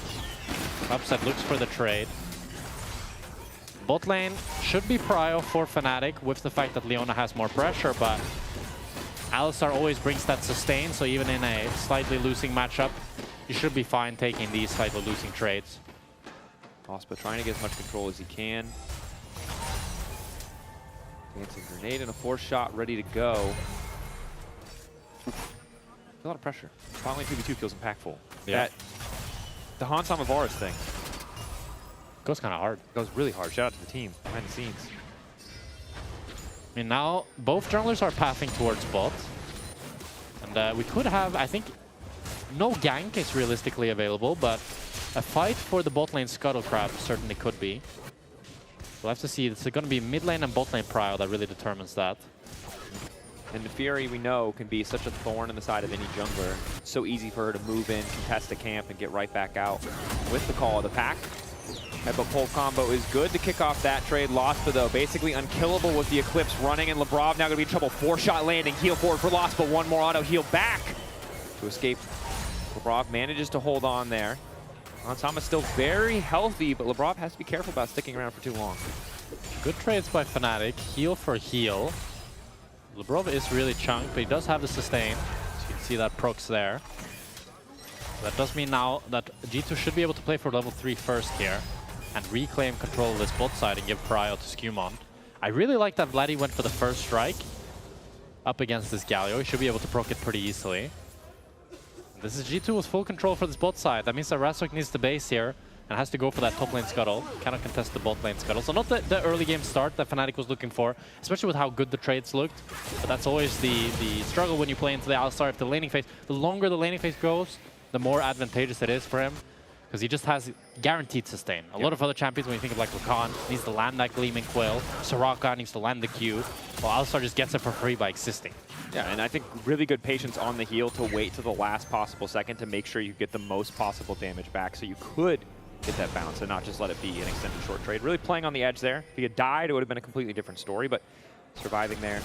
Out sustaining in the lane means that they're getting a favorable position. Faked their recall, now going to get one more push in the bottom wave as we see Razork hovering around topside. Double crab here. Broken Blade had that full push in the top wave, set up for Skumon to move in and take yet another camp, and this is an excellent start for the jungler of G2. We talked about the pressure on his shoulders to carry in this game, to be this disruptive force, as there is Caps now on the Galio, more supportive member, and thus far it's going pretty well. This was really bad for Razork. He just had to watch Broken Blade zone him away from the crab. Well, he's trying to get a bit cheeky here. EQ's over the wall, hasn't gotten spotted. He doesn't know that the ward is there, but maybe it doesn't matter. We're going to find out. Flash in on a Broken Blade. Broken Blade now overheating, hoping to find a kill back on his but flash in return, but first blood is there for Razork. Really creative pathing by Razork there. He knows that he can't go through river, but he utilizes that fact that Broken Blade feels safe, feels secure to find this gank with a different angle. Matches the flash of Broken Blade as well. The only downside is the Sabura wasn't able to hold to crash the wave because Skumon elected to hold it. That means the Sabura is going to need to TP back as we watch the replay here. Razork avoids this vision. There's a ward, there's a Scuttle Crab. That's why Broken Blade feels really safe here. But I also really like that Sabura starts this play off with the flash E, meaning that Broken Blade has no way of really escaping. And then Razork matches the flash to make sure that BB can't trade 1-for-1. Well played overall from the side of Fnatic. Bot lane might have been struggling after that first all-in went a little bit awry. Top lane looking good. And Razork able to recoup a lot of the gold that he lost out on. Skumon did get the double crab start. Kind of a desperate play, but a necessary one to keep Fnatic close in this early game. 5 minutes in, the gold lead just doesn't matter much until we see those item completions. Brutalizer finished for Skumon, though, is going to be a nice little damage spike. Yeah, we'll have to see if Razork can utilize this gold lead to get a faster first item. Usually getting the first item first on junglers can be really impactful for the dragons, the grubs, all those first contests. We'll have to see how he can keep the pace up. Yeah, important early spikes. We'll see if Razork wants to go Sundered Sky here, or if he goes for something like a Black Cleaver. There's a lot of physical damage on the team. Yeah, I kind of have this vibe that it feels like everybody hates Sundered Sky now after the nerf. Which is weird. I still feel like it's really good, but it looks like with how delayed Razork was, and the fact that G2 got pushed in bot, they're just going to be able to pick up the first dragon for free. Feels pretty good for them, especially with the fact that Razork is the one with the lead. We'll see. Razork wants to go for the Raptors as the cross map here. Or a mid lane play instead. Mid. Caps has just burned all of his cooldowns. Magic Shield is fading away. Nice sidestep on the flag and drag. Skumon now ready to respond. Skumon level 6, importantly. Scatter the Weak is there. Force of Will is there as well. But Skumon now forced to full commit here, hoping to land a double daggers. TP coming in. It's going to be Lospa on the way to mid lane. Excuse me, Lebrav on the way to mid lane. To mix up the nameplates to cover for Skumon. Scatter the Weak does connect. Lospa now walking Hansama back to his tower, forcing a flash out. Incredible sequence of play for Fnatic there. Great plays by Fnatic back to back. Caps wants to hold on to the flash, but with the fact that Vladdy gets the Scatter the Weak off of his ultimate, there's no counterplay and he just ends up going down. And then Hansama, I think his base got cancelled by Lospa. Has to use both sums there. And really in trouble now.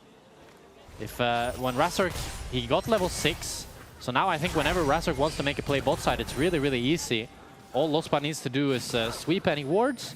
Razork can EQ in and take down Hansama as we watch this back. So Caps dodges the EQ, and I think he feels like he can buy enough time for Skumon to join.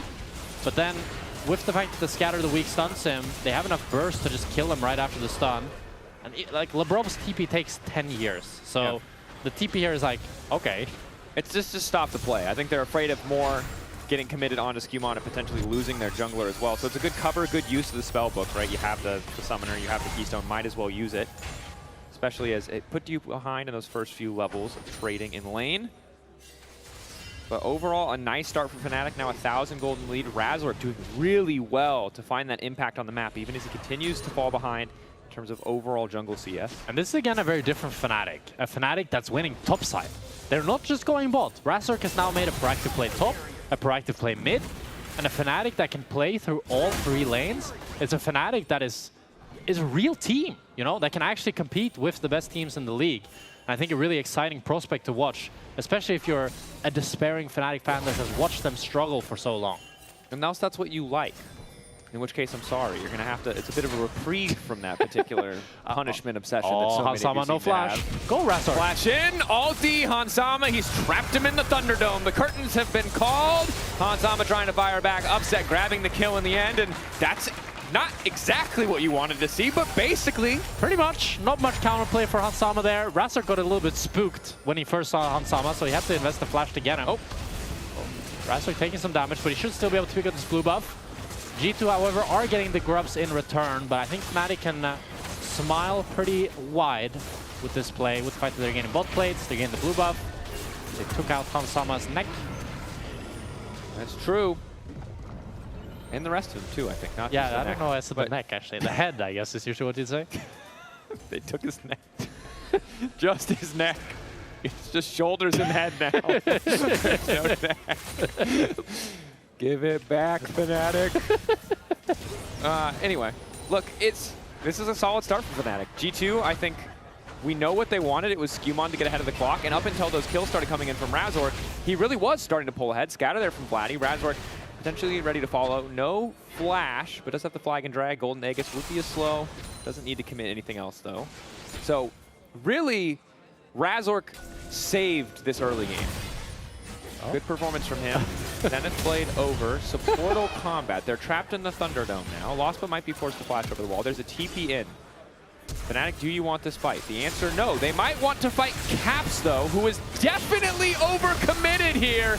Solar Flare is there. Now the re-engage coming in. Call the pack coming out from Skewmon. Trying desperately to hold on. Is Vladdy still standing? CC there. Down goes Skewmon. G2 overcommitting to the play. Public execution landed. He actually did it. The Mad Lad off on the side. Hansama is dead. Somebody hit an Embessor. Tell the balance team it needs another nerf. What world are we in? Is this Fnatic? This is not Fnatic. We swap. This is G2. What's this? I'm gonna check. Production confirming we did not swap the nameplates. Fnatic are, in fact, beating the hell out of G2 right now. Bro, this is so clean. Lospa, he's caught a little bit at first, realizes he has to flash away, but then Fnatic are so quick on the trigger to recognize, wait, Caps is the one who's caught. We can collapse on him, and then Lospa layers the Solar Flare, though Caps has no way of getting out, and then Upset rotating in as well. The TP comes in from Saburo, and let's see the public execution, let's see it. Ooh. See, that's like, you can't see it. You can't see it, you can't dodge it. Yeah. Otherwise, it probably would have. All right. And 3,000 gold lead. That TP, not good. Perhaps Caps paying respect to his former team for his inductee into the Hall of Legends. Broken Blade gonna need a hall pass if he wants to walk back into this top lane. It is not allowed. Upset needs to be careful in bot though. Oh, might be in trouble, Lebrov. Has to go. I mean, Upset has to flash. He might just have to flash the combo, but Cleanse. Walk back. Doesn't even need to flash. Root. He's fine. Curtain call. Boom. Hansama, are you gonna block? Oh. Oh no. It's like they're trying to fancy feed, but all of the rest of Fnatic are now sprinting down to bottom lane. The flag, the drag. Oh, poor Lebrov. Oh, Razork now on a killing spree. Broken Blade in trouble. Top lane. What is happening? Whoa! Fnatic are killing them everywhere. Where were you when the team that collapsed in game 2 of a series, it wasn't Fnatic. It was G2 Esports. Fnatic fans, you waited a long time for a moment like this. You've earned it. That they have. That said, we may have just generated the most incredible cash curse of all time. We'll have to find out. For now, though, you can see the play here topside. So Vladdy just stayed. Broken Blade thought he was fine to re-enter. Both Saburo and Vladdy canceled their bases and just bully him under tower. Vladdy, are you God? Low key, I understand why he said that. Did you see him tank the tower just to make sure Saburo could go as deep as he want and instantly drop aggro? Very clean. It's first on the ladder solo queue Vladdy. True. We waited years. It's the return of the Casey Winter Vladdy. 2 Drakes for G2 though. It is going to be the Ocean Soul, so not the strongest. True. But that is one WinCon kind of denied from Fnatic, so they're going to have to play around picks and Baron Nashor and superior team fighting to close out this game, unless they want to make it go 40 minutes, which is not, I hope, in their game plan. It could be. It often is. When you least expect it, the 40-minute game rears its head. Caps has at least Usually been... that's not planned, though. No, oh yeah, sure, fair. I hope. Maybe some teams Flash? do. Okay. Ooh, a little stressful there. Vladdy, stronger in the side lane, no doubt. Blackfire Torch on his way to a second item. Caps, Kane and Corcoran, that's a lot of MR, but there's a lot of physical damage on the enemy team. So if he's not matched up against Vladdy, things are going to be rough. Razor going all in here. Skewmon running for his life. The pack has been called. No weak have been scattered. Labrov likely to need to ult and make it taken down anyway. The power unleashed. Vladdy now on a killing spree. Fnatic, they just have full control of the map. Like, what can G2 do? They can take down Skewmon, they can take down Labrov. Skewmon just barely ends up surviving, so close to getting one shot in the CC chain, but there's no like real retribution play whatsoever. And someone put a camera on Grabs.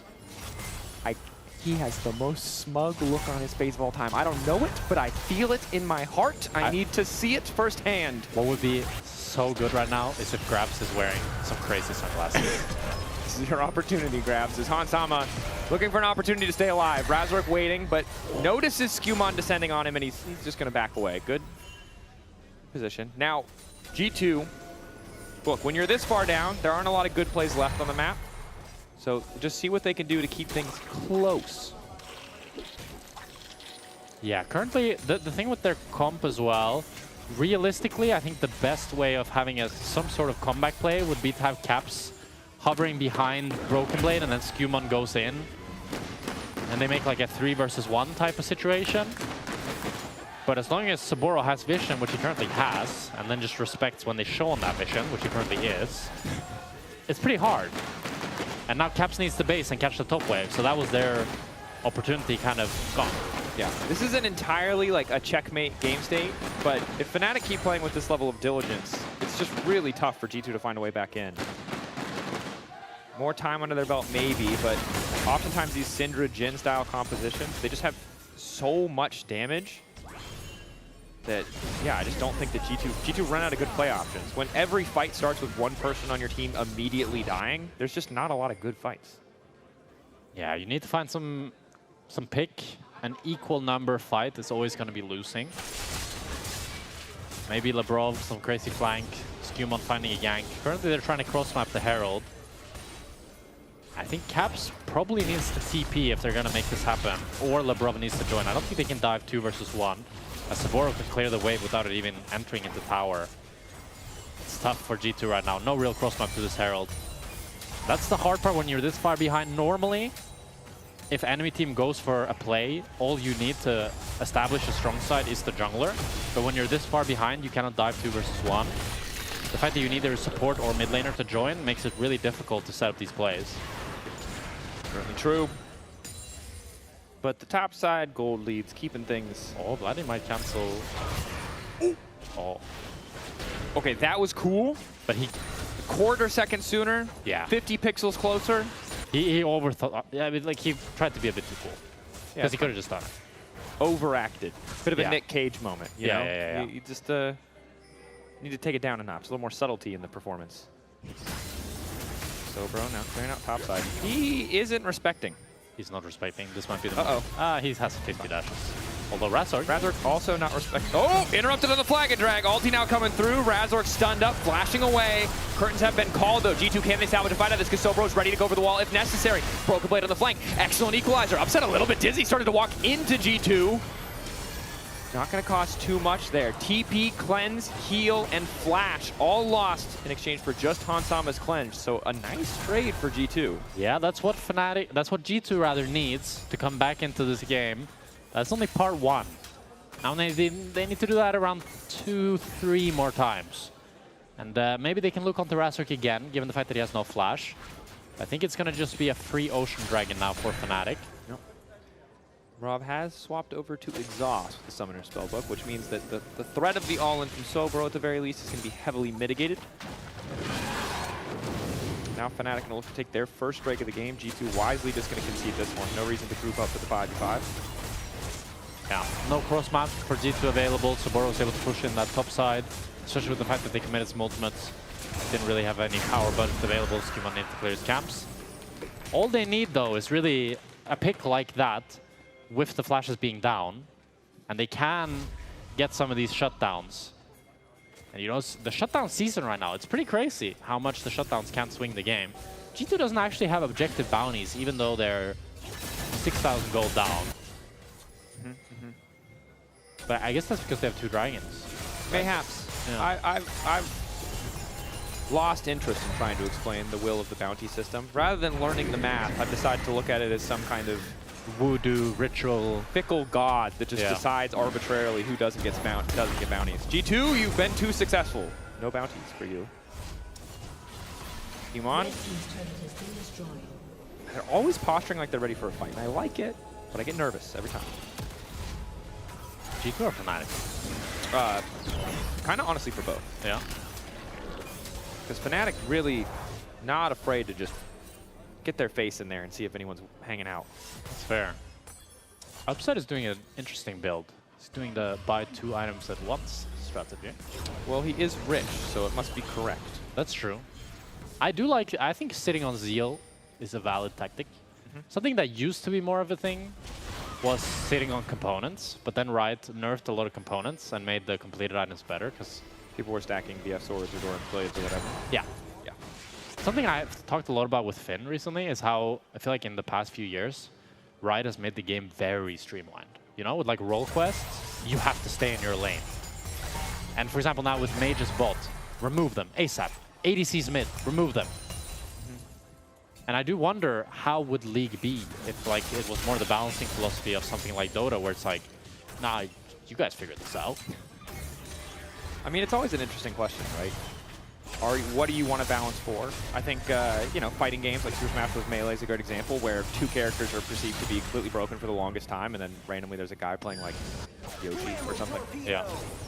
But at the same time, does anyone really want to slog through like Azir versus, you know, Victor for 5,000 games until someone finds the niche counter pick? That's the price you have to pay. That is true. It's a steep price. And none of us have had to pay it in a long time, but before Fearless, in the dark times, we used to watch the same mid, bot, and top matchups like 50 games in a row. That is true. New pitch. League of Legends Fearless. You can't play the same solo queue champion twice. Ruin the game for all one-tricks. It's a terrible idea. How long would that last? Oh, Saburo. Not a terrible idea, though, is Saburo. Trying to get the hell out of dodge. TP, a little bit more time. It's just not enough. Shutdown is there. Good pick from G2. So gold on the board for G2 here. We have to see how Fnatic can respond. Wait, does G2 want to try to make a Nash out of this? No way. No, they're not. They can't do that. They just need to answer to Vladdy. Vladdy's getting some bot plates, so even though they got 700 gold in that top shutdown, unless they can get this top tower, I think it's still not really too big of a deal for Fnatic. Too bad, but does stem the bleeding. Always the story in these longer games. That it does. And the Fnatic, as we talked about earlier, Vladdy, he doesn't have enough damage to just one-shot BB just yet. But he does have enough first strike to get 30 gold for that trade. That feels pretty good. But so what we talked about earlier, right, is the fact that Fnatic has no dragons. They have 1 right now, but they don't have any sort of soul threat. So that does mean that they're going to have to play around this Nash really well to be able to force the finish of the game. They also are terrible at killing Nash. Yeah, their damage is not the greatest. At least they have 2 bruisers. Like if Razork and Saburo was a tank, it would be really rough. But their Nash damage isn't great, so that means that they really need to turn around Vision or fight like this.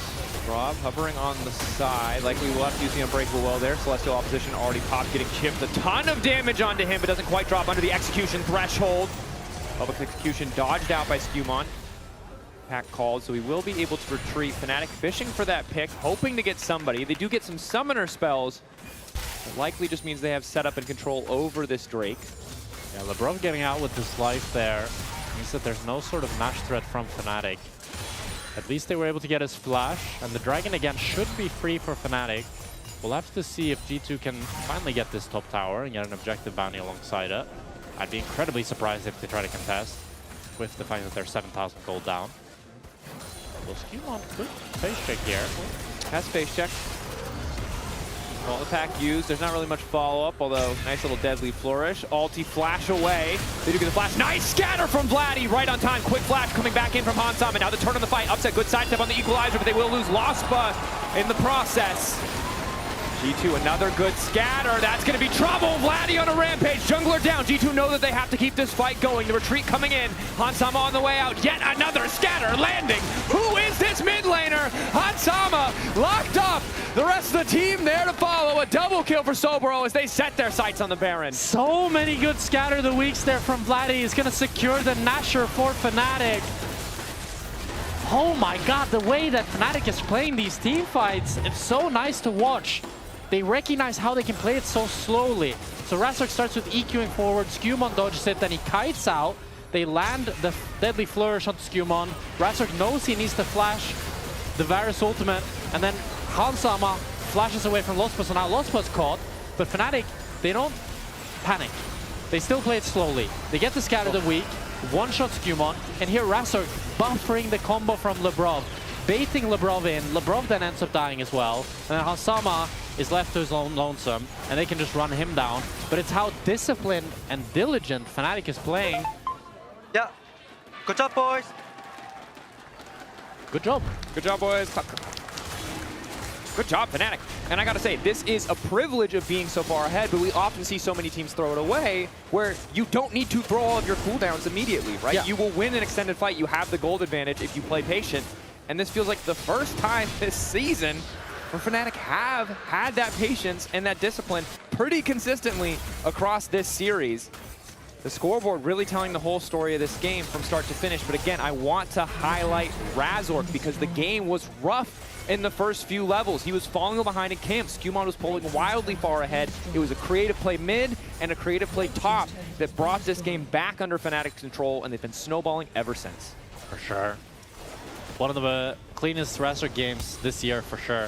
The fact that he's been baiting in G2's engage, buffering the Alistar combos, playing on the edge really well. G2 need to just make sure that they don't give, or Fnatic rather, need to make sure that they don't give G2 a crazy good engage. And if they don't do that, I think the minions will do the work for them, and they'll be able to get both inhibitors here. But again, their crazy good engage is Hansama ultimate into dive in. Like, Lebrov has no flash. There's not a crazy good engage. There's no good engage, right? This is the struggle of this composition is Galio is great follow-up, but you don't really have great initial engage. Alistar, we all think of him as this 5-man pole combo, but it's just so hard to do in pro play, and especially when you're on Vision. Fnatic just aren't grouping up as 5, and until they do, Lebrov cannot find a game-winning combo. A single person is just not enough. There's no TP ward either. I think if G2 had that, they could look for something crazy with Caps, but or even Lebrov, since he has the spellbook TP. But now Caps is in trouble. Caps locked up, but a stun. A lot of damage burned on Caps. Shouldn't matter too much. Root is there. Public execution in. Lebrov finally re-engaging. Vladdy off on the side as Skewmon fishes for a kill. It's just not enough. He finds the shutdown, but it costs him his life. Broken Blade in trouble. Lebrov on the retreat. Fnatic poised to end it here. 2-0. Where were you when Fnatic 2-0 G2? In an absolute dominant fashion, they will end game number 2 at 26 minutes and leave no doubt about their dominance today. Fnatic 2-0, 12K goal lead. Dominance, you said it. Fnatic, a well-deserved win over G2 here in the summer split of the LEC. What a day from Fnatic. They looked like a completely different team today. I just felt like they had G2's number in every single play, every single team fight, and just domination across the board. Impressive, impressive stuff. Of course, you can vote for your key player of the series, Soboro, Vladdy, or Upset. All great options. G2 already locked for playoffs, but it's a frustrating one because they've been neck and neck with KC. Obviously, don't own the head-to-head, so want to finish ahead of them in the standings, but this is going to make it so much more difficult. And while G2 didn't put up the fight that I'm used to them seeing, it didn't feel like they played bad. It just felt like Soboro, Vladdy, Upset, all of them played so damn well individually. Razork in game number 2. Vladdy. I mean, Razork, a demon. Don't get me wrong. That game 2, those 2 crazy ganks. The thing about this is a crazy thing about League of Legends. If both those whiffed and they just lost the game, people were like, why would he go for that? But that's like, you have to. You have to be willing to upset, flip the script. You have to be willing to do something a little bit crazy to regain control. And honestly, well played from Fnatic. Really well played. I'm like stun-locked a bit. I'm shocked. I don't know. Like, this is not the day we thought we would get, but we don't have to talk about it anymore. Let's hear from the boys themselves. PGL. Go. That's us. We're the boys We're the themselves, boys. apparently. Congratulations, lads. Thank you. What a weekend it's been for you as well. 2-0, starting the second half of your regular season with a win against G2.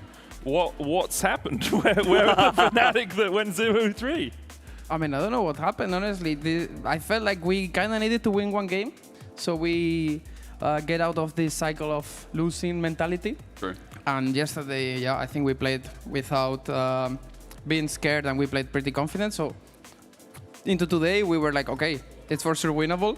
We beat G2 in scrims, or like it was very close. Like we are kind of even with every team in scrims, but in stage, we kind of lose our minds and play really bad. So yeah, I wasn't like really expecting to do a 2-0, but pretty happy with the win. Yeah, I mean, you didn't lose your minds today. Yeah, so I want to ask Vladdy about this play, because it kind of looked losing until you decide to take everything into your own hands with the actualizer on the right. It's crazy. Yeah, I mean, I just have balls, let's say. I also died with Zonias. If I Zonias here, I think we even end the game here. Yeah. But I play a lot of Ryze. I think it's my best Sam, so please look to ban it next time. And I had 3 items here, so yeah, once Ryze gets the actualizer item, I think he's completely OP in the fight. You can literally flash 1v4, I think, and kill them. You both had a pretty good day. And Razork, Wukong game 1, Jarvan game 2, like pretty clean engages. It felt like the comms today were together. You know, you talk about the mess that was on stage versus not the same result in scrims. How have you been adapting? Like, what's the changes that are coming in on stage that are making you guys a whole package now? I mean, I think the reason why we played better this week is because like we were kind of with the back against the wall, and we felt like, okay, now it's time to give our all. And I still think like our comps are a bit messy, and there is a lot of chaos, and the way we communicate is like we have a lot of pressure to win. But I feel once we start like feeling more confident and everyone like trusting what everyone's doing, we don't have to say it in comps. I feel like everything will be 10 times better. But I think today, individually, we played really good. And also as a team, it felt like everyone really wanted to win. So that's why we won. These were important series as well. Oh, like incredibly important. Yesterday Like and today. getting 2 and 3 by like 5 series in is obviously super big. We're expecting 4 to 5 wins to be the cutoff to make it into playoffs. Before we talk about Fnatic's playoff chances and their hopes, Vladdy, I do want to ask you, what's changed? Because the first couple of weeks were not great, right, obviously, and now we're seeing you on a form that we haven't really seen you in it since like last winter, I mean, since the win with KC. What's going on? I mean, first of all, I need to say that I don't even think I played that good on winter. Like, I think I'm a better player right now. I just think every other mid laner sucked in that split. Sure. Like, I think Jojopion was pretty bad in that split, and then I think after winter he became a very good player.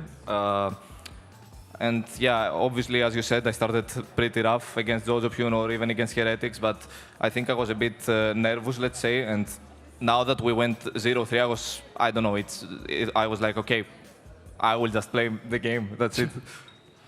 And do you think the solo queue practice has helped you with like some of the more intricate interactions? It's like Razork is shaking his head, dude. He does not agree with the solo queue. I don't think. I think solo queue helps in some aspects. I don't think it's as useless as people say, but yeah, I think I just like the game a lot. That's why I play a lot of solo queue mostly. I mean, you hit a record. Sorry, very quickly. Please. Can you stop inflating the ladder, though, man? I'm sitting like Masters a couple of hundred LP, and I'm looking at GM, and it's like 1.7k LP. I'm never going to get there because of you. It's not my fault. Every other solo queue player is bad. Okay. Have you gotten a couple of points since we last checked in? Because you set the record, the other day for the most ever in European history. What LP are you right now? I'm 5k. You're still 5k? Yeah. Okay. I mean, I don't think it's an achievement, because as I said, I mean, it is technically. I think solo queue is not in the best state right now. I think the LEC players are not even really playing much. Yeah. So yeah, I just farm them, let's say. Okay, that's good. So I have been told that Odoamne, obviously not with us this weekend, but he's put out a tweet that says, that's why Grabs doesn't open his mouth in scrims, because he doesn't need to babysit nobody. How does that make you guys feel? You answer. How it makes you feel? I don't know. I mean, I don't know. I think that's a bit disrespectful. But I think Grabs today, he really didn't want to lose.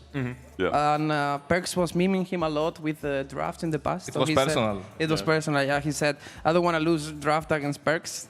So I think he cooked today. Yeah. He also said he's a pretty bad coach. Well, Perks is a pretty bad coach. Yeah, Graf said it. Oh, we're going to have like a fist fight on the LEC stage. Oh, we should. Yeah. It's how we get the viewers, right? Just have them fight it out. You guys have Shifters Na'Vi next week and then Vitality Giant X to round out your season. Winnable. Are we expecting a top 4? Are we trying for playoffs? What's the goal now for Fnatic? I mean, obviously the goal is to make playoffs, right? But I mean, for me, the goal is to find consistency because, as you can see, we can play very good and we can be also very shit. So right now we need to find a balance. And I think this all starts from us making sure that practice is really good. And I think our practice this week wasn't the greatest, even though today and yesterday we played pretty good. So I don't know, maybe the solution is to run it down in scrims and win on stage. But yeah, for sure, finding consistency, that's what I'm looking for. And then doesn't matter win or lose, hopefully win, but play good. And if we lose, feel like we gave our all.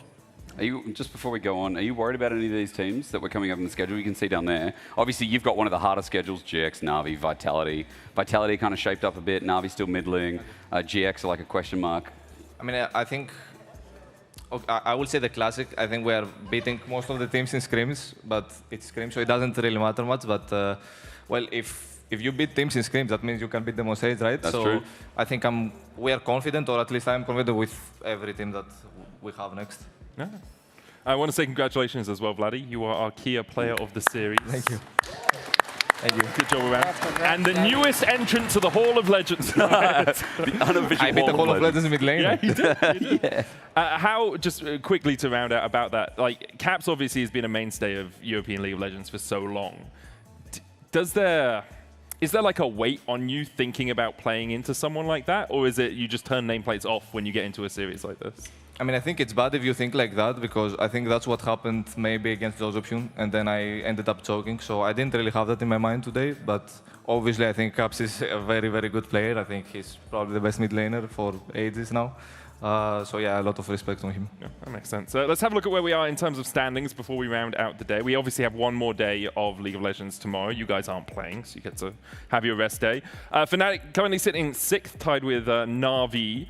It definitely looks like you can challenge for those playoff spots, but you have some difficult matches coming up. MKOI also now possibly making their own roadshow, which would be great for them as an organization. Is there anything there that surprises you guys from like scrim data, or is this kind of where you expect the teams to end up?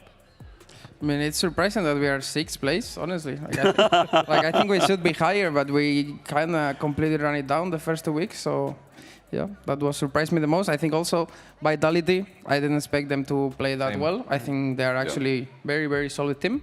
So yeah, these are the 2 surprises for me. Anything based on the meta that you think, I know we've talked a lot about today, but like going forward, that you're kind of excited about, that you think will help turn around this second half of the split? Yeah, any secrets you can reveal to all the other teams? Any draft leaks? I think, I mean, we didn't really, okay, I'm not gonna leak, but I think the AD champs on mid lane can be a thing into the playoffs, like game 4 or game 3, game 4-5. I think Tristana maybe.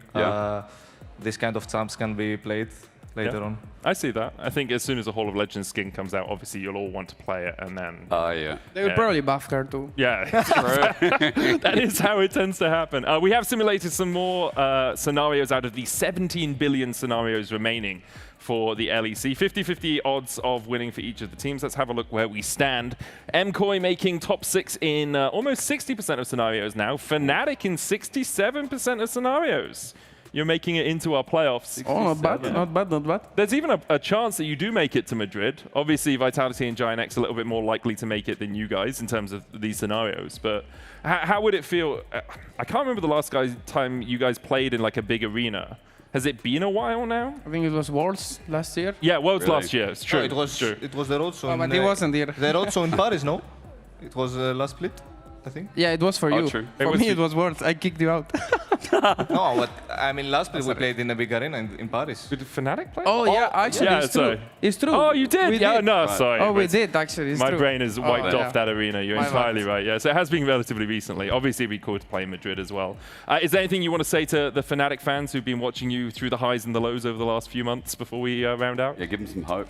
Yeah, I mean, thanks a lot. Obviously, I think the year has been pretty rough, and even this split, but hopefully people can see that we are trying our best, and now that we beat G2, I think there is still hope. There should be. Yeah, definitely is. Well, thank you very much for joining us, everyone. We'll be back tomorrow with Team Heretics facing off against Na'Vi at 5 p.m, followed by Giant X versus KC. Thank you very much, Razork and Vladdy, and thank you all for watching. Good night. Can I sing in the laning phase? Or No, bro. I'm fighting in top tier. No. Like enemy top laner moves, my AD carry. Paris now in trouble, lays down the magical journey, just barely making it through. Elyoya's gonna follow! The Comet Spear, the flash over the wall, that was psychotic. Arcane shift back, he's still living. Super Saiyan. I don't care about Poby, give me top lane, he's dead! He's dead! Why did he do it? Goes for the engage. Oh, can't talk about this. Super going on Santi. That's plasma stack. Yeah. 4 stacks, Q, flash, auto trade! I don't reach. I think play for Drake now. Guys. He jumped in. I am John still. He's winning. Case on a flash. Good job. I can go Corki, super. Look here. No cleans. Corki, nothing. No cleans. Corki, no flash, Corki! We win this. I speed you, no flash. No W.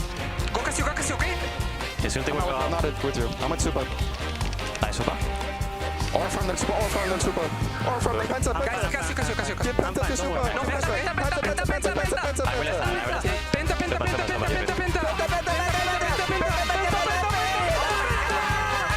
I'm also playing against the Hall of Legends mid laner, even if he's on mid lane, it's still a lot of pressure. I'm laning against the Hall of Legends mid laner. Yeah, but he will roam bot from.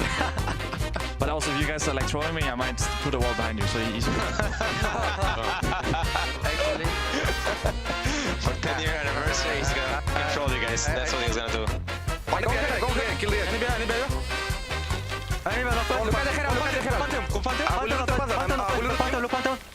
Food. Yeah. Guys, TF is TF step. Go Please look. They're on his speed, guys. Yeah, slowly. We can win. I'm gonna flash. Maybe I'm dead. No. You're not dead. We end. Guys, you're not losing 2 grabs 2 games in a row. I swear, guys. I will keep him going, Barnes. Yeah, I can go. Look, Barnes not flash, guys. He's dead. Look, Nafir. Win. Big win, guys. Big win. That's what we wanna do. If I don't get, but I need my MVP, please, guys. I need my MVP. Nice, guys. Vladdy, now you're my goat.